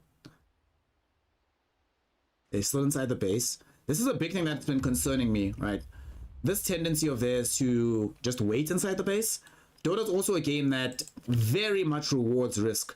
If you can take a risk and turn it into something effective for yourself, you will be much more greatly rewarded than playing ultra safely like this. Remember, there was a point in this game where Iconic was some 4,000 gold ahead of the Huskar. Now, look how far behind he's managed to slide. In large measure, just because the team hasn't been doing anything, just been sitting inside the base. Now, they have a chance to potentially steal the Rosh. And yeah, but at the cost of possibly the top racks. Falcon Reaper? This could be bad. Here comes the play. The silence is there. It's actually bouncing between Rosh and Huskar. This could actually give them the... Are you... Rosh play. And I don't think a bag really meant for that to happen. But at the end of the day, it actually played out perfectly. And Falcon got taken down by the Chain Frost. I almost choked. You know what's hilarious to me about that fight? Is Falcon Reaper was actually going to go Rosh. Somebody on his team probably told him, dude, listen, you've got this Stygian Desolator, you've got Satanic, you've got Armlet, you've got Heart, you've got the Heaven's Halberd, go Rosh, man. And he was like, yeah, that's actually a good idea. Let me go to the Roshan pit. I can take this thing alone. He's had 7 minutes where he's just been chilling, could have done it. The one time he decides to is the one time when the Pride themselves are already inside the Roshan pit and they get the turnaround. Although I'm not that enthused about their choice of who to give the Aegis to. Thoreka is sitting with both the Aegis and the Cheese. I feel like it could be more effective on Iconic. And also, they're not dealing with this top push. They let the top Rex die. And Iconic keeping to the bot lane instead of keeping top away from the lineup. And those siege groups are going to take it. Yeah. There's the fortification as well. Beautiful fortification. Actually going to stop them from pushing up front. Ravage middle. Which is well mid with the silence coming through. Trying to get the kill. Here's the Earth Spike. He's going to land on them all. And the Axe with the finger of death. Just going to absolutely wipe them out. What an amazing play. Thor now still in between Vinty's ult. Just trying to get away. But the Hex is going to come through from Flames. The Spike is there as well. Conspiracy right clicking it away. And there's nothing that they can do. Oh my, what a beautiful play. The Ravage setup with the Earth Spike. And oh man, that was well played. Full duration channel on the freezing field. Aghanim's version as well. So 4.2k damage just from the CM. Crazy right after the Ravage follow-up. And to make matters worse, Iconic had just gone back to the base. So it's a situation where this Juggernaut was not really involved. He just bought BKB. I don't mind him buying BKB, it's fine, but he should have been with his team. Or the whole team should have come back to defend. Now suddenly they're all going to be forced to buy back. Omni Slash in the smoke. Might be able to get this down. Right click there. BKB as well with the spin. This might actually work out. No, the right clicks from Falcon Reapers too much. The pure damage burn on those spears goes straight through that spin. And they have buybacks, but they're not using them. Everybody has buyback. They should buy back immediately. Everybody needs to buy back. Everyone. Yeah, there we go. Whole team. There we go. It's a bit late though. It's too late. Too late. They should have done this to save the Rex. Yeah. Oh god. I think we're not far away from the end of this one here, Shaky. Feels like this one lane of Rex, obviously it's all that stands between them and being megaed. But I think the bigger issue for me is that they're just really struggling to think through exactly when to approach these fights. And also, we might have a smoke back. They're not leaving the area. This time around, we're having them stick around. They're seeing this bottom lane of Rex, and they're like, well, if we just get that one, we've got megas. The game can effectively win itself out. Obviously, they can still hold against megas for a really long time between Axe and Jug. But yeah. We'll see how that goes. I think Pride realizes that, and they're going to just stick in this lane. Yeah, obviously, they need to defend this. But it seems that Lions are now going to smoke. Doesn't. Oh gosh. I've seen this a lot. Oh, okay, mana. Are they gonna? Yeah, there's a smoke. No. Is it smoke? I'm confused. What's happening here? Oh, no, it's on Ricky. It was on Ricky. He bought the smoke. All right. Let's go. But look, I think it's good to remember as well. Some of these players, their accounts was created in May of this year. Yeah. So they are fairly new to the game. Fairly new to the game and the scene. They're trying to figure out exactly what the best way forward is. And this smoke, will it lead into them getting a fight that works out for them? Dude, Nightcrawler has 12,000 gold. That's actually insane. That's actually insane. 12,000 gold. Come on, do something, y'all. They Ravage not gonna connect though.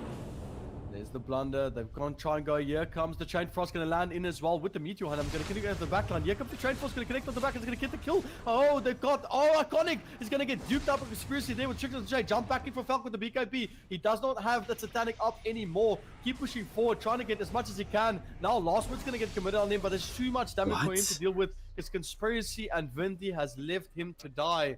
And a double kill for Z-Dog, putting his int at 46. 46 int for the silencer. Wow. Okay. So after losing that fight, they might have to buy back here to make sure that they can defend on their side of the map because the push is coming. Iconic gonna try and lead the charge with his squad. This is so that fight it only really goes that well for them because Ravage is used too early on. The Lion also wasn't able to help out. Also Lion, dude, buy Blink Dagger. Why does everyone else disdain Blink so much in this series? Well, they have to buy back. If they don't buy back right now, literally right now, they're going to lose a lane of racks for free. And you definitely do not want that. Crystal Maiden will try her best to defend it. She does have the BKB freezing field. And there's the buybacks. They come in, but it feels up at 70. No, don't back. Don't back. Why are you backing? What? Fight, guys. Please fight.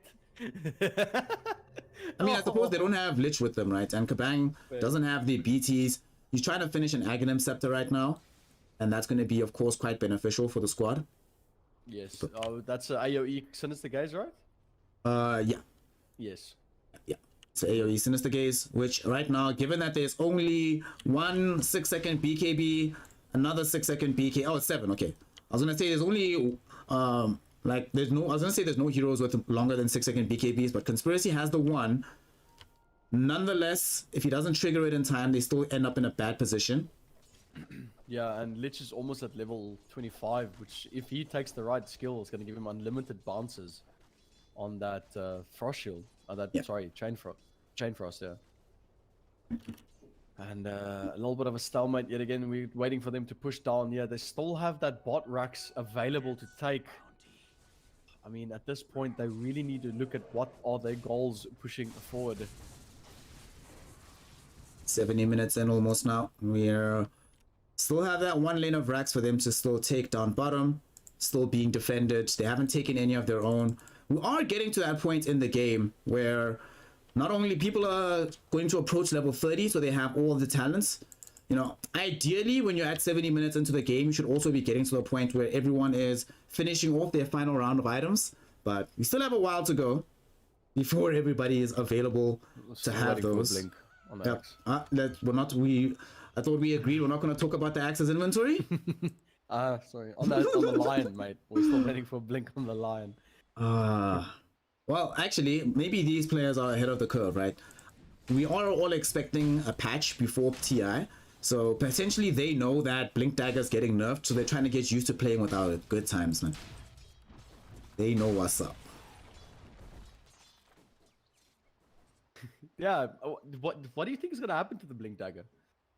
I think Blink will probably be left alone. You know what item is getting, I hope, gets removed from the game? BKB. Aeon Disc? Nah, BKB's fine. Aeon Disc needs to go. I heard that BKB is going to get removed. What? Or people wanted to. Yeah, I heard some people were saying, oh, they probably think the BKB. I think it was T Governor was talking about it. I mean, BKB got buffed recently and it's pretty good. So maybe a BKB nerf, like make the item a bit more expensive. That could happen. Possibly.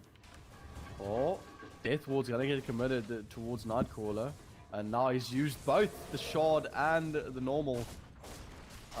He's both. What's the Voodoo Switcheroo? I can never remember that ability's name, Yeah. even though it's so easy. Voodoo Switcheroo.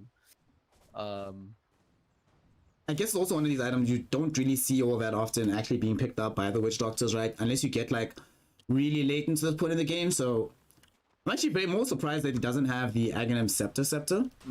That would have been Given nice. the bounce would have been so nice against the Huskar in particular. Huskar has the evasion from the Heaven's Halberd, which does affect the Death Ward. Chain Frost is gonna come through. It's gonna land. There's the global silence as well. The right clicks from Z-Dog trying to pull Sinister Gaze Conspiracy. They are not going for the Ricky Ivy, even out the back. Ravage gonna land up, but they do get the stun in. Silence gonna jump on the back line. BKB popped up by Z-Dog. Falcon's gonna jump the back straight onto Think of Death. Gonna go Iconic. Iconic for the spin now. Moving Conspiracy. Looking for a possibility. But Iconic is just kept in one place. He's stopping. He's not moving. Why is he still standing still? Now we've got the freezing field coming in from CM. It's just doing so much damage. Venti is just stinging it down. She doesn't care. The freeze is there. Now they're all gonna take it out, and that is GG. Without a doubt, 2 minutes on everyone. That should be it. Venti hard carried that fight. Whilst Iconic was busy tussling with the Huskar, trying to draw him away from the engagement, Venti alone walks up, Time Hunter dies, pops the freezing field, runs through everyone with the BKB, and there's nothing they could do to stop her. End up taking the whole fight. Everybody's dead. Finally, there it is. GG, well played is called. And game one. Woo! What a game. Game one goes to Lions, man. What a 1 hour and 12-minute game. Definitely up there for me in terms of like just what we've done or what I've casted before. I actually really enjoyed that. I don't think it was too bad. Yeah, that was a fun game. That was definitely a fun game. That was definitely a fun game, man. That was very fun game to It was watch. pretty sick. Oh my gosh. So, I mean, prediction-wise, what are you thinking for this next game. Obviously, we are in the grand finals. So I don't know. What do you think? Do you think that Lions are going to keep pulling back? Because it feels like a kind of little back and forth there. Oh, absolutely, yeah. It is certainly a back and forth. I think the concern for me on this one is that it didn't necessarily feel like at the end of the day that there was a lot of confidence, even from the team that won, right? And I think like the deeper we go and the longer these games take, the more easy it is for teams to sort of forget like all the lessons they've learned that got them into a good position. So for the rest of the series,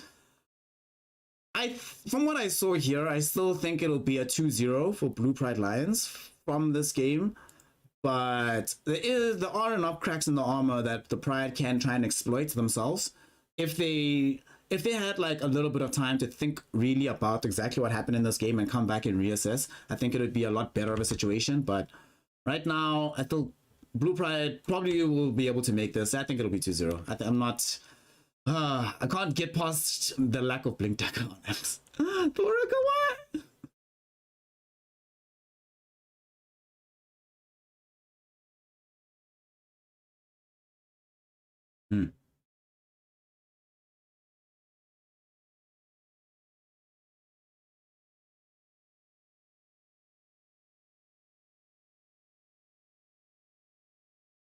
All right.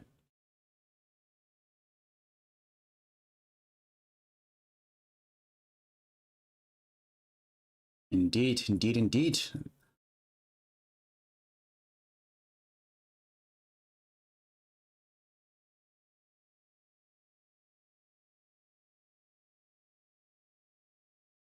Ten-minute break. See you now.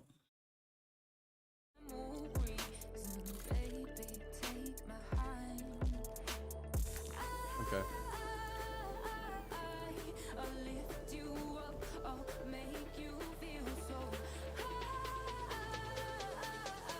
Hello? Yes, hello. Oh, yeah. Yeah, you have your time. Yeah.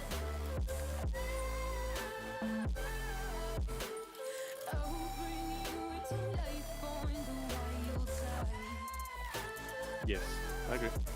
That's fine. All good, man. Thank you, all the stuff. Thanks. You two were Thanks, great. man. We've done well together.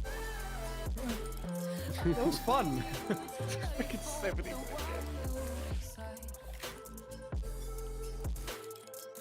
Yeah. Yeah. Okay. Yeah.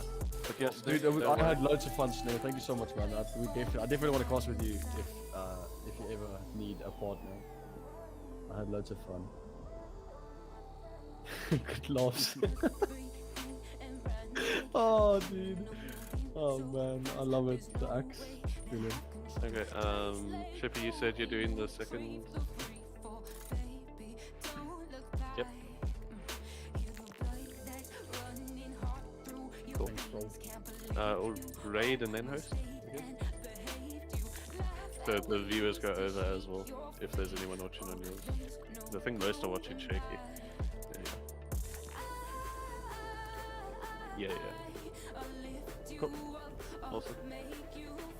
Cheers. Right. Cheers, man. Thanks, man. Cheers.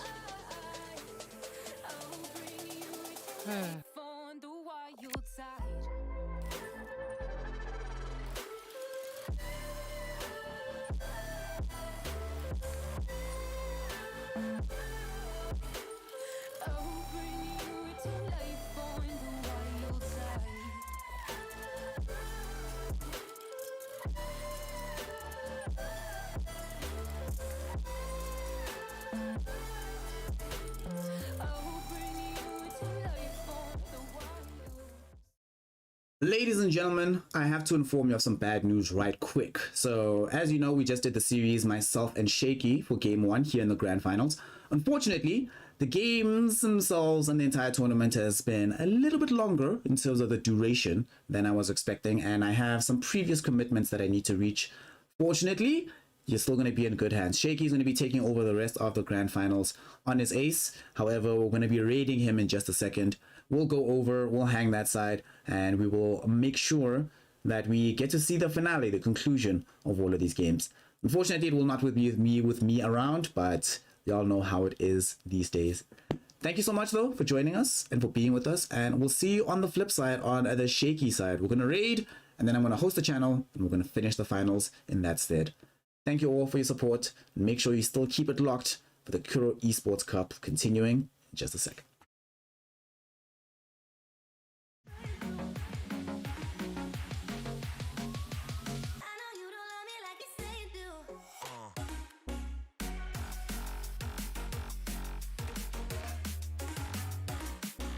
Yo, can you hear me? Oh, yo, what's Gucci, man? You know, man, all in the day's work. You know how it is. Yeah, I was actually watching. Yeah, I was there. I was like, it's oh snap.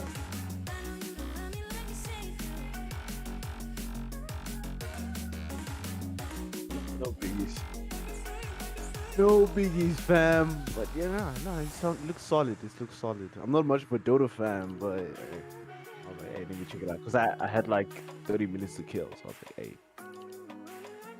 Yeah, let's do it.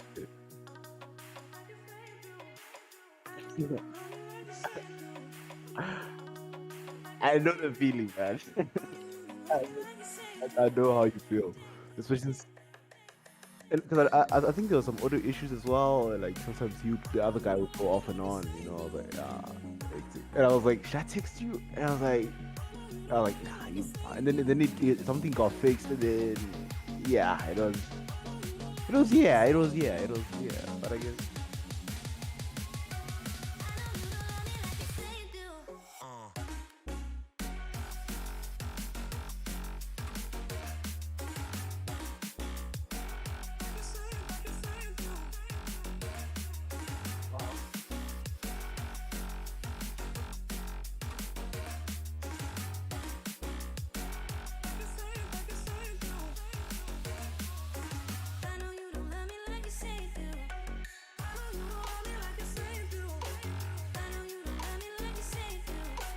That's the attitude, man. That's the attitude. As long as the games happen and you know, you like you broke.